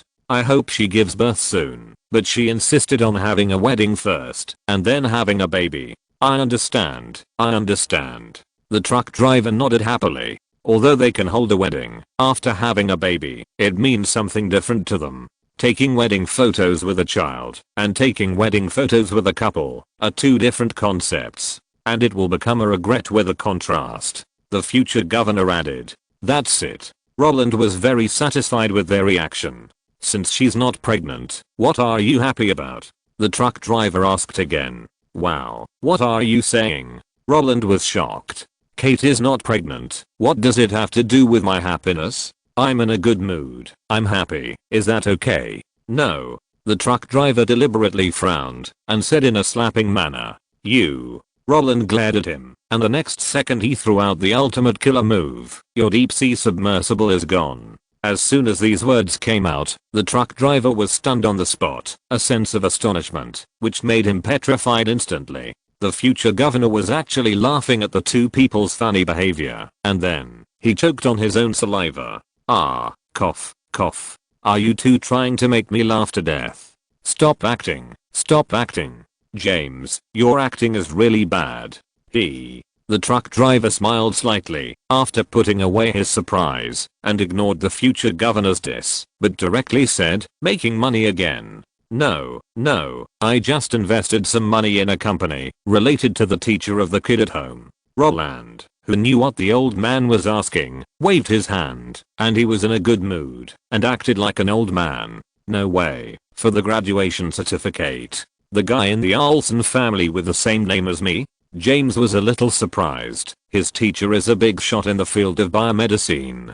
The company related to them must be very powerful, right? No. Are you going into biomedicine again? No way. That company loses money every year, and I don't know if I can get the money back. Although Roland looked indifferent, the other two didn't think so. Roland is really rich, and the point is that he has resources. Perhaps because it has never been disclosed, the outside world does not know how much Roland is worth, but for them, being able to sit with Warren Buffett is enough to hear a lot of inside information. As long as a little bit of it leaks out from the gaps between the fingernails, it is a huge profit. Don't be ridiculous. Everyone knows that most of your wealth comes from investment. What is the name of the company you are investing in now? We don't have the ability to invest, but it's also good to buy stocks after it goes public. The truck driver wanted to make a fortune, and the future governor, his ears were already perked up. Although investing in Gillard should be confidential, as a company, that is just as garbage by all investors. Roland believes that, even if he tells it, these two people will think he is joking. So, without any pressure, he said directly, "Hey, don't mention it, that company is really rubbish. It was founded in 1987, and it's almost 12 years now, but it has never made a profit. It went public in 1991, and it went through 3 rounds of stock financing, but all the money was spent." Don't look at me with such questioning eyes. I'm not lying. The company is called Gillard. If you don't believe me, go check it out. Roland originally thought that, as long as he mentioned Gillard, the two people around him would really believe that he was just investing casually, but before he finished speaking, after hearing the name Gillard, the future governor was full of surprise. "You invested in Gillard?" "Yes, you know." Roland also looked at him strangely, because in his memory, the governor and his wife, as well as the family behind his wife, never involved in the field of biopharmaceuticals. "I may not know about other biopharmaceutical companies you mentioned, but if you are talking about Gillard in California, then I will definitely know." "What?" This time it was Roland's turn to be surprised. "You won't be trapped, will you?" The future governor shook his head. "I won't buy the stock of that company." "Why?" Roland asked. "Because there are no products?" "No, because that company has a dot background." The future governor looked at Roland in confusion. "You didn't even check the background of this company, did you?" The chairman of this company, one of the top 10 individual shareholders, is Henry Rumsfeld. He became a congressman at the age of 30 and became the youngest defense minister in history in 1975. He is the hawk flag of America. His former deputy, who was also his student, was called Dick Cheney, and he was the defense minister during the George Bush era and led the Gulf War. Holy crap. Roland was stunned. Henry Rumsfeld? Dick Cheney? George Bush? What the hell is this group of elephants? Why didn't David tell him? No. Wait. Gillard has a dot background? Holy crap. Roland felt like he had discovered something incredible. Note, Gillard has indeed relied on acquisitions to develop. From 1999 to now, the amount they have spent on acquisitions has been close to 40 billion. Gillard has indeed penetrated global health insurance. After discovering that it had to pay Gillard nearly 10 billion every year, the US government had no choice but to let Goldman Sachs intervene, hoping that Gillard could lower the price of its drugs. Before 1999, Gillard was indeed lame, and they were really looking for funds, but unfortunately they had raised funds too many times. If they continued to issue shares for financing, no investment bank was willing to underwrite them, and they looked for capital to raise funds, because they had been drawing cakes for 11 years, resulting in no one willing to invest in them. In the end, they chose to exchange shares with the acquired company plus directional convertible bonds to swallow the other party, and this was done by their chairman Henry Rumsfeld, who asked Morgan to do it through his relationship. Chapter 293 So Nissan, bye-bye forever. If David knew that Roland had put the blame on him for not explaining the situation, he would definitely cry out in injustice. Before, he did want to tell Roland about Gillard's background, but Roland was too excited and told him the news about Gillard very clearly, so he mistakenly thought that Roland knew everything. If he didn't know, how could Roland say losses every year, never profit? If he didn't know, how could Roland say Gillard's headquarters is in California? If he didn't know, how could Roland ask, has Gillard ever sought investment from Warren? One question after another, one confirmation after another, made David feel that Roland was very familiar with the company, so he didn't dwell too much on the company's background, and talked directly with Roland about business. But it was this misunderstanding that made Roland go from excitement to surprise, and finally to confusion after hearing the names of a bunch of bigwigs of the Elephant Party. Although he was very unfamiliar with Henry Rumsfeld and Dick Cheney, the position of defense minister alone could explain everything. Not to mention, Arnold Schwarzenegger also mentioned George Bush. Didn't I say that I really only invested in Gillard because of its relationship with James' mentor? Although Roland was dizzy with the news thrown by the future governor, he was still rational. After discovering that there were secrets behind Gillard that he didn't know about, and the guy in front of him seemed to know a lot, Roland asked without shame, Arnold, if you know any news, you must tell me. The unconcealed words made the future governor frown, and stared at Roland for a long time. After confirming that the guy in front of him didn't seem to be acting, he immediately coughed and looked up at the truck driver. James, what's the specific schedule for this afternoon? The truck driver got the other party's intention and called the assistant director over. After glancing at the shooting arrangements, he said, this afternoon is all literary scenes. The first meeting between Dr. Octopus and Green Goblin, showing the mechanical tentacles and transforming energy cooperation are your scenes. Then, the injured Spider-Man finds the second generation Green Goblin to confide his conflict with his girlfriend and just being discovered and recognized by the Green Goblin's identity are Roland's scenes. There are only these 5 scenes related to you, and the rest are all about the Green Goblin and his son. We can cross shoot. Let's shoot the first meeting in room 1 first. While shooting, Roland, you can do it yourself. I went to room 3 to watch the interior of the confession scene. As soon as I finished shooting here, I went with Anthony Hopkins and finished the confession and discovery scenes at the same time. At the same time, the scene of the robot arm and the transformation of energy cooperation in room 2 could be set up. So, if you want to leave work early, get moving. Okay. The truck driver glanced at the 2 people and found that they nodded in approval. Then he handed over the storyboard that Roland was going to shoot, and then patted Roland on the butt with a folder and shouted, go, go, go. After so many years of cooperation, the truck driver knew Roland's level very well. He had taught everything that should be taught, and Roland had already learned everything that should be learned by spending money. In this case, let alone letting him supervise the set. Even if he was holding a director's baton to direct traffic, the truck driver would not watch him all the time, like he did in the past. In this way, when the top team wants to do something quickly, the entire crew will run like an engine. Work started at 1:30 and clocked out at 4:30. Roland didn't have to worry about the remaining 2 scenes of the Green Goblin father and son. In order to thank the whole team for their cooperation, Roland also asked the production director to give all the team members extra meals tonight. He would pay for the meals out. As for the truck driver's share, hey, Roland would not be polite to him. After finishing the work and taking care of the things, Roland and the governor returned to the hotel together.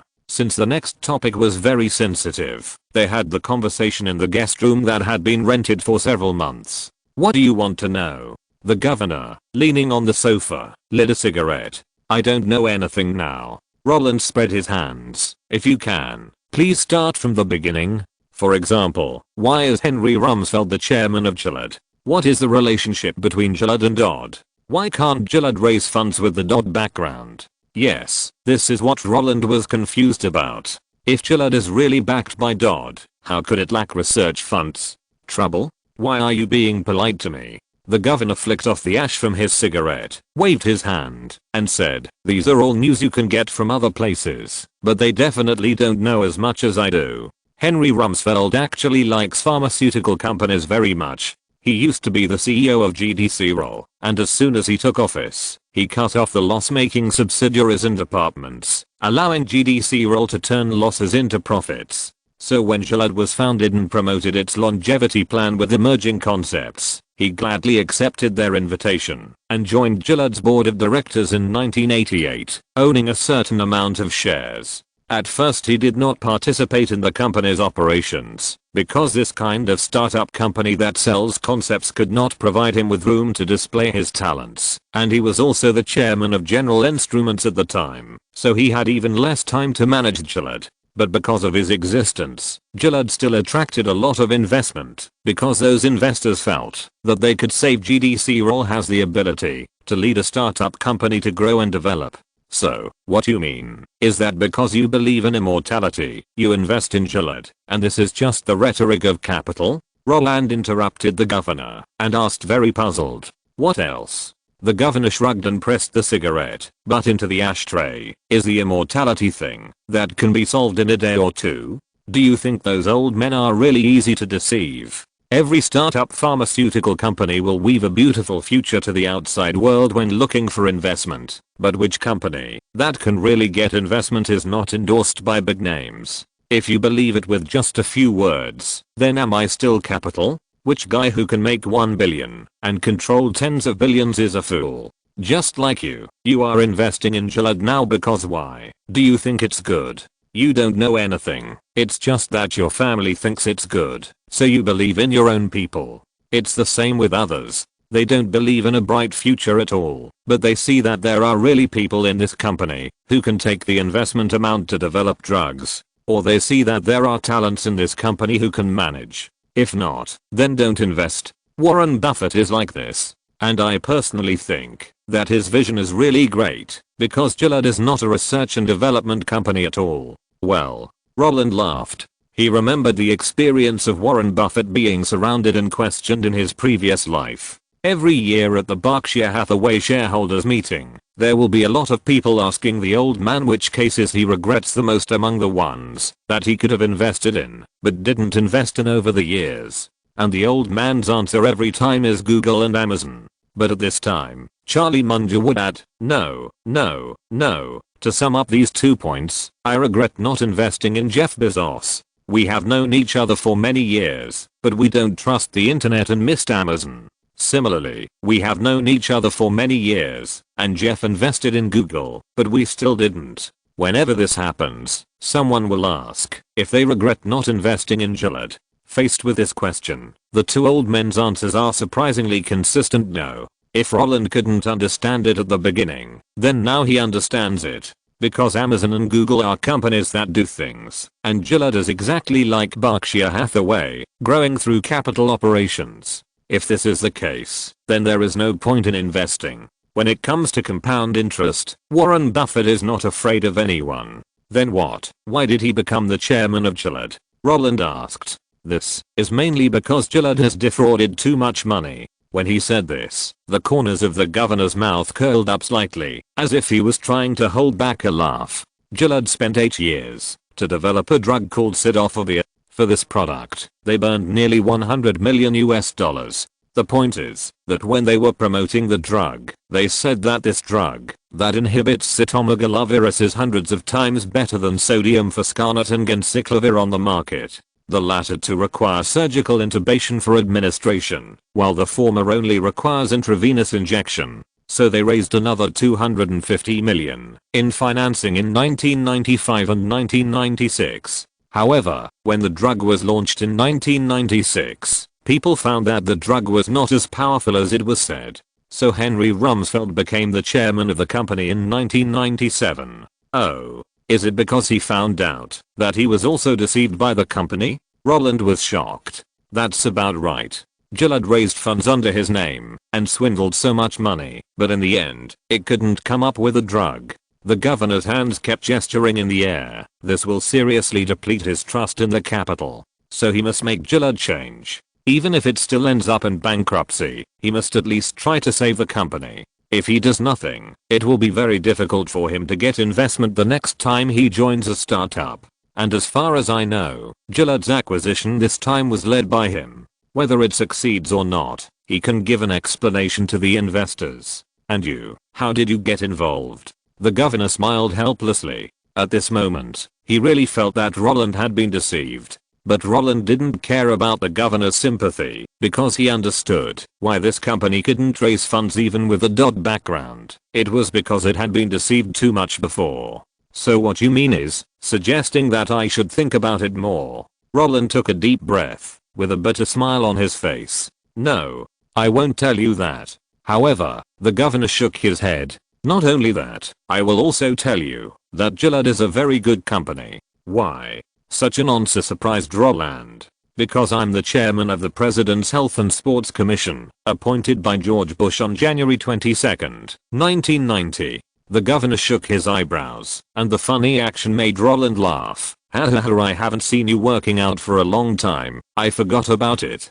Really? I'm so sad. The governor acted very aggrieved. Oh. If James was here, he would return what he said in the afternoon to you intact. Roland smiled and said, don't act. Arnold, your acting is really bad.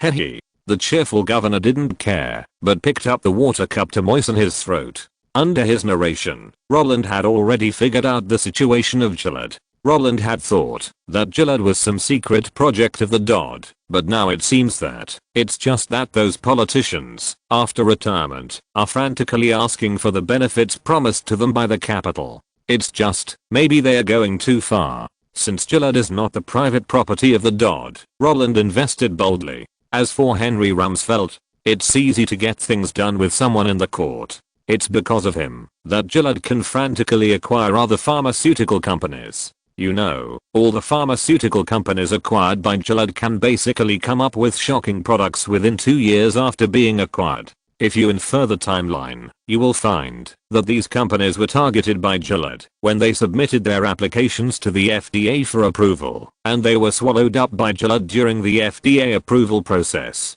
If it happened once, it could still be called an accident, but twice, 3 times, and 4 times, After a few jokes, Roland, who was no longer under psychological pressure, threw another strange question to Arnold Schwarzenegger. Oh, by the way, what does Henry Rumsfeld look like? I don't know yet. What? You have such a big business, but you don't have any preparation in this regard? I didn't need it before, but now, don't I have you? Oh, I like to hear that. But why do you suddenly want to know what he looks like? Hey, I didn't know that he was the chairman of Gillard before, so I asked David to discuss the investment directly. Now that I know, of course I have to remember it. Otherwise, if I don't recognize him when I meet him in the future, wouldn't it be a joke? That's right, if other people couldn't recognize him, it would be fine, but he is the former defense minister after all, and half of his student is also a former defense minister. It's really unreasonable that you don't know such a famous guy. Unfortunately, Arnold Schwarzenegger is not a lunatic. It is impossible for him to carry a photo of a grown man with him, and in this era, Wikipedia has not yet been created by Jimmy Wales and Larry Sanger, so it is actually very difficult to find a specific photo of a guy. But it doesn't matter, they all have tools under their command. After instructing his assistant to find a photo of Henry Rumsfeld, they did not wait foolishly when it was time for dinner. Instead, they went out to eat. Because Arnold Schwarzenegger helped Roland solve his doubts, Roland took the initiative to treat him to dinner. When they returned to the hotel, after having a good meal, the photo was also delivered. Here, this is Henry Rumsfeld. The governor handed over the clear color ID photo. Ah, good. Roland took the photo and glanced at it. At the first glance, Roland thought it was nothing special. After the second glance, Roland thought he looked okay. But after the third and fourth glances, his eyebrows gradually frowned, and his forehead showed furrows like plowing land. Hiss. This old man. Why does he look so familiar? It seems like I have seen this guy in my previous life.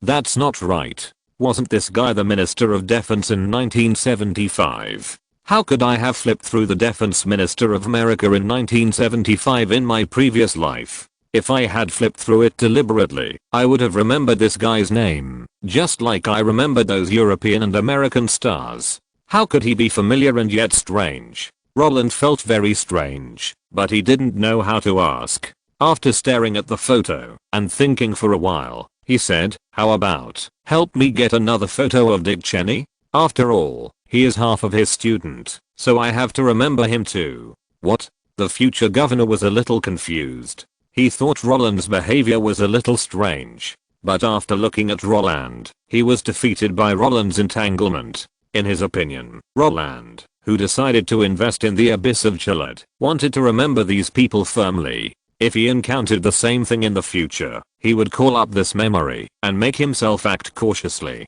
So he agreed to Roland's proposal. Not only that, in order to solve this problem as soon as possible, he also asked his assistant to bring the photos of this group of people over. When Roland was holding Dick Cheney's photo, his expression became even more ferocious. He glanced at the Bush father and son on the coffee table. Roland really couldn't figure out why he felt familiar with people whose names he couldn't even call out. But when he was struggling to scratch his head, he flipped through the photos and suddenly saw a black figure. When he found that the name marked on the photo was Colin Powell, Roland's eyes widened instantly. He hurriedly lined up the photos. When all those guys were together, Roland almost jumped up from the sofa. Fuck, aren't these all the people who led the laundry powder incident? Roland recognized them. Roland recognized all of them. The Black Colin Powell was the United States Secretary of State who would use the mass destruction called laundry powder by the Bear Emperor to explain the reasons for attacking Iraq at the United Nations Security Council in the future.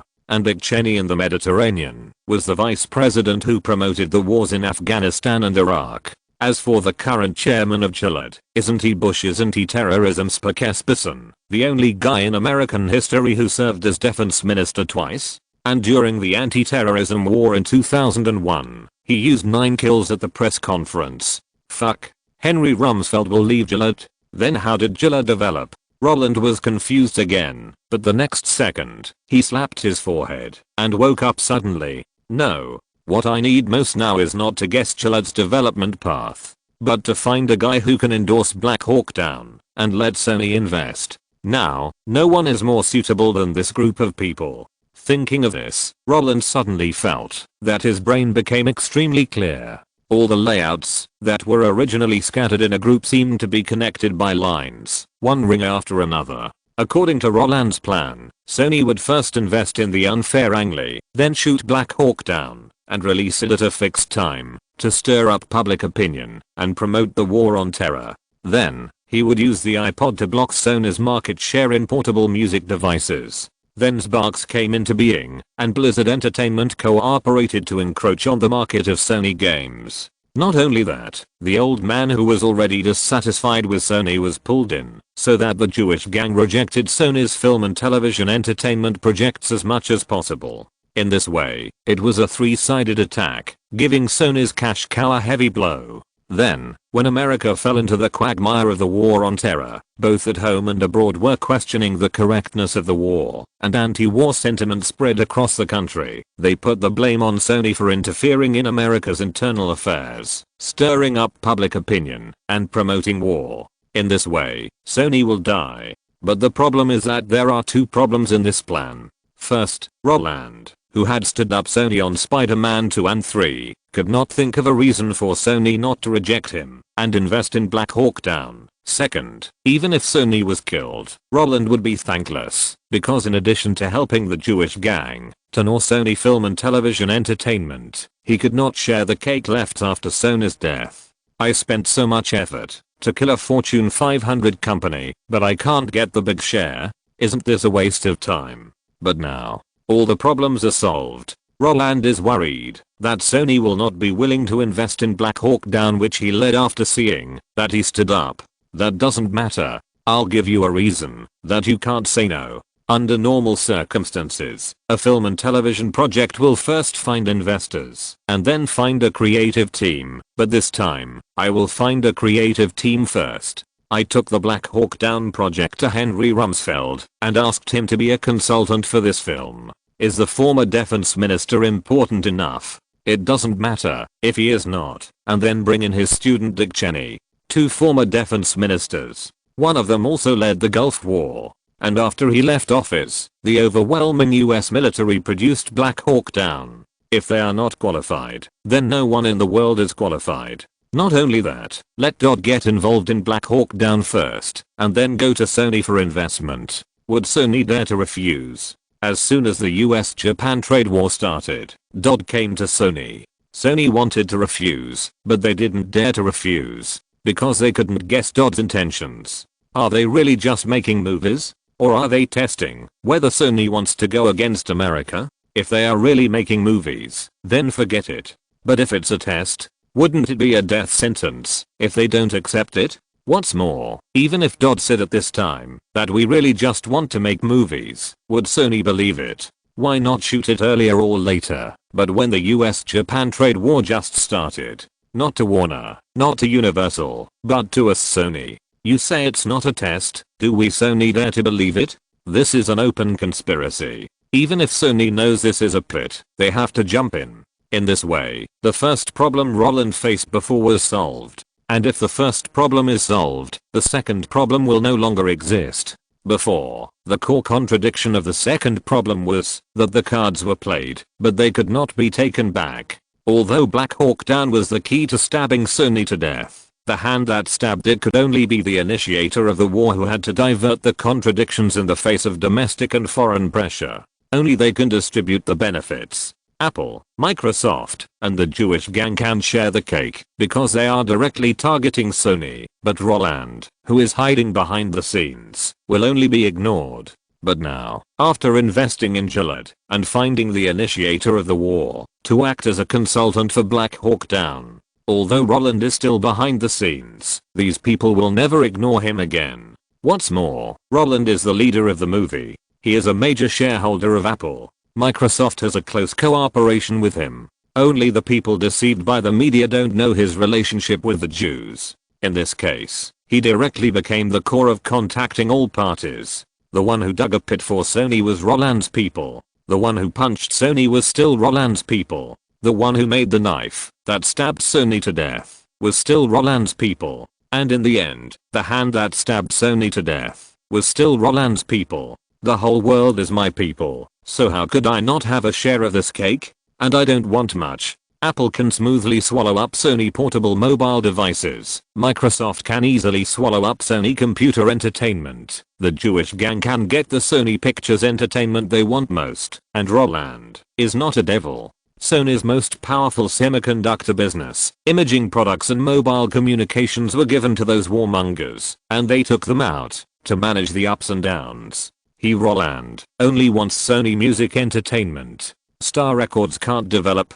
Isn't it now directly one of the 3 major record companies in the world? As for the price, the money will eventually be compensated to America. How much to bid is still up to them. 700 million, 800 million, 900 million, or 1 billion yuan is enough. No one dares to jump out to bid, because Doc will not approve their deal. And this group of people who eat all they want behind closed doors will not allow outsiders to mess around. Of course, the future is beautiful, and the present is cruel. Because Roland doesn't know whether these guys are willing to be consultants for Black Hawk Down. However, considering that investing in Gillette will help solve the urgent problem, it should be okay to ask them to put their names on it, right? When Roland took the photos of these guys and jokingly mentioned the project that Francis Coppola had told him at the end of the previous year, in order to sound out an old Schwarzenegger, he got an unexpected answer. Be a consultant for a film project? Henry and Dick are not interested in entertainment. What? Black Hawk Down? Oh, I think they will be very interested in this. They have always been brooding over the fact that they won the war, but lost the vote. Now, since they have the opportunity to film the scandals of the Louisville period, they will be very happy. Especially Henry. He cheated George back then. It was he who caused George to work for the CIA. Unfortunately, he squeezed George out of the CIA, but Ford, whom he supported, lost to Carter, and later he lost to George in the competition for Reagan's deputy. If it weren't for these things, how could he have gone into business? Then he watched George, who was squeezed out to the CIA by him, become the president with the support of Reagan. He actually always wanted to return to Washington, but he no longer has the chance to be the president. And George's son, now the governor of Texas, also wants to be, and give it a try after Zipperton steps down. Dick is the team his father left for him. For Henry, returning to Washington through Dick is a very realistic thing, and it is very feasible. If at this time, he goes to expose the old background of Zipperton who kicked George out, I think he will be very happy to deal with Dodd, or he will be eager to pull Dick and let George know about this matter. I will be a producer? I can't be a producer, but I can be an executive producer. No problem. You go to Francis first, and tell him to take over Black Hawk Down. When we return to California this month, I will help you find Henry. I know him very well, not to mention that you have invested in Gillard now. Okay, let's talk about this first. Oh, by the way, Terminator 3. Am I also a producer? Okay, then I will talk to James about this project myself. Although Arnold Schwarzenegger married Mariah Shriver, he entered White House through her house, but he is not a member of the Donkey Party. Instead, he is very close to the Bush family. This is actually a very normal thing. After all, when people leave, the tea gets cold. Compared with the power of his wife's family, the Bush family actually gives people a sense of security. As for the dispute between the donkey and the elephant, isn't this just a scam? Michael Bloomberg wanted to be the mayor of New York City, so he cancelled his Donkey Party identity and jumped to the Elephant Party openly. When he participated in the presidential election, he abandoned his Elephant Party identity and went to the Donkey Party to split the votes. For capital, the dispute between the donkey and the elephant is bullshit, and eternal interests are God. As long as I can see a better future, I can be anyone. As a guy who wants to climb up, Arnold Schwarzenegger is also such a person. After learning that Roland wanted to shoot Black Hawk Down, all the shameful disputes were thrown behind his mind, because in his eyes, this was an effective way to consolidate his relationship with the Bush family. As for Terminator 3, mentioning this series at this time is nothing more than relying on the status of a middleman to have the best of both worlds. This kind of greedy behavior may make people feel shameless, but for Roland, it is the best answer. He is not Arnold Schwarzenegger's biological father. Why should he help him run around? If it is an ordinary project, it's fine, but Black Hawk Down is a sensitive topic that must involve Dodd. In this case, not taking team money is a problem. Only by becoming a community of interests can we not be afraid that the other party will turn around and sell teammates. Only by becoming a community of interests can they move towards a goal. What's more, using Terminator 3 as team money is simply a blood profit for Roland. Because the last thing he wanted to change was Sony Music Entertainment. After reaching a cooperation agreement, the two parties parted ways. When seeing off the other party and closing the door, Roland, who was comfortable all over, also took off his disguise and leaned directly against the door. Looking at the messy and familiar guest room, his body suddenly trembled, his mouth corners raised, his cheeks smiling. The excitement that could not be expressed in words wrapped around his body, the joy that could not be expressed in words, surging wildly. Hee hee, ha ha ha. Roland did not try to wipe the tears that gushed out with his hands. When the bean-sized tears dripped down his cheeks and fell to the ground, the splashing water blended into the carpet, leaving a mark. Slowly walking to the window, the grandeur of overlooking everything made him feel extremely comfortable. The starry city can be grasped in one hand, and all living beings running around are ants. Power, it's wonderful, so Nissan. Goodbye. Note, without Rumsfeld, there would be no Gillard. What about the avian flu emergency funds flowing into Gillard? What about the FDA review news leaked? What about Merck suing Gillard? But the result is that its own lawyer perjured himself in court and was slapped in the face. There are too many bad things on Gillard's bloody Capitol Road in the past 20 years, and I can't finish writing them. I really don't have water. The key to long-arm jurisdiction is to be able to take back what you have played. Killing a company and strengthening others is a stupid act. As for tearing down the opponent to support yourself, is it too bloody? Which company can grow steadily? Capital has never been a way for you to share my interests and we can coexist peacefully. You share one with me, I want two. You share two with me, I want three. And finally swallow you up. Chapter 294. Everything is ready, waiting for the harvest. At the beginning of every year, America is hit by natural disasters. This year is no exception. From January 1st to 6, 1999, in just 5 days, a strong snowstorm swept across the Midwest of America. It was like a magnified version of Guyana, with ice and snow everywhere. Within the skill coverage area, traffic in various places was paralyzed, and car accidents continued. In 120 hours, a total of 102 people died in traffic accidents caused by extreme weather, and flights to the disaster area were cancelled. All schools in Detroit, the worst hit city, announced that classes were suspended, and a total of 180,000 students in dozens of states stayed at home. When lightning, thunder and howling winds, no 11 states, would stand up and say, "We are going to take to the streets." Looking at the people living in dire straits on TV, Roland felt that he had been lucky over the years. Whenever the East Coast was hit by a hurricane, hey, he was on the West Coast. Whenever the West Coast was flooded, and a tsunami came, hey, he was on the East Coast. If the entire America is covered by extremely bad weather, well, he either doesn't work or plays outside. You can't hit me. You can't hit me. You can't hit me. The small luck of narrowly avoiding disasters allows him to do what he wants to do. After donating $2 million disaster relief funds to the disaster area with Kate, he took the opportunity of a break to personally go to Francis Coppola's home and talk with him about the past.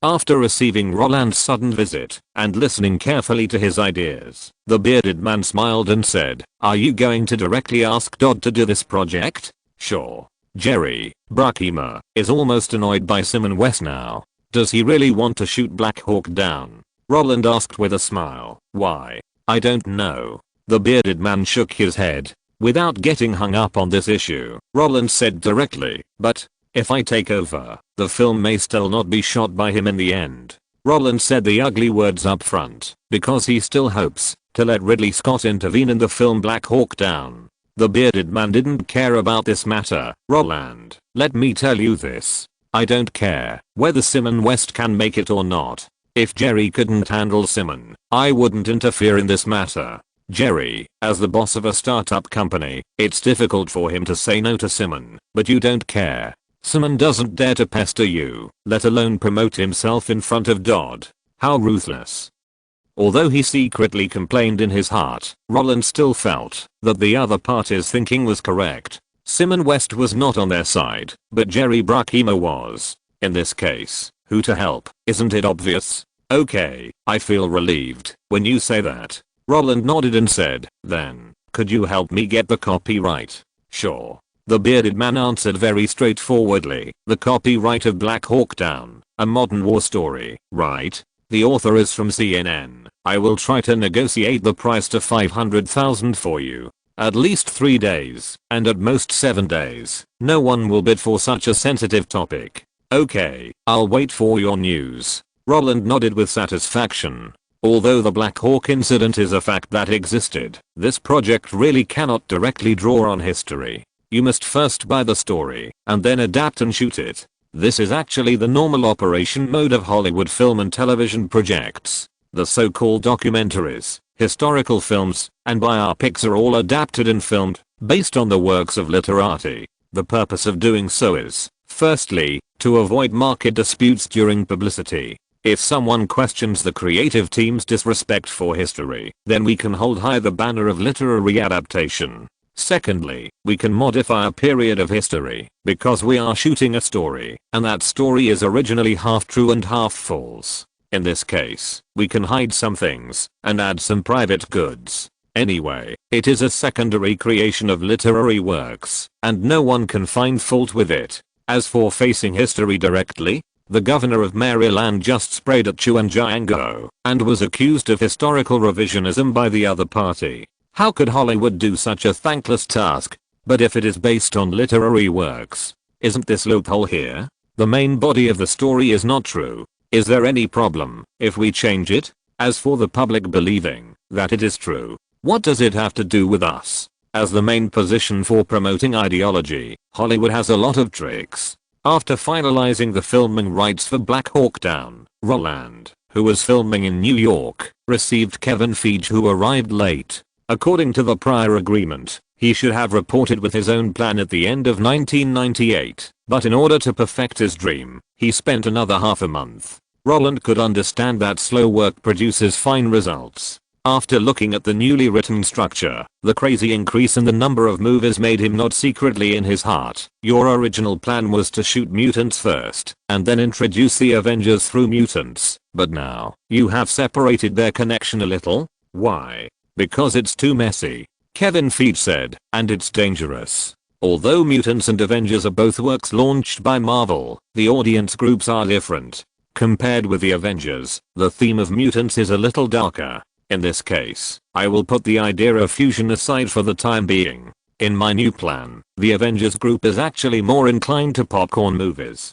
Relax, happy, and bring laughter to people. As for the mutants, they continue the comic book style, because their struggle against humans is a tragedy. If they are changed rashly, to make the tone of the movie light, it will be quite inconsistent. After all, the meaning of their existence is to fight, and what they are fighting for is the equal right to survive. In this case, forcing them to be happy not only requires taking on the unknown risk of attracting new fans, but also facing the criticism of old fans. Therefore, the starting movie of mutants must be safe. As for forced mixing, the mutants on the left are bitter and full of hatred, and the Avengers on the right are laughing and joking. The sense of separation is too strong. Looking at Kevin Feige, who was talking freely, Roland's heart was full of emotion. It is worthy of being a love-driven party that came from a family that created 2 long-running soap operas. Unlike those third-generation rich people who don't know how high the sky is and how deep the earth is, this bald guy will never talk about his dreams in front of investors, but only talk about innovation and stable revenue.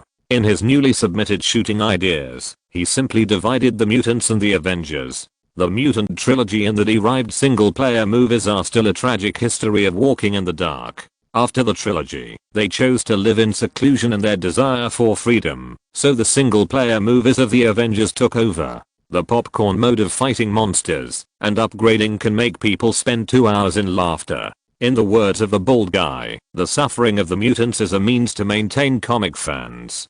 Shooting movies carefully on the basis of following the comic character settings, but not copying the hardcore content, can encourage fans who like comics to go to the theater, and can also make passers-by who have never read comics feel friendly. And on this basis, launching several movies in succession can stably maintain old fans and attract new fans. To put it bluntly, it is actually about building a brand. After the brand is established, the Avengers, which changes its style, is the basis for crazy money. Because mutants have only a little connotation, as a special product of a special era, they can only talk about connotation, but the connotation cannot be explored in depth. In this way, it is natural to make them a stepping stone for brand promotion. As for the Avengers, as a brand of the same company, they are not taking advantage. Moreover, the joint movie will still be made. However, the time must be determined based on the market response. Okay, you take the script of X-Men to Universal and ask them to officially establish the project and set up a team. After listening to Kevin Feige's explanation, Roland smiled and said, "The budget is 100 million, and you are the producer. Since this is your first time as a producer, I will give you a certain amount of time. The movie is scheduled to be released in the summer of 2001. You have a full 2 years to create, so I don't want to see a rushed movie, okay? Okay. Kevin Feige nodded excitedly and said hurriedly, Thank you. No need." Roland waved his hand. "If you achieve results, I will separate Marvel Studios from Marvel and put it under your management. A 100 million investment and a box office of 300 million. Is that not too much? As long as the box office of the first film reaches 300 million, you will be the person in charge of Marvel Studios film projects." With this promise, Kevin Feige, who was sitting opposite Roland, fell into ecstasy. "Okay boss. I'll go to California today.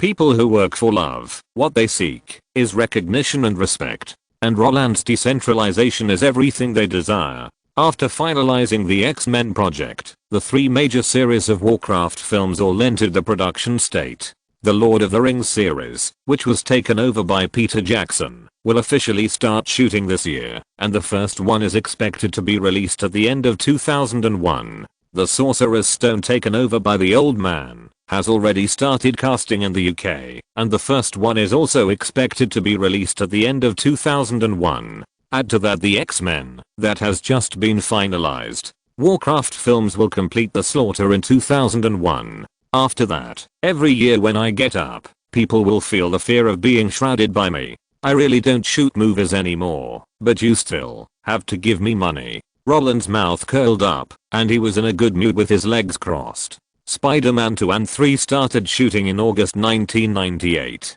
By the end of January 1999, the scenes in New York had been shot, so everyone flew back to Los Angeles to shoot all the fighting scenes in Sony's studio. Of course, for Roland, jumping around in front of the green screen in a tights was not the focus at all. Investing in Gillard was what he needed to focus on. When he returned home and asked David about this matter, the efficient guy had already finished the job.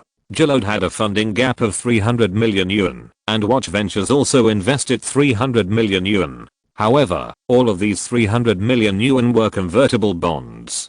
To put it bluntly, Henry Rumsfeld welcomed the entry of funds, but at the same time, he did not want the company's share structure to change significantly before the acquisition. So while he gladly accepted Roland's generosity, he also showed his capital style, asking Roland, who wanted to get shares, to wait until the acquisition is settled, and then convert it. In this way, for Roland, this is actually a loss. For example, if you invest 300 million now, you can account for 25%. But if you take convertible bonds, after the company completes the acquisition, because of the adjustment of equity, these 300 million may only be more than 10%. Although investing now, after the stock exchange acquisition, 25% will still be diluted, but even so, the concept is completely different, because if you invest now, you still have the opportunity to participate in the acquisition, and then transfer later.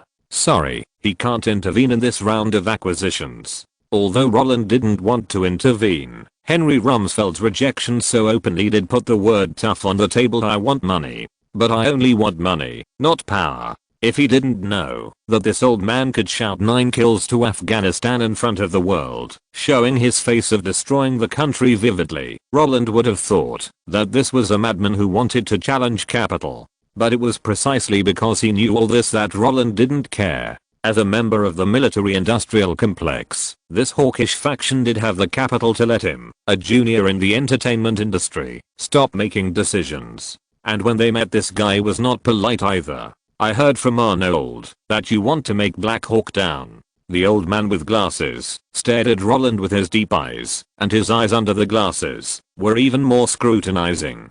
I guess I would rather call it an accident. Roland smiled and said, because this is not a project I actively sought, but others wanted to make it. However, before Roland could finish his words, the old man said bluntly, those Italians didn't have the courage to make it. Jerry Bruckheimer, right? Even if his father has a good relationship with Robert De Niro, they dare not support him to make such a movie. Fuck. You are exposing other people's past right away. Is it really okay? Roland was a little embarrassed. But the old man didn't care at all, and said to himself, under normal circumstances, you shouldn't touch this movie. After all, we all saw the effect of The Shawshank Redemption. Aren't you from Lars Aperton's side? Why would you film the embarrassing things during his term? In fact, when Roland decided to come to Henry Rumsfeld, he had already guessed that the other party would ask this question. Although he had never met Lars Aperton, after playing with Ronald Perelman for a long time, he had long been classified as a member of the Donkey Party. But now he is looking for the leader of the Elephant Party to do things. If these guys don't wonder, then there is something fishy. But no matter how confused they are, things still have to be done. Since Roland dared to come, he naturally thought of the direction of explanation. Neither denying nor confirming, the style of capital is fully displayed. I invested in Apple while cooperating with Microsoft, but the two sides did not fight over it. I communicated with Carl Icahn and Warren Buffett at the same time, and they didn't say no to me. Besides, I don't think the Black Hawk incident was a tragedy caused by the mistake of a certain person. I personally think that the root cause of the Black Hawk downing is the problem of the current combat system. If Tier 2 had been formulated and implemented in 1984, I think the Black Hawk incident might not have happened. Roland's words did not win a response from Henry Rumsfeld.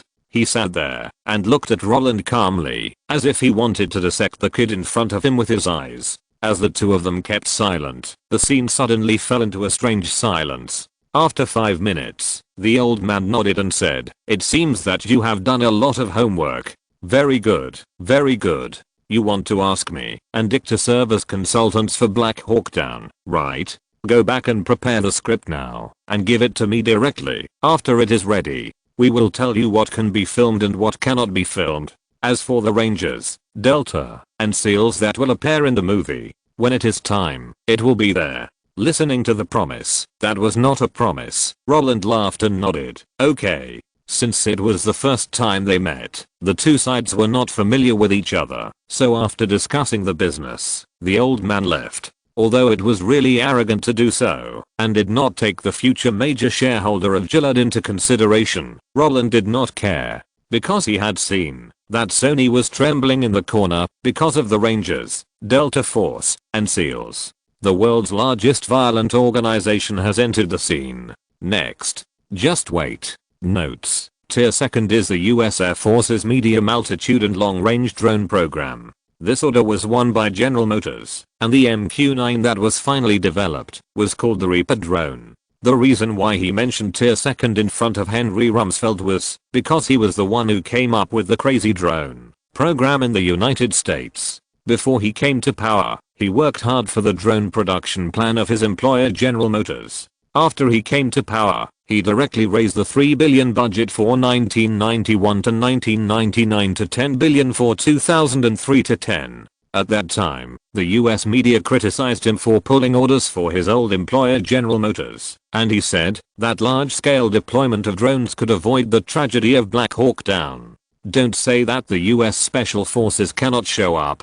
The extras in Black Hawk Down are all members of the 160th Special Operations Regiment, and the US Department of Defense even sent a platoon of Rangers to shoot. Chapter 295. The Water Queen is going to disappear. Los Angeles in February is sunny. Montecito in the north is full of bad song and flowers. At the gate of manor surrounded by lush trees, a group of children stopped and looked around like a mobile phone signal. When the familiar car came into their sight, the boredom of waiting for a long time suddenly turned into excited expectation. "Hello uncle," an African with a big nose shouted crisply at the handsome man who got off the car. "Hello Zayu." He took off his sunglasses, extended his hand kindly, and smiled without reservation, with the warmth of spring. "Wow. I haven't seen you for half a year. You have grown so tall. I remember that you were only as tall as my waist last summer, and now. TSK. Does your father have any secret recipe for growing taller? Why didn't he use it on me back then?" Huh. The action of gesturing heightened the extremely surprised words made the African named Zaru laugh continuously, while denying the doubts raised by the man. He also dodged and pushed his sister in front of the other party. "Hello uncle." The African with small dreadlocks was a little timid. "Oh, isn't this Michila?" The little round face with pursed lips was really cute. "Hello." Seeing the man's right hand stretched out, the chubby little girl dodged a little. The man did not force it. After greeting, he turned his attention to the two brown-haired boys beside him, one tall and one short. Compared with the timid little girl, the two little carrot-headed boys who looked similar, but were of different heights were excited. They rubbed their heads and said in surprise, "Hey, Sawyer, you have lost weight. Not bad, not bad, more handsome. Dexter, although you have lost weight, but why are you wearing glasses like your dad?" It seems that they are used to the man's rubbing, so the two did not dodge, but after hearing the other party's question, Dexter, who was wearing glasses, immediately showed a bitter look on his face and shrank back, trying to hide behind his brother. Such behavior was also predicted by his brother Sawyer in advance. As soon as he moved his feet, his younger brother was exposed to the other party. Not only that, he also sold the other party out directly. "Uncle, Dexter is nearsighted because he is disobedient. When you gave him the game, you clearly said that he could only play for a maximum of 1 hour a day. But he played secretly. Then suddenly one day he told mom that he couldn't see clearly. After dad came back, we found out that he not only played all the games you gave him, but also often ran to dad's game room in the middle of the night to play games. Dad's record for Space Invaders was broken by him. Oh. So amazing? The man was surprised. Although Sawyer was accusing his brother of his self-destructive behavior, for the man, Dexter, you are much better than your father. It's just right. I brought you a new game this time. Take it and play. While speaking, the man turned his head and looked at the woman next to him. At his signal, the beautiful woman with blonde hair handed the gift box in her hand to the youngest carrot head. The smooth and flowing action made Sawyer, who was complaining, open his mouth wide, and Esther, who thought that his uncle might criticize him, was even more surprised. His eyes were wide open and full of surprise, but the instinctive action of accepting it showed his true heart. While he accepted it, Kate Capshaw, who was holding her daughter and watching the whole process with a smile, said, "Why don't you say thank you?" "Ah. Thank you, sister." The little guy who had not yet reacted instinctively replied. The next second, he felt that he had missed something again, and said to the man, "Thank you, uncle." "What?" The man's smile froze on his face. Looking at the happy kid, he asked in confusion, "What did you call me, uncle?" The little carrot head didn't think there was anything wrong. "Then what do you call her?" The man curled his lips. "Sister." The dead answer appeared again. "Don't you think there is a problem?" The man wanted to give him another chance. However, before Dexter could scratch his head in confusion, the beauty next to the man had already given away the gifts she brought with her. Listening to the sweet "thank you, sister," she smiled and took the man's arm, saying, "Do you think there is a problem?" "No." The awakened man has already noticed the danger in his head. "Oh. So you don't think they should call me aunt?" The beauty asked with a smile. The man with a strong desire to survive shook his head like a rattle. "You are so young, how can you be their aunt?" The shameless words fully reflected his family status, and also made Kate Capshaw, who was holding her daughter, pursed her lips and laughed. "Roland, do you sleep on the sofa every day at home? Stephen and I want to be the godfather and godmother of your child. If you do this, when can we realize our wish?" "Fuck." Roland's face darkened. The next second, there was a sharp pain in his arm. Thinking with the soles of his feet, he knew that it was Kate who was pinching himself. As for the reason, when a woman doesn't like her man, she doesn't need a reason. What should be done at this time is to admit the mistake. Of course, in public, no one would let Roland admit his mistake. After seeing Roland's helpless smile, Kate Capshaw, who had joked, also stopped and said, "Since you are here, let's go." Stephen left after breakfast, saying that he must treat you to the fish he caught today. But I think, with his level, he is lucky not to fall into the lake. After reaching an agreement with Henry Rumsfeld, Roland was free from trouble. Now that the biggest problem that has been entangled in his heart has been solved, the next thing to do is of course to enjoy life. Isn't it? Spider-Man 2 and 3 just had a 3-day holiday because of the interior setting. Turning around, he received Spielberg's invitation for a picnic and came slowly with his wife. Although it is really a bit of a waste of time to make a fuss under the blue sky and white clouds, among the green mountains and clear waters, but isn't working hard to make money just for fun. 26 people who control half of the world's wealth work for themselves. Get out of here. It's exhausting to do it yourself. So, upon hearing the proposal to save the situation, Roland could not wait to respond. Watching the other party and the 5 children boarding the car one by one, Roland suddenly turned his head and pecked Kate's red lips in a flash, then took advantage of the other party's confusion and pushed her onto the passenger seat. Although he was hit twice on the arm, the smile on his face did not diminish at all. When he was slapped in the face and fastened the seatbelt for his wife, he asked a stupid question. "Are you unhappy? You must think I'm your aunt." Kate pouted. "How is that possible?" Roland refused to admit it. "Humph." Kate rolled her eyes at Roland. "You're just being stubborn. If you really have the ability, you'll be as stubborn tonight as you are now." "Oh my god." Listen. What kind of lewd words are these?"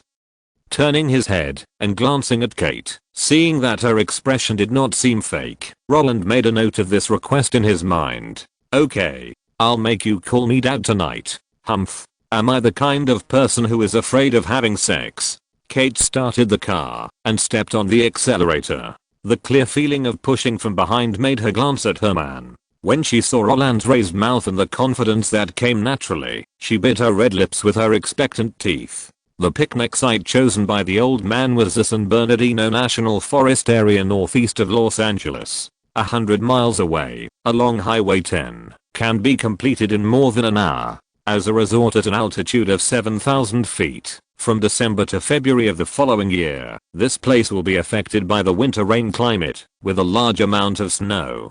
Due to the climate, it is not as cold as other ski resorts here, so skiing in a t-shirt is not a judgment question in the cultural desert, but a real scene. Of course, as long as you are a person, you will not go to the ski resort for a picnic. After walking around the winding mountain road for half a day, the 2.1-mile long reservoir, known as the Big Bear Lake by the locals, appeared in front of them. Although he was hit by a little punch, he still put a windbreaker on Kate. After getting off the car, he threw the car luggage to the accompanying staff and went straight to the people at the dock. At a glance, he saw the big sand sculpture sitting on the ice fishing. The children saw their father and ran over in a swarm, and Roland repeatedly asked the administrator beside him, and after confirming that the ice surface would not collapse, he took Kate and carefully moved over there. "How old are you? Are you still afraid of falling?"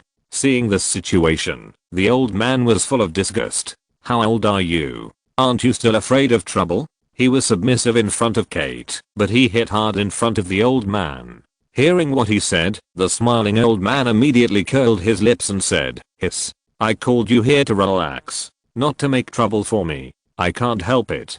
Who told you to call me out for the reason of avoiding trouble? If I don't understand the situation, can I eat your fish?" Roland spread his hands and squatted beside the fish basket with an innocent look. He didn't seem to think that there was anything wrong with arguing with each other. Oh, that's right. There is no other possibility to relax in February, an awkward time when there is no village or store in front of you, except to avoid trouble. And the thing that can make the old man feel troubled is naturally the Oscars. Unlike last year's Titanic, which was very popular, this year's Saving Private Ryan has no movement at all. Not to mention the publicity for the Oscar. Even the normal public relations dinner in previous years has not been held. At the moment, the loudest shouting is naturally Shakespeare in Love, which tells the love romance of Shakespeare. Next in line is As Good as It Gets, which was squeezed out by Titanic last year and had to be released a year later. In addition, although Life is Beautiful, The Thin Red Line, and Elizabeth are all competing for Oscars, these movies seem to have not inherited the competitive spirit of previous generations who fought for an award, but are more like being stripped of their underwear and grabbed by the vitals. Except for a few whimpers, there is nothing else. This situation also surprised Roland, who returned to Los Angeles from New York. Although he has the memory of his previous life and knows that there will be a huge pit in the Oscars this year, he did not expect that Shakespeare in Love, which was strongly promoted by Harvey Weinstein, had no opponent from the beginning. This is so strange to him, because he clearly remembers that after the outbreak of the Me Too movement, Harvey defended himself and said that he had never seduced Pepper Potts and that her winning the Oscar was purely accidental. However, doesn't this indirectly admit that he did operate Shakespeare in Love? But no matter how he was doing it, it was impossible to shut up all his opponents at the same time, right? If the reason why Saving Private Ryan was not promoted was because the old man wanted to get a nomination for his goddaughter, then it would be a bit puzzling that other movies that were not related to Miramax were not promoted. For this reason, Roland gladly accepted the invitation to the picnic from the old man. In addition to relaxing, he also really wanted to know what happened in California during the 6 months he was away. If nothing happened, why would the old man tell him on the phone, "Don't mention Saving Private Ryan in front of anyone"? Nothing happened. When the old man took the lunch and asked his wife to take the children to go hiking and skating, and Roland asked his wife to help take care of them, they were dragging the fish to find a place to deal with it, and they were also mumbling while working. "I told you not to mention Ryan in any occasion, because this movie has to be handled low-key this year," the old man said. "Why? To make way for Gwyneth?" Roland asked. "That's one of the reasons, but it's not important." The old man felt a little annoyed when he heard the goddaughter's name. I just hope she can be like you, have a quiet relationship, get married and have children early, and that's enough. As for winning an award, I never thought that would happen. Not wanting to waste time on that troublemaker, the old man complained and corrected the topic. The reason why I told you not to mention Ryan is because it is mixed up with the infinite extension operation. You understand what I mean? Oh, Roland, who was scraping fish scales with gloves, knew what he meant. It turns out that Saving Private Ryan didn't win an Oscar because the old man didn't want to cause trouble on a sensitive topic. As mentioned before, Saving Private Ryan is a movie that was released under the banner of anti-war, but happened to encounter a war during its release, and then inexplicably became a patriotic propaganda film. Its success is related to the movie itself, the main creative team, but more to the environment at the time. So many people died in the embassy bombing, and the blatant provocation of international organizations made the hawks in America trumpet Saving Private Ryan. In this case, even if the old man wanted to win an Oscar, he couldn't win it now, because they can accuse and criticize an event or an object, but they can't directly support some sensitive topics. Because even if the object of accusation and criticism is innocent, that is a matter for the future. As time goes by, there may be an impact on them, but it will never be strong. But if the object of support is wrong, then as time goes by, those who once supported them will become executioners in the eyes of the people, and will become the target of attacks and curses by some people. The most typical example is George Clooney. He ran around frantically on the issue of South Sudan, and called on all walks of life to donate for their independence. But after they really became independent, the civil wars and ethnic conflicts that broke out one after another made the already poor country even worse. And what about George Clooney himself? With America's abandonment of South Sudan, he who wanted to pursue a career in politics also became an abandoned child of the bigwigs. Although the town still speaks out for racial issues, he has suffered losses and now only criticizes sensitive issues instead of supporting them, because, even if he criticizes the wrong thing, he can use a bunch of excuses such as lack of knowledge, need to be understood, angry, and even use the cold treatment to make up for it. But if he supports the wrong thing, then he is really wrong. A lot of real cases tell us that being a troll is much better than raising political issues. In this way, supporting Saving Private Ryan is really a brain bag. Because standing against the war is always safer than standing for the war. Okay, I know. Roland took a knife, cut open the belly of the fish, after scraping the scales, took out the internal organs, and then threw it into warm water for a quick rinse. What about the other movies? Can't we be the only ones with problems? If that's the case, then you won't lose a lot. While speaking, Roland simply cleaned the fish body and handed the processed ingredients to the old man. As he often takes care of children at home, he took the ingredients and took the kitchen paper to dry the fish. It's not just us. Life is Beautiful and The Thin Red Line also have the same problem. If Schindler's List hadn't won an Oscar, I think I would support Life is Beautiful. But because Schindler's List won an Oscar, so if I were a judge, I would definitely not vote for Life is Beautiful. And The Thin Red Line recreates the key battle of the US military to contain the Japanese army during World War II. At the time of the US-Japan trade war, if this movie won an Oscar, wouldn't it be telling the world openly that Hollywood is supporting Putin? So, the possibility of it winning an award is also very low. After drying the water from the fish, the old man took out the seasoning he brought from home and roughly smeared it on the fish.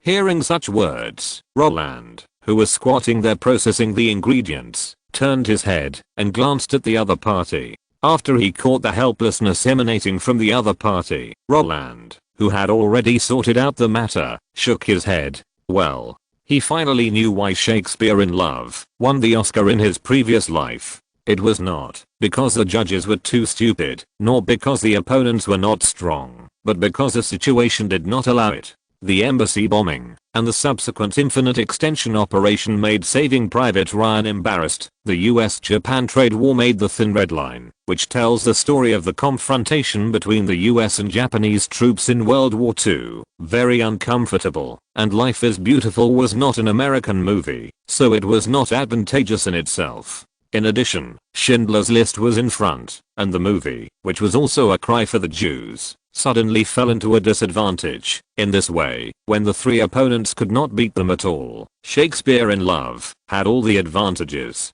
As for Elizabeth, played by Kate Blanchett, as a British movie like Shakespeare in Love, it lacks Harvey Weinstein. In this case, the fat man who can only deceive people will have room to play. Of course, this was Roland's situation in his previous life. In this life, because of his appearance, As Good As It Gets, which was supposed to be released last year, has become a contender this year. According to the current momentum, it is obvious that As Good As It Gets will squeeze out Elizabeth. In this case, can Shakespeare in Love still beat As Good As It Gets? Jack Nicholson can beat Joseph Fiennes. And how can Gwyneth Paltrow beat Helen Hunt? The Water Queen award will no longer exist? Damn it. Thinking of this, Roland, who had finished the second fish, asked with interest, "Do you think Shakespeare in Love has a chance to win an award?" The old man rolled his eyes at Roland. "You have been learning from me for so long. You can't even improve your aesthetics, right? Titanic is okay, but Shakespeare in Love is not." Such words made Roland chuckle. "Then what about As Good As It Gets?" "I would rather choose Life Is Beautiful." The old man shrugged, snatched the fish that Roland had washed in his hand, and said, "I didn't call you here to talk about work, but to tell you not to make random political statements outside. Just don't shout to the media. We are going for the Oscars." "Then thank you." Haha. Such complaints made Roland grin. Okay, since you've begged me so humbly, I'll let you go." A question mark popped up in the old man's head. He felt that Roland was really self-satisfied. "Who begged you? I'm asking you not to make a mistake." He kicked Roland unhappily and threw the fish on the seasoning plate and said, "Talk less and do more. You handle it." Roland laughed at his arrogant behavior. "Okay, I'll handle it. But while I'm handling it, can you please light a fire for the oven?" Note, the cost of spitting is indeed lower than the cost of supporting. George Clooney's support has become a negative example in Hollywood. Not only was he abandoned by the big guys because of the South Sudan issue, but he also stopped receiving any good scripts after supporting South Sudan. That's right, his failure to get the script had nothing to do with asking too much. When The Town was released, the Charlottesville riots happened in Virginia, and people's first reaction at the time was that it was not the white supremacists who were causing trouble, but George Clooney, who forced the heroine Julianne Moore to come out and say, "Actors should not be presidents," directly drawing a line with George Clooney, and George Clooney also responded later, "I don't want to be in politics." It is precisely because the cost of supporting something is too high that Saving Private Ryan in 1998 did not do much publicity for the Oscar. It is an unspoken rule in the circle to stand in line by spraying. Similarly, The Thin Red Line was also affected by external factors that year. It is precisely because these movies are not easy to clearly express that we support the present, so Shakespeare in Love got a bargain. This review was done by The Hollywood Reporter after Harvey Weinstein cried out his innocence in the #MeToo movement. Of course, they did not say that politics restricted the judge's hands, but they did say that The Thin Red Line and Saving Private Ryan made it difficult for the judges to decide. Chapter 296, Position and Inheritance. If it were 5, 6, 7, or 8 years ago, when Roland was 13 or 14 years old, the old man would have told him seriously not to talk nonsense. If Roland didn't listen, he could imitate Kardashian and threaten Roland, saying that if he didn't keep his mouth shut, he would be locked up. But now, just a few words in a joking tone are enough. Roland, who can do such a good job in business, doesn't need him to stare at him and nag him. Moreover, Roland's emotional intelligence is many times higher than that of the company boss who publicly posted "I'm with you." The other party has already made a move. Wouldn't it be enough to just crush him with thunder? And he even issued a pre-war declaration to tell the public that the other party's goal is to terminate the contract. Oh my god. They are occupying the moral high ground and want to fight a public opinion war with you. It would be fine if you didn't give them the cold shoulder, but you used your own shortcomings to fight against their strengths. Do you think you are an idol? Or do you think that all leaks are stupid? Isn't this the behavior of the younger brother in the novel, who gives experience to the protagonist? Roland couldn't behave like a younger brother because he only cared about money. He was laughing on the surface, but in his heart, he had already taken note of the old man's instructions. Although, he didn't plan to go to the Oscars this year, not to mention accepting media interviews for the Oscars. After enjoying the privilege of controlling the organizers, judges, and contestants, he didn't care who won the Oscar. He had already stripped her naked and crushed her. He knew that this thing was just a soft-spoken bitch in front of capital. In this case, how could Roland, who was already in a different class, care about who won the award? If he was an ordinary person who stayed out of the matter, he would definitely make a prediction, and after the results came out, he would stand on the commanding heights of morality and trust, and sneer at the Queen of Water with a heartbroken tone. But now, to be honest, although he thinks Gwyneth Paltrow can't beat Helen Hunt, he still hopes that Pepper Potts can win an Oscar in the future. He may not like her, but her godfather is on Roland's side after all. As for fairness, if there is fairness, then there will be no Oscar marketing. If there is fairness, let alone the crazy RNK, Roland can't even win an Oscar. The public is talking nonsense, because the award division has nothing to do with them. When they become stacker holders, such an opera's unique skill of face changing, self-taught. After revealing this trivial matter to Roland, the two who were preparing lunch there started to tear each other down again. The old man heard about Roland's privileged behavior in the crew of Spider-Man 2 and 3, and felt that Roland was not as dedicated as before. Roland directly dug out the old man's past and said, when you were filming Saving Private Ryan, you gave up a good project and had to run to the crew of Star Wars, to be an assistant director. Is this what you call dedication? The old man said, I just want to realize my original dream. Deep down, I still love movies and creation. I'm not like Roland, who decisively promoted capital and enjoyed life after his wealth skyrocketed. Faced with such accusations, Roland rolled his eyes and complained while grilling fish, I enjoy life. Are you kidding me? Who took a year and a half off? You left all the work to others and took care of your kids at home? I shot the fighting scenes in Spider-Man 2 and 3 myself. How dare you, a guy who holds the position of producer, but doesn't do producer work, say that to me? Many people in his previous life said that the old man was the most dedicated of the four major directors in the 1980s, because he had a high output and worked non-stop.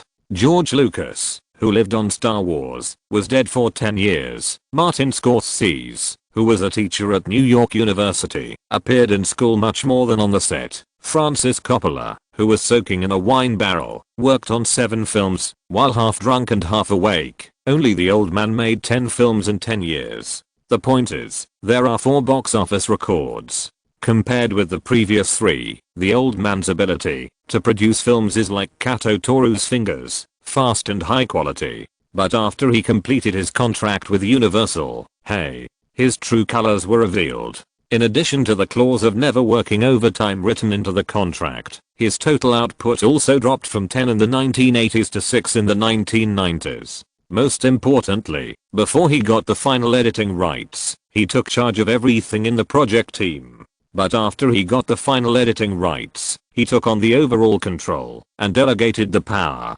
Hook, you can shoot it however you want. Jurassic Park, the pre-production and post-production were all supervised by George Lucas. Schindler's List was the result of rushing to work. Not only did it involve several assistant directors, but it was also divided into A and B groups. Jurassic Park 2, The Brave and Saving Private Ryan were all shot together. After Saving Private Ryan was finished, he said that he wanted to take a long vacation. Such a declaration made Paul Allen, the major shareholder at DreamWorks, look confused. When this guy asked the old man about the truth of the matter, the old man said directly, my little daughter can call me dad, but I'm working. So, after the filming of Saving Private Ryan, the old man officially entered the vacation period. Just like Hayao Miyazaki showed his fans that he was slacking off every day in his documentary and called it a means of collecting materials and a source of inspiration, the old man also lost all his work after finishing the filming. The editing was done by his team according to his draft of the storyboard, and the publicity was taken over by Paramount. As for the publicity, the early publicity was simply run, and then he was kidnapped by the sudden embassy bombing. Although people never know which will come first, the accident or tomorrow, it is a good thing for the old man. Because when wealth grows to the point where money can drive manpower to make money, making money is not their primary goal. Inheritance is their priority. Dad. An extremely aggrieved voice came from afar. The little girl who was previously held in her mother's arms was wearing a pink windbreaker and ran all the way towards the old man. Kate trotted behind her to make sure she didn't fall. As for the old man's wife, she held the youngest son, whose glasses were crooked, with one hand, and educated the eldest son with the other. Although they were far apart, the words that were like chanting scriptures still entered their ears. "Oh, baby," the old man squatted down and held his daughter, who was running towards him with the nose blowing, in his arms. "Where did you go? What happened?" Roland handed the water to Kate, and after seeing the sweat on her forehead, he asked, "Are you sweating? Do you want to change your clothes? Don't catch a cold from the wind. It's a bit hot after running all the way here." Kate exhaled, and the hair hanging on her cheeks fluttered in the wind. She pulled down the zipper, and before she could take off her coat, Roland had grabbed her wrist and pulled it back to her abdomen. Seeing this, Kate, whose clothes were not dragged down, did not force it. After feeling the old man's puzzled look, she explained, "When we took them skiing, the little one was bumped by her brothers. Because she was playing with her mother, so she felt that her brothers bullied her, and her mother couldn't protect her, so she cried." Kate shrugged, smiled helplessly and said, "Then when I went to comfort her, she kept wanting to find her dad." "Oh, it's okay, daddy is here." The old man who held his daughter on his shoulder suddenly realized, patted her back gently, and kept comforting his daughter's emotions. "Who bumped into you?" The two of them, the little lolly with red eyes, still had a crying voice. "Sawyer and Esther." "Ah. How could they both bump into you?" Because the two of them bumped into each other first, and then rolled to my side." Oh, the old man smiled at the soft words. He turned his head to look at his daughter. Seeing the unhappy girl with a pouty mouth, he suggested, "Then let the sister hold the child first, okay? Dad will teach them a lesson." "Yeah." The little lolly was immediately happy when she heard this. While handing the child to Kate, the old man also winked at the two of them. Under the gaze of the three people, the ferocious old man walked towards his wife, who was approaching the camp. When the momentum of no strangers allowed burst out and completely enveloped the children, the two little boys who were held by their mother on the left and right were stunned at first, and then trembled with fear. Then the next second, Kate Capshaw suddenly shook off her son's hands, and the two little boys ran away and disappeared in front of everyone. "You did something wrong, and you still want to run?" This situation made the old man roar. Then he chased after them. "Stephen, it was just an accident," Kate Capshaw yelled, trying to explain to her husband. Unfortunately, she failed to stop her husband, and could only follow him and disappear together. "What about acting? I give you 0 points." The funny scene almost made Roland laugh like a pig. The little lolly held in Kate's arms stared straight at the direction where her parents disappeared, her face full of expectation. After hearing Roland's suicidal speech, Kate stepped on him and whispered, "Do you understand how to coax a child?" I understand. Roland nodded his head in pain like a chicken pecking at rice. How could he not understand?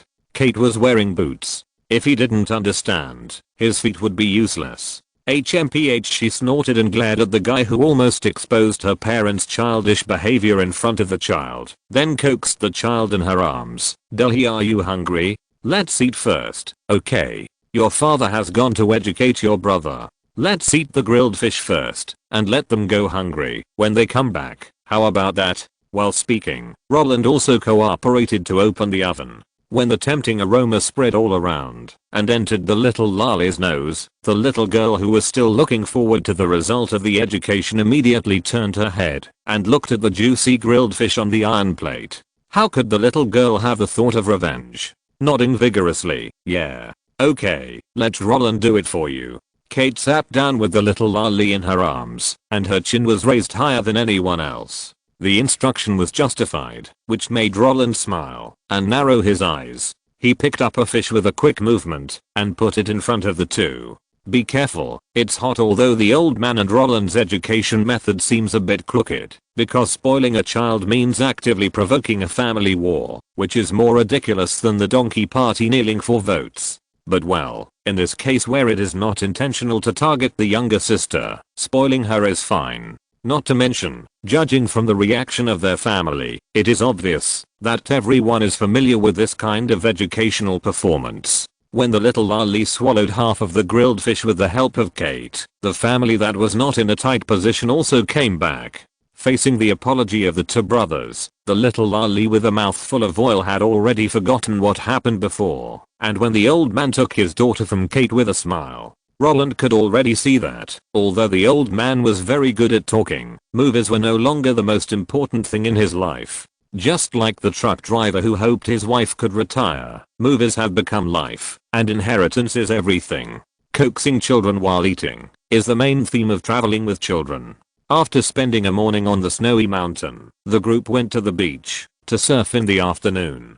The city of angels is covered with snow in the morning and blossoming in the afternoon. As long as you have money, God can serve you. Surfing and diving are must-do activities for children, and parasailing and speedboating are what Roland likes. But when Kate was paragliding on the sea, Roland deliberately made a move, as if he wanted to switch positions with the speedboat driver. Kate was so scared that she settled to accounts with Roland at night. Roland understood that women are not easy to mess with. It's 12 o'clock.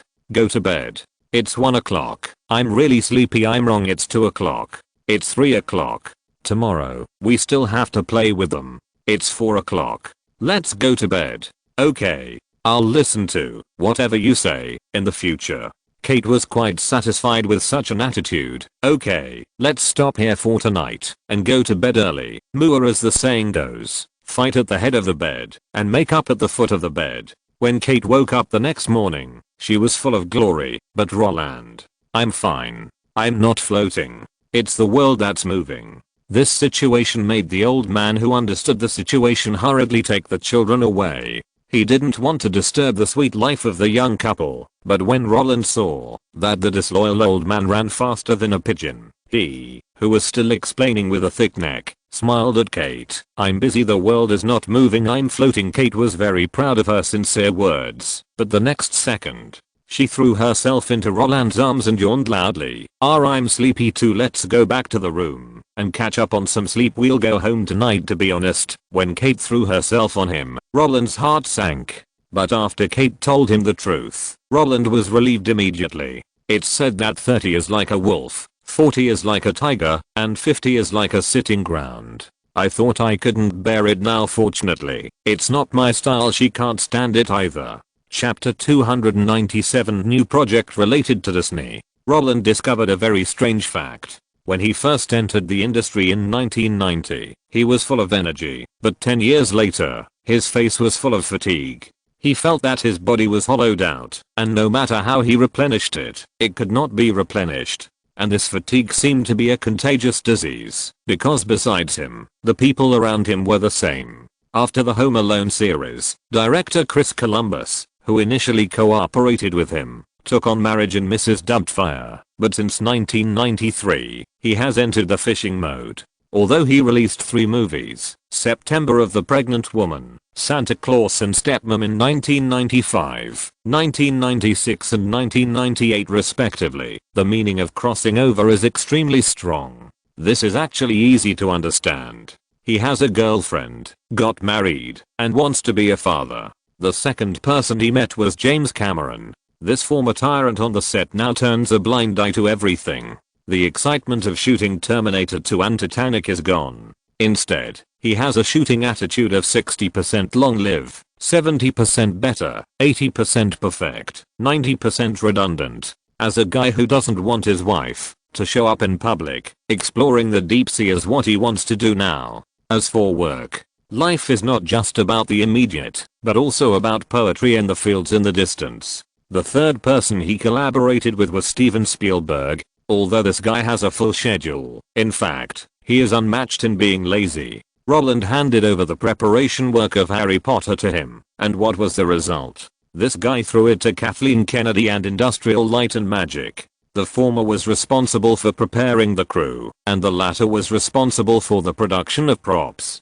As for the script and the draft of the storyboard, whenever Roland asked this question, the old man would respond with soon, soon. He was like a dove when he was holding his daughter to make her happy. And when he said soon, it was more like, it will be ready soon, I can hand it in tomorrow, sorry it will take forever. As for the fourth collaboration, it was Robert Zemeckis, who originally helped him win Home Alone. This guy also entered the Sage mode after completing a hit series and winning 2 Oscars. After Forrest Gump, except for Contact in 1997 and the upcoming Castaway and Dangerous, he has no other works. Not only that, he has no intention of making live-action movies again, because he is fascinated by Weta Digital's motion capture technology. As a technology geek who likes fantasy, he chooses to do what he likes. Many people say that the reason why people procrastinate is that they don't love something, but the problem is that when what they love becomes a job,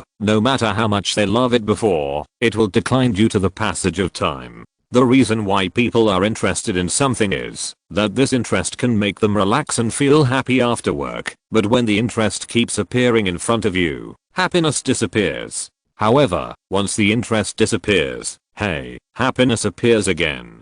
Just like typing and breaking the update, people will become lazy if they type every day. But if one day they justifiably give up, happiness will come back. Because of this, Roland, who has a deep understanding, can understand the choice of these guys. Because it is much more comfortable to sit there and watch than to do it yourself. Well, except for some projects. However, for some guys who don't stay on the set for a long time, but can get good results, it seems a bit whimsical to want them to give up this path. Not only that, these guys may continue to walk on this path, because movies are their only way to make money. That night, when Roland and Kate, who had recovered half of their blood, returned home, they encountered such a situation. After coaxing the children to bed, Ganetti knocked on the door of Roland's house very abruptly, contrary to his usual behavior. At the beginning, I talked to Roland about the issue of R&K.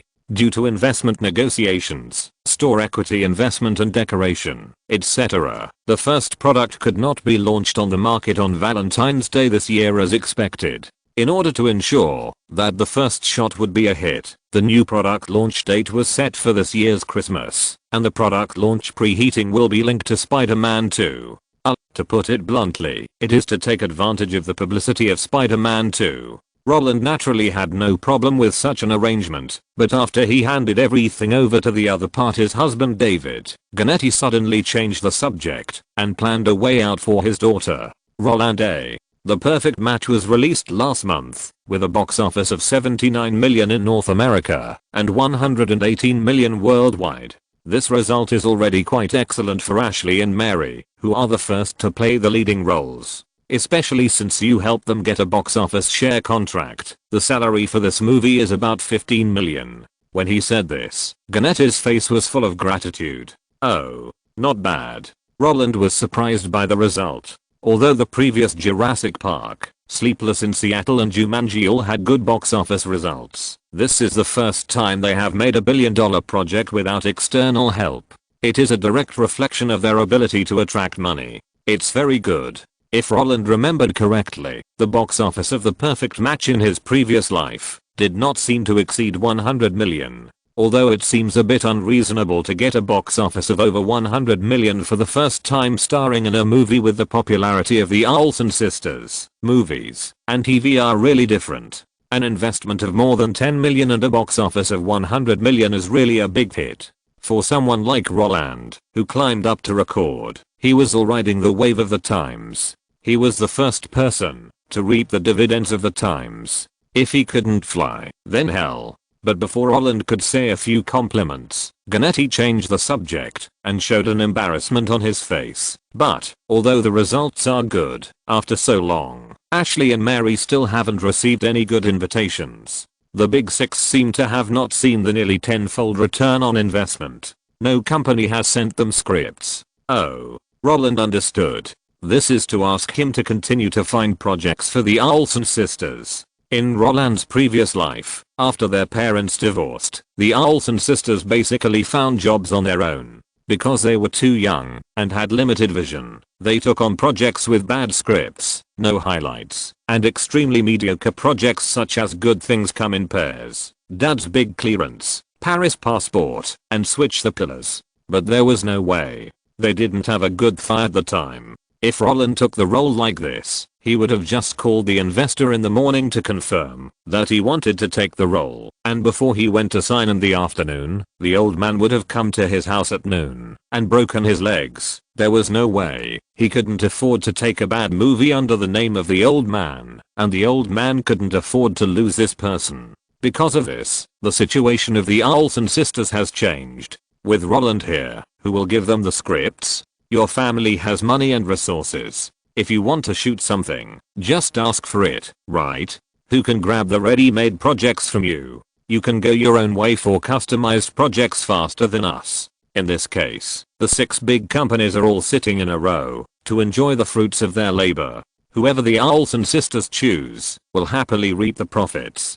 Therefore, if the Olsen sisters want to make a movie, they can only find Roland. It is not only convenient and fast, but also painless and safe. But for Roland, although this is a truth, he can't just do it blindly. Because the Olsen sisters' acting skills are just average, shooting a youth movie to harvest fans' wallets is the best, and wanting to go further is all dreaming. So before helping to find a project, Roland has to figure out whether it is the Olsen sisters who want to shoot this time, or their mother Ganetti is still dreaming of becoming famous. If Ganetti still counts on the Olsen sisters to win the award and hopes that Roland can help in this regard, then Roland is really in trouble. But when Roland asked vaguely what he was thinking, Ganetti, who had already guessed the situation, laughed. Roland, David has told me many times over the years that Ashley and Mary can't become good actors. They don't have that kind of talent. And after seeing your efforts to rush for awards, I actually didn't hold out any hope. This time, it's them who want to act, and it's also David and I who want them to act. They are already 14 years old, but have never received a day of systematic education. Now whether we hire a tutor for them, or send them back to school, it will be embarrassing for them. So, David and I discussed it with them, and reached a consensus. We decided to let them learn from you, act until they are 18 years old, and then send them to New York University and the Fashion Institute. This way, after they graduate, whether they continue to be in charge of the double star group or follow you, they will not starve to death. Exaggerated. Roland waved his hands quickly and said with a smile, they are my sisters. How could I let them fall to that point? Since you have reached a consensus, I know what to do. Okay, leave the film selection to me.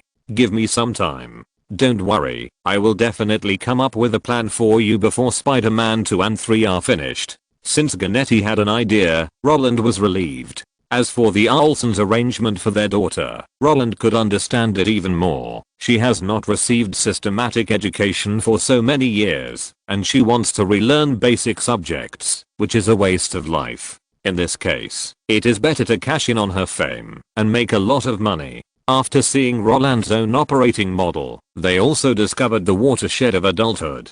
Before adulthood, child stars can kill all kinds of people, but after adulthood, half of the basic base of child stars is lost. In this case, changing careers is the perfect way to achieve success. As for the Fashion Academy, isn't it just following the footsteps of the predecessors and moving forward? For most of the rich, letting their daughters who have no knowledge and skills enter the fashion design profession is the best choice, because the biggest threshold of this profession is big, but for the rich, it does not exist at all. In this way, entering this industry has become a simple thing. They can understand what the teacher says, and after graduation, they can use the resources of their family to start a small brand. If it becomes big, that is of course the best result. But even if it goes bankrupt, it doesn't matter, as long as people are not idle, there is no problem. Just like Sofia Coppola, who directly followed Carol Lagerfeld of Channel. When her father took her over to answer the phone, he didn't expect her to learn anything.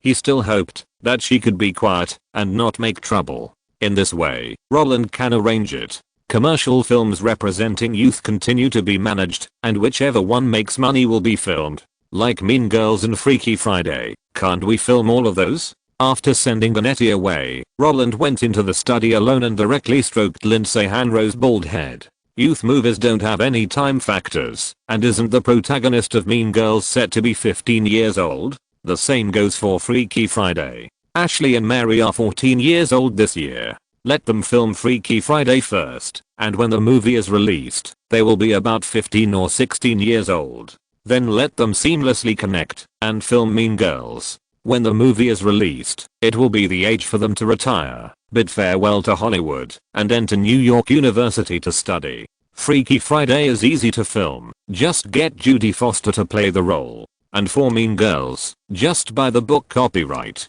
If Gennady asked Roland to help the Olsen sisters win Oscars, he would definitely refuse righteously because of his limited ability. But if Roland was asked to select some urban drama scripts for the Olsen sisters, that would be too easy, and he could arrange it with his eyes closed. Of course, the Olsens' idea of letting the Olsen sisters continue to make youth films actually coincides with Roland's development path. If before this, his Warcraft films belonged to the management of letting the sheep run wild, then now, he can ignore The Lord of the Rings, he can ignore X-Men, he can still ignore Harry Potter, but he really has to manage urban films, because there can be product placement in them. Just like after Coca-Cola bought Columbia Pictures, it made all the protagonists in the movies drink Coca-Cola and all the villains drink Pepsi. In 3 years, they knocked down Pepsi's brand value by 20%.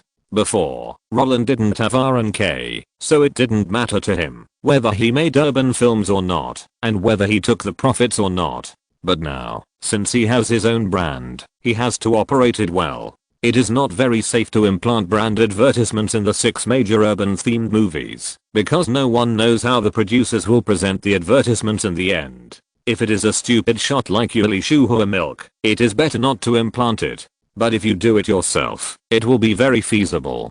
Besides, this kind of urban movie does not need to be made every year. Just release one every few years, to strengthen the public's impression. After all, there are only a few movies that can attract women to watch, and there are even fewer that can drive product placement with high box office. In addition to Freaky Friday and Mean Girls, there are only The Princess Diaries and The Devil Wears Prada. That's right. Roland has set his sights on Anne Hathaway, who can bring goods. Of course, it can also be said that he has set his sights on Disney, because Freaky Friday is Disney's, and the Princess Diaries series is also Disney's. Note, the 4 directors written in the article really started to fish like crazy after the arrival of the year 2000. Chris Columbus was originally replaced because Steven Spielberg did not shoot Harry Potter, but after shooting 2 films, he was too lazy to shoot when he wanted to go home to accompany his children. And James Cameron played diving under the banner of poor technology. Steven Spielberg seems to be very productive, but when promoting War of the Worlds, Tom Cruise said that the old man looks forward to going home after work every day. As for Robert Zemeckis, playing with technology is much more comfortable than running around the set. The article wrote that Jodie Foster was invited to play in Freaky Friday because Freaky Friday is a remake of the movie. The original movie, 1977, was played by Jodie Foster as the daughter. When Lindsay Hanro was reshooting, the crew invited her to play Lindsay's mother, but she refused. Mean Girls is based on the book Queen Bee and Obsession written by Rosalind Wiseman. Although the book was not published until 2003, the content was serialized a long time ago. Rosalind Wiseman is the founder of Empower Program, an organization that prevents violent crimes among teenagers. No need to copy, the script is ready. If you're listening to this novel on a channel other than Fanfic World, it means they downloaded and uploaded it without effort. We cordially invite you to visit our channel, Mundo Fanfic Novelos. There you'll find the original version of this story and you can explore many other novels of various genres. We're waiting for you to immerse yourself in a world of incredible novels. Chapter 298. I'm thinking about how to kill you right under your nose. After successfully investing in Gillette and inviting Henry Rumsfeld to serve as a military consultant for Black Hawk Down, Roland put Sony's affairs aside. Apart from regularly checking the progress, he didn't have to worry about other things. Instead, Disney, which was initially targeted, but gradually deviated from the crushes as it developed, returned to his sights, and became Roland's focus and the anchor he wanted to snipe. Hiss. Why does this sound like a villain? Well, let's put it another way. With Sony, a Japanese capital that is destined to fail, the real Thanos, Disney has returned to Roland's list of choices and has become the thigh that Roland wants to hug the most. Hey, In this way, Disney has become a villain. Roland has become a delicate and weak white lotus. The charm of language is so wonderful. The first statement is the straightforward Britain that explicitly prohibits it, and the second statement is naturally the France that allows it on the surface, but is actually xenophobic. Oh, you district. Well, I won't talk nonsense anymore. He himself feels disgusted.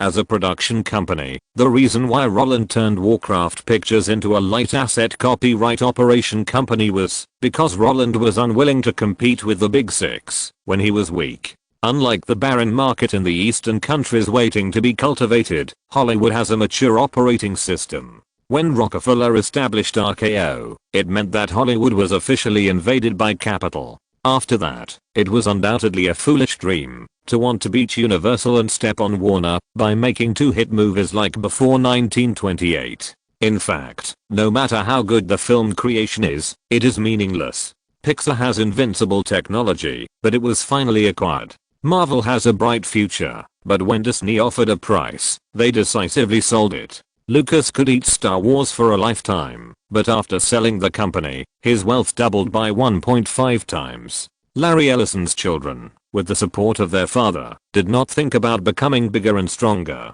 All lights are cooperated with the Big Six. Even if they know that they can make money, they choose to pull the giants in. Cowardly? Stupid? Licking dog? Don't joke. Only when you become capital, you will know how awesome capital is. Just like people can never make money beyond their cognitive scope, if you don't understand why the Big Six can hold all production companies by the neck, then you will never be able to beat them. That's why Roland seized Sony's overseas distribution company and did not hesitate to attack it when he found the opportunity to kill Sony. Dismembering Sony may not be the road to success, but it will definitely add a means of survival. After digging a pit for Sony, there is no need to worry about being held by the Big Five. In this case, Roland, who has no worries, can of course develop Warcraft film and television, but he is still not ready to go it alone. Although projects such as X-Men, Harry Potter, Lord of the Rings and Spider-Man all replaced resources for their own interests and let the giants enter the market, it was not what Roland wanted. But now, he wants to turn his Warcraft film and television into a supplier of Disney's live-action film business. Or in other words, he wants to monopolize Disney's live-action film business.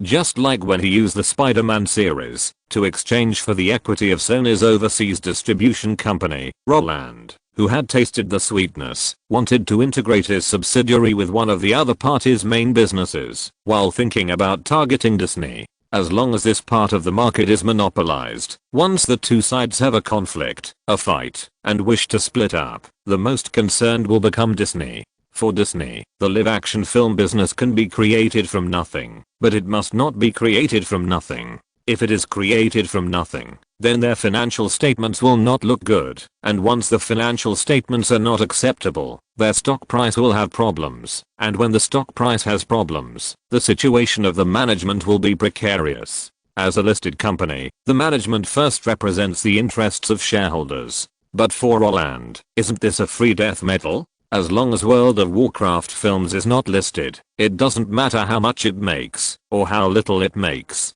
As his one-man show, Roland can decide everything. Not only that, compared with Amazon, Apple, Gillette, and Blizzard Entertainment, no matter how big World of Warcraft Films is, it can only become a well-known but unprofitable third echelon among companies, using the business of the third echelon to kidnap Disney. Isn't this the best choice? As a guy who is determined to eat up Disney, Roland really hasn't thought of a way to cut it, but it doesn't matter if he can't think of a way for the time being, because it doesn't prevent him from tying himself to Disney's chariot first. As long as Disney can get a taste of the sweetness, he can become Disney's dad.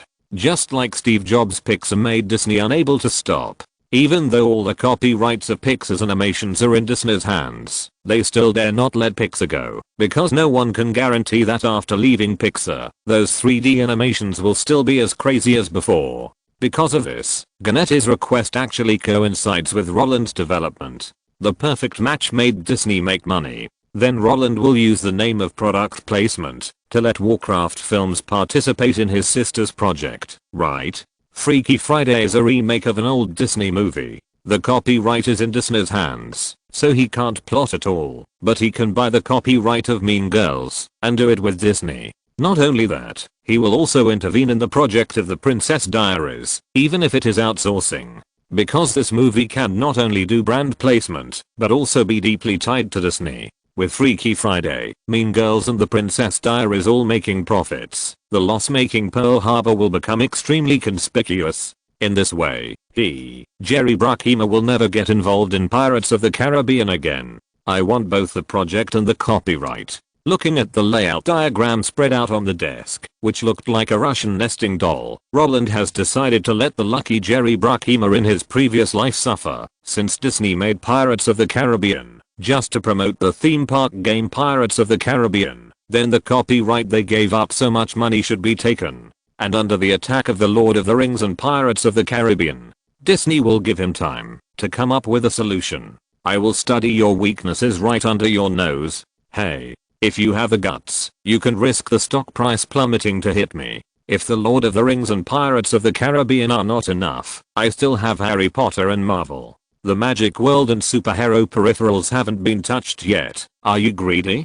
Build a superhero base, and the age of the leaks will double.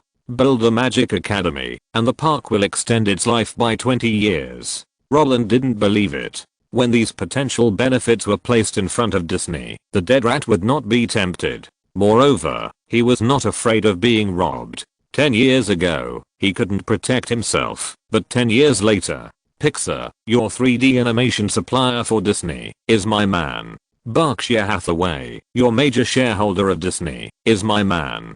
Industrial Light and Magic, the special effects producer that Disney wants to get involved in, is also my man. TSK. Humming a little tune, Roland, with a clear mind, put the information that could not be leaked into the shredder. Listening to the creaking sound, he crossed his legs and shook his feet with pleasure. Just as he was patiently waiting for the machine to finish running, the door of the study was suddenly pushed open from the outside. Roland, are you not done yet? Kate asked with a smile, and the sound of the machine made her frown. She glanced at the shredder in front of Roland with doubts, and finally landed on the shredder in front of Roland. Confidential information? Yes. Roland nodded. Why not burn it? Kate was surprised. Isn't it because you are worried that, if there is a lot of smoke, it will attract the CIA? Roland shrugged. What? Kate didn't understand, and blinked her eyes, as if she wanted to see a hole in Roland. Hey, actually, it's nothing big. Roland waved his hand. After the information is shredded, I will flush them into the toilet in batches. Let's do this for now. Let's go back to the house. While speaking, Roland also came to Kate's side, stretched out his arms, squatted down, and hugged her. The familiar smell made Kate narrow her eyes, hugged Roland's neck, and ignored everything else. When a bang sounded, the buzzing noise disappeared instantly, as if they were separated by heaven and earth, and would never see each other again. Although Roland intended to make his Warcraft film and television a community of interests for Disney, he did not do it immediately. The project was there, and could not be run away. In this case, it would be better to wait until his last 2 films were finished before doing it. Ganetti asked him to help find a project right away. If he took it out right after, wouldn't it be suspicious? Not to mention, the leading actors of the projects he targeted were all pretty girls. If he showed more impatience and personally picked Anne Hathaway, the Catwoman who was lying on Batman's motorcycle with a seductive figure, then Mr. Reluo's dark circles would probably have to be worn for a long time. What? You ask if it's because of tiredness or being beaten. It depends on Kate's mood. In this way, slacking off became a matter of course, and in the process of filming and waiting, in the outside world, there were also frequent situations. On February 12, 1999, the US Senate, in the final vote on the impeachment of Layton, voted 45 to 55 and 50 to 50, rejecting the 2 impeachment articles passed by the US House of Representatives in 1998. Namely, perjury and obstruction of justice regarding Layton's relationship with former White House intern Lewinsky. In this way, Layton became the 2nd president in American history to be impeached by the House of Representatives, but not convicted and removed by the Senate. The noisy and protracted Zippergut finally came to an end. 1 month after the Zipper got ended, the US House of Representatives and Senate successively passed the bill to establish the National Missile Defense System. The Theater Missile Defense System and the National Missile Defense System, codenamed TMD and NMD, were finally confirmed in legal form. TMD and NMD are the replacements for the Star Wars plan. The former protects America's overseas troops and related allies from missile threats, while the latter protects America's homeland from missile attacks. Protection is actually a matter of opinion, and after the plan was passed as a law, the international community immediately pointed out that the NMD plan violated the anti-ballistic missile treaty signed by the Eagle Source and the Bear in 1972. As a result, voices of condemnation came one after another. Faced with such a situation, the guy who just escaped from the Zippergate obviously did not want to be involved in the military vortex, so he did not respond immediately. Not only that, after the National Missile Defense System legislation, the US-Japan trade war, it became even louder. There is no way. Who said that the best way to divert contradictions is to create a big contradiction somewhere else? America asked Japan to quickly pass the amendment to the food law so that its rice could enter the Japanese market smoothly. In addition, the American Department of Commerce finally determined that Japan's large computers entered the American market at a low price, which was dumping on America. After the lawsuit, Japan suffered a disastrous defeat. After that, America also asked Japan to restrict the export of its own flat glass, relax plant quarantine standards, and curb the development of industries such as electrical communications. For America, this is to protect the national industry, but for the international community, this is naked bandit logic. You can't compete with me, so let me not develop. If you are so nosy, then when a manure truck passes by the door, do you have to use a spoon to taste the saltiness? It's a pity that in the face of such things, the international community can only condemn and condemn because they can't beat them. In this situation, Japanese companies in the United States trembled immediately. Each company is shrinking, wishing to give up the existing market. Like Toyota and Honda, they postponed the launch of new cars. Fujitsu, which has been hit hard on computer issues, doesn't want to talk anymore. Itachi Corporation, which needs to import American rice on a large scale, looks dead. And Toshiba, which was fined a huge amount by the Eagle Source for selling propellers to the Bear as early as 1987, has already lied down. No one wants to be targeted by the American Department of Commerce at this time. No one wants to be the first bird in the friction between the two countries. Unfortunately, many things will not happen if you don't want them to happen. When Japanese companies were trembling, T800 walked into Sony Pictures Entertainment with peace and friendship. When Sony learned that T800 was seeking financing with Roland's new project, Sony, which had been unable to find an excuse to let Roland complete the hype agreement that year, lit up its eyes. Since you need me, then we can sit down and talk. But when they took the project documents handed over by T800, the smiles that had just risen froze on their faces. Because this project document is different from the previous ones. In addition to the project name and producer, the consultant position that should not appear on the cover is also listed prominently. Donald Henry Rumsfeld, Richard Bruce Cheney. Note: for a listed company, abandoning an existing business is a very embarrassing thing. If it really does this, the management will definitely step down. This incident directly refers to the acquisition of Disney and Pixar. When Disney changed its leader, Robert Iger was the least favored one among all the candidates because he came from ABC and did not have any Disney genes. However, Robert Iger was a friend of Jobs. He actually had only one means of competition. Jobs wanted him to be the chairman of Disney, and then all other candidates were passed. Jobs dominated the change of leadership in Disney because Disney did not dare to give up Pixar. Later, Robert Iger also became a director of Apple. The huge fine Toshiba received in 1987 mentioned in the article is actually a model of long-arm jurisdiction. The content is sensitive, so I will not write more. Chapter 299. The weak can only accept, without choice. What's the situation now? Norio Oga, who is nearly 70 years old and has a mole on the corner of his mouth, sat at the head of the conference room, staring at the documents on the table with a serious look. On his left, sat Sony Vice President Kunitake Ando. On his right, sat Sony co-CEO Nobuaki Ide, who was about to complete the probation period. Opposite him was Sony Executive Director, Chairman and CEO of Sony America, Howard Stringer. Sitting around the table, they clearly heard the question from the father of CD, and as the words fell, Norio Oga, Kunitake Ando and Nobuaki Ide also turned their eyes to Howard Stringer, because this project was brought by him. If I say that the explanation they gave me was just to make a movie, do you believe it? Howard Stringer looked at the three people calmly without giving a clear answer, but as soon as he finished speaking, Ando Kunitake on the side spoke up and asked in an angry tone, do you believe it?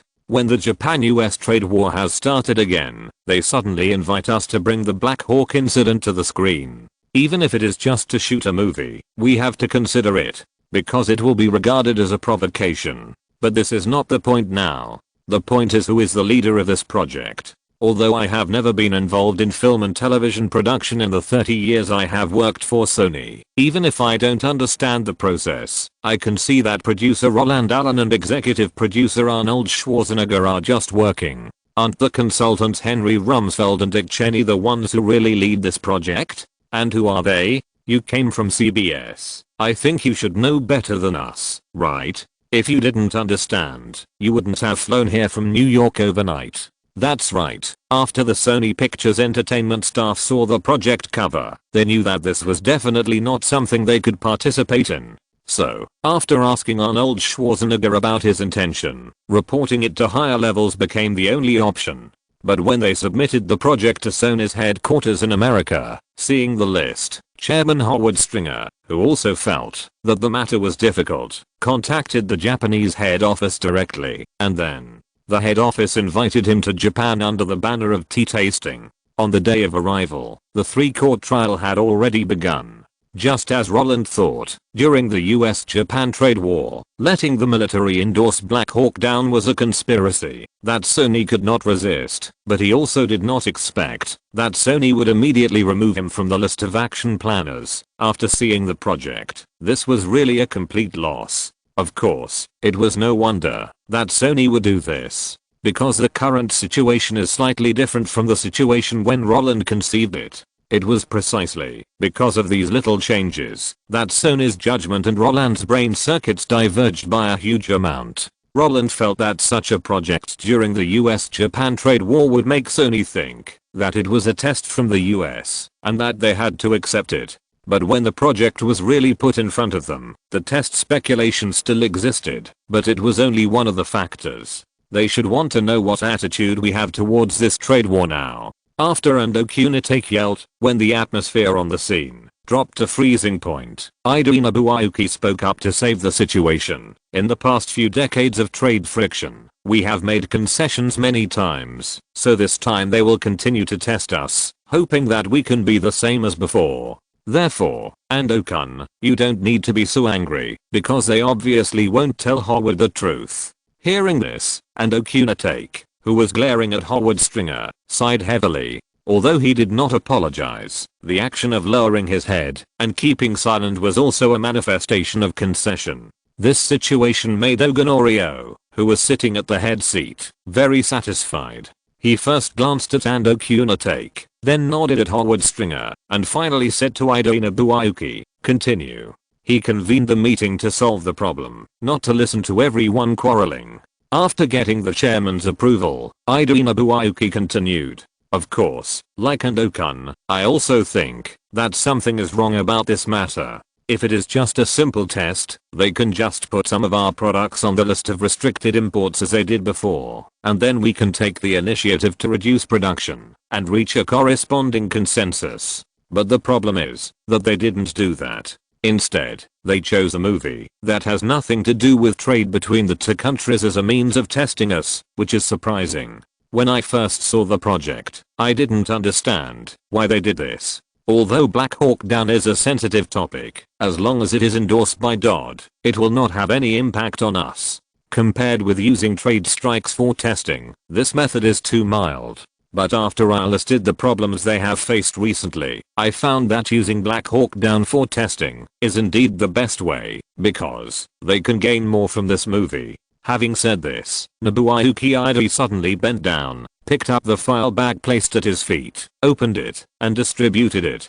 When the fully sorted files appeared in everyone's sight, the well-reasoned speculation made everyone present frown. On March 17th and 18th, the Senate and the House of Representatives passed the bill for the National Missile Defense System, but after it was passed, they did not immediately announce the implementation details, nor did they disclose the procurement plan. Instead, they started a trade war with us. While fighting the trade war, they asked us to invest in Black Hawk Down. These three things seem to have nothing to do with each other, but in fact, I think they have already made their cards clear. Using Black Hawk Down to test us should not be the doc's original intention, but a new plan that is beneficial to them after the DOD intervenes in the NMD plan. Because the fundamental obstacle to the development of the NMD plan is not the condemnation of the international community, but money and people. From this point of view, the appearance of Henry Rumsfeld and Dick Cheney is more natural, isn't it? Yes. After receiving the Black Hawk Down project, Sony couldn't understand why the doc, which focuses on trade wars, got involved with the DOD.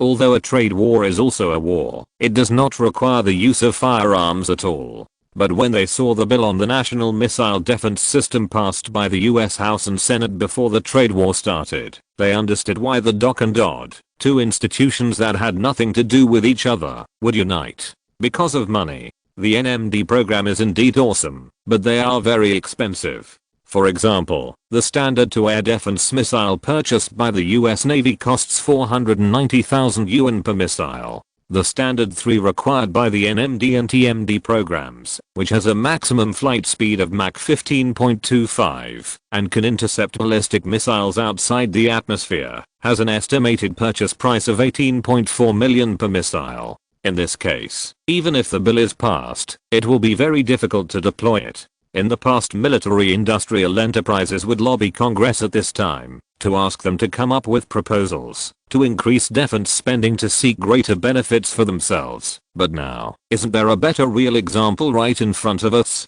The combination of last year's embassy bombing and Saving Private Ryan not only opened up a new battlefield in the Americas, but also resulted in more supply orders for military-industrial enterprises. In this case, wouldn't it be more intuitive to make a movie based on reality that shows that there is still room for improvement in existing armaments and demonstrate that defense spending must be increased? Henry Rumsfeld and Dick Cheney are originally from the military-industrial enterprise. They intervened at this time, definitely wanting to get orders for Reaper drones for their old employer General Dynamics. And DOD is cooperating with them at this time, definitely wanting to ask Congress to increase defense spending and let them roll out the NMD and TMD plans.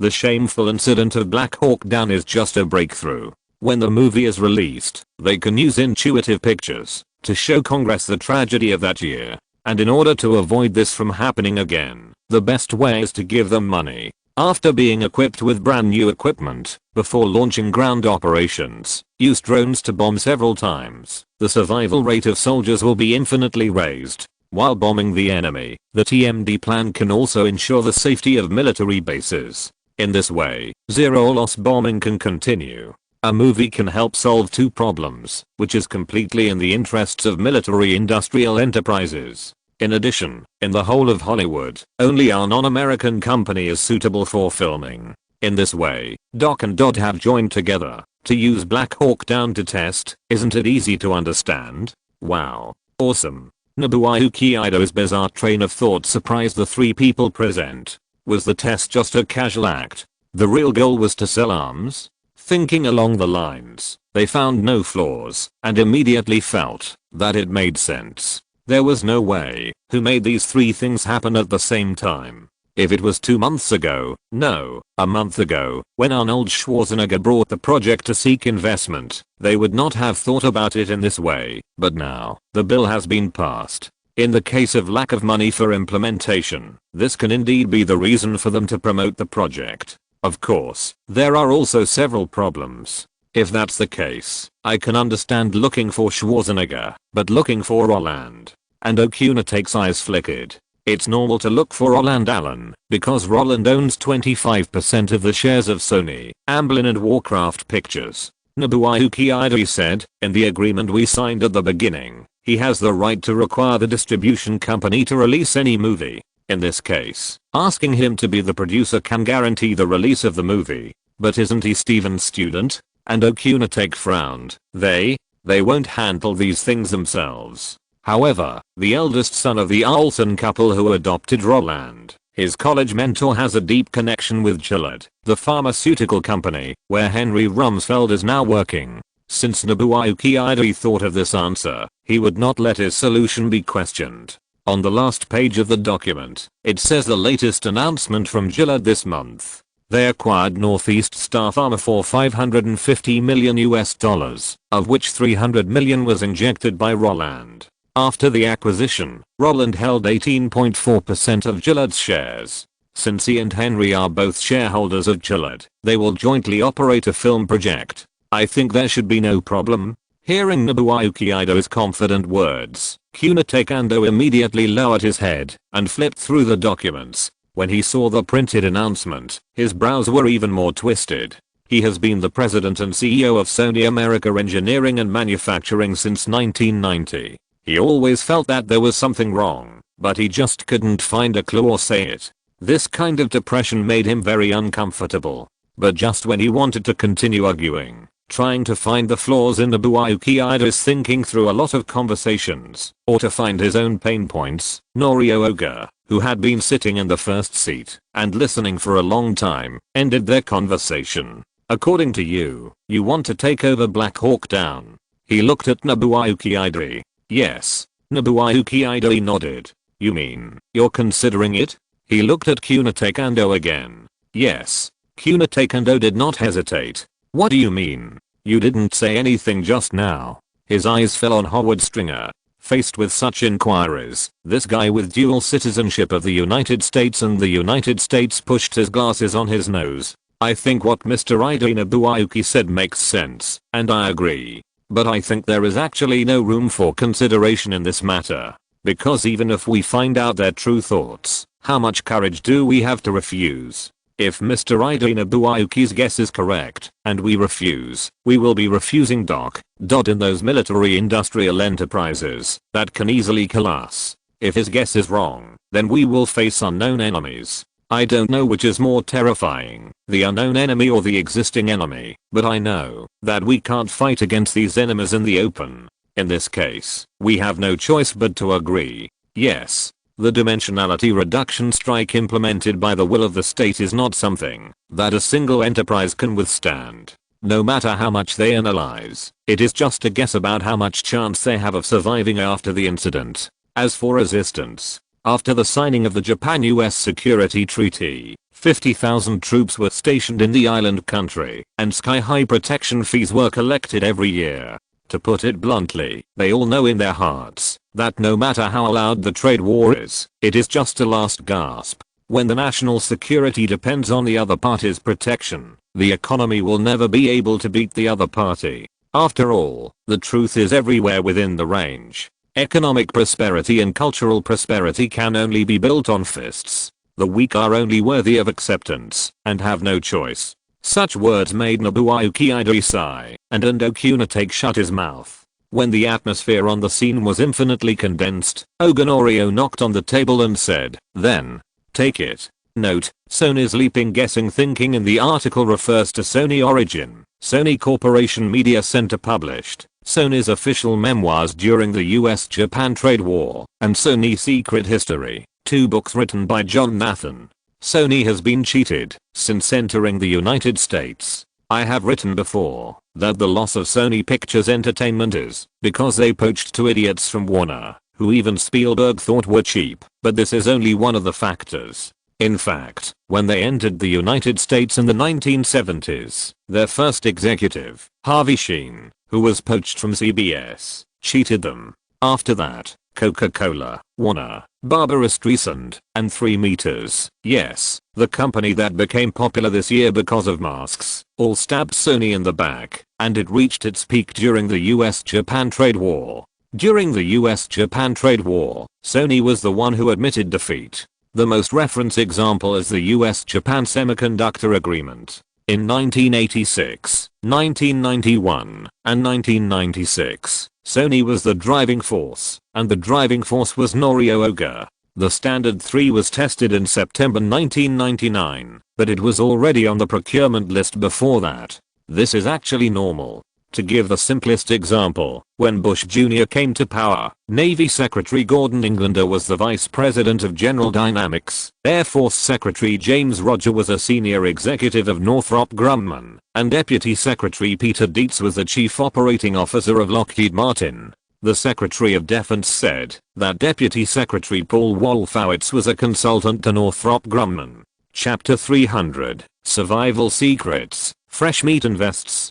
Did Sony agree? Yes. After 2 days of research, they decided to invest in Black Hawk Down. So easy? Yes. They asked for a budget of $100 million right away. As long as we set up a team, the funds will be guaranteed to arrive within a week. Wow. No other requirements? No, but they asked me to bring you a few words. What words? Howard Stringer said that Sony likes the R&K brand very much. According to their understanding, you plan to lay out branded goods before Christmas this year. In this case, you can actually put advertising in Spider-Man 2. Didn't Gwen Stacy die at the end of the film? They think that Peter Parker can cry and take out the engagement ring from his pocket. He originally wanted to propose to her after saving Gwen. Anyway, that's what they mean. They said that you can play freely in terms of product placement. Do you understand what I mean? Oh, I understand, but not necessary. Just this? No, this is just the first paragraph of Sony's words. What's the second paragraph? The second paragraph. They said that there were some minor problems with the accounts of Sony, Amblin and Warcraft Pictures. The financial staff there falsified the accounts and embezzled the company's profits, causing the company to suffer serious losses. After their investigation, the entire financial team has transferred a total of more than 200 million yuan in funds in the past 2 years. Because the investigation was timely, all the money has been recovered. According to the shareholding ratio, the dividend of more than 50 million yuan will be deposited into your account before June this year. Oh, I see, that's all? No, I brought everything here, so my work is over? End? How is that possible? Your Terminator project hasn't even started to be conceived yet. You can handle it yourself. Okay, I'll remember this. But let's talk about it after James is done. When Arnold Schwarzenegger smiled and hugged Roland, and then turned and left humming a happy tune, the project plan left on the table made Roland feel deeply moved. Looking at the flamboyant signature on the cover, excitement and sadness were infinitely intertwined. Excited, because Sony did not resist, just as he expected. Sad, because Sony could not resist, just as he expected. In the face of absolute power, any struggle is futile. As for why Sony suddenly said that Roland could place advertisements in Spider-Man 2, and also said that there was a problem with the accounts of the global distribution company, and it was adjusted and recalculated. That's because they think I'm in cahoots with those military-industrial enterprises. What is DOD? Isn't that the headquarters of the military-industrial complex in Washington? In fact, after introducing those guys as film consultants, Roland had already expected this day to come. Because in everyone's eyes, among the long list of interests, he couldn't be the one who took the initiative to shoot the movie. The guy who is engaged in entertainment, games, and the internet took the initiative to get involved in the arms procurement project? Don't be kidding. Who would believe this? Even if everyone knows that Roland is rich, arms procurement is not a matter of money at all. In this case, Roland can only be the one who got lucky and ran errands for the military-industrial enterprises. Although this label sounds bad, it is enough to use it for fun. Because the spokespersons of the military-industrial complex have always been arrogant on this planet. Just like Dick Cheney, who endorsed Black Hawk Down, France and Nigeria accused him of bribery to help the famous energy and infrastructure company Halliburton Group get a $6 billion order and control the Nigerian market. But is it useful? Even if the evidence is conclusive, they only accused him for 10 years. Because no one dared to arrest him. It's the same now. After discovering that the interest groups related to Roland are far more than Hollywood and Wall Street, but also Seattle, San Francisco, Omaha and Washington, Sony no longer wants to mention any Oscar deals. They can try to compete with one place, compete with 2, 3, and 4 places at the same time. Sorry, we don't want to play this game anymore. Please treat us as a fart. Competition only exists between equals. Fighting with an opponent of a different level is not called competition. It is called asking for trouble. Therefore, Sony has chosen to lie down obediently. They don't expect to make much money from Spider-Man 2 and 3, nor do they want to know what Black Hawk Down will be like. They just hope that Roland can leave after the contract ends. No, we will pay you back if we owe you money. If money can buy peace, it will be the greatest value of money since its existence. Roland naturally accepted Sony's overtures, but at the same time, he still called his woman. Are you familiar with Ridley Scott? What? Looking for him to make a movie? What project? Black Hawk Down. When Roland told Kate about the project that he had killed 2 years ago, she frowned, feeling strange. She looked at her man deeply and then lowered her head to read the project documents. When the series of shocking signatures appeared in her sight, she raised her head without wanting to read the content. Is it safe? Our children will be born smoothly. Who do you want to ask to be their godfather? Kate was stunned by the irrelevant words, and then she shook her head and laughed. Although Roland did not say it explicitly, the meaning was obvious, as capital, we are safe. As for others, no one can guarantee that no one will be affected. But this result is enough for Kate, just like she persuaded Roland not to vote for Crouching Tiger, Hidden Dragon. Many times, the only one who can control is herself. Ridley is filming Gladiator. According to Steven's plan, the film will be completed around June. And next, he only has one project, which is to film Hannibal with Anthony Hopkins. If you want him to film Black Hawk Down first, then I will go to them and ask them to postpone Hannibal, but if they can't shoot it for a while, then I will ask them to shoot Hannibal as soon as possible, and then make Black Hawk Down with all their strength. Of course, I can help you get the people, but you have to solve the related projects yourself. With Roland's current status, it is too easy to prepare a movie. Not enough time. Just adjust it.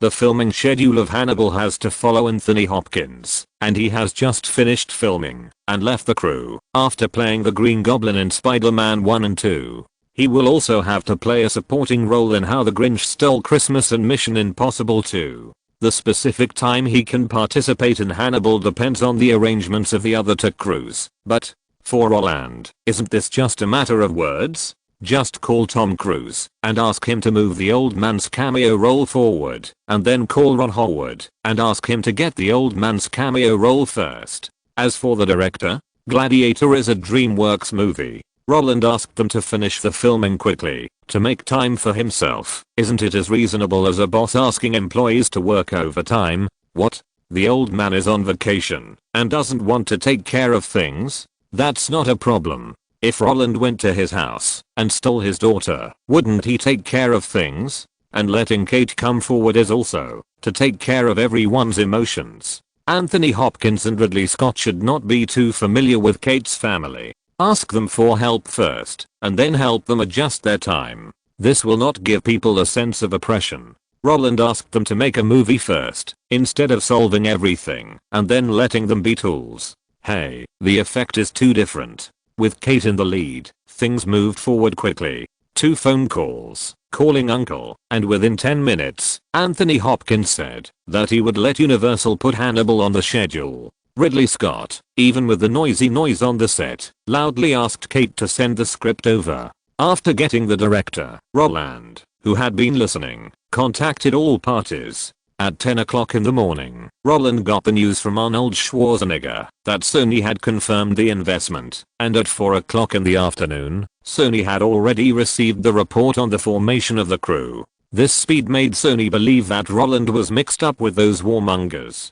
So, facing Roland's move to ask for someone, Sony didn't even look at the documents and approved it directly. The production director is responsible for the crew. The casting director communicates with the director. The costume designer digs out the military uniforms of the past. The script doctor communicates directly with the dot. Whatever Roland wants, they give it to him. Whoever Roland asks them to contact, they buy tickets and go directly. Anyway, they pay for the work and don't care about the matter. This high degree of cooperation also makes Roland full of emotion for survival. While the crew of Black Hawk Down was frantically forming, the 1999 Oscars were also held on March 21st. Although they received the invitation, Roland and Kate were unwilling to serve as human background boards for the organizers on an empty stomach. Therefore, watching at home became their best choice after get off work. As the old man said, the biggest winner this year will only be Born and As Good As It Gets, and Shakespeare in Love. And after nearly 4 hours of live broadcast, the old man also successfully won the Best Director.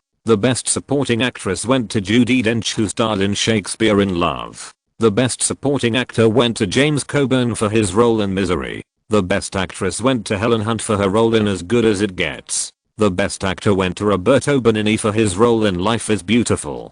Due to Roland's appearance, the Oscars in 1998 and 1999 underwent a huge change. Gwyneth Paltrow did not win the Best Actress award, and Jack Nicholson lost an Best Actor award, but at the same time, Shakespeare in Love was still criticized. That's right, this movie still stood out from the four-way competition of As Good As It Gets, Life is Beautiful, Saving Private Ryan, and The Thin Red Line.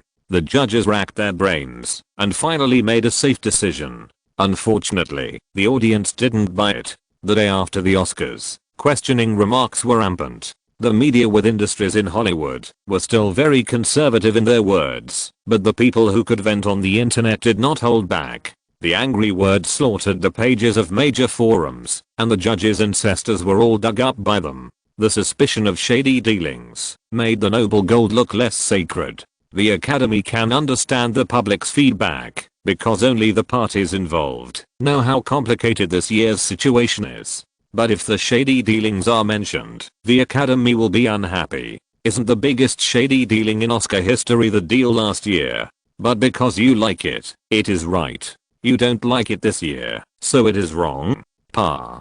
How shameless. Of course, the Oscars noise only lasted a little over a week. Because on March 31st, The Matrix was released as a movie with a philosophical label. At the beginning of its release, people actually went for the handsome face of the young actor Keanu Reeves, but after the audience watched it, wow.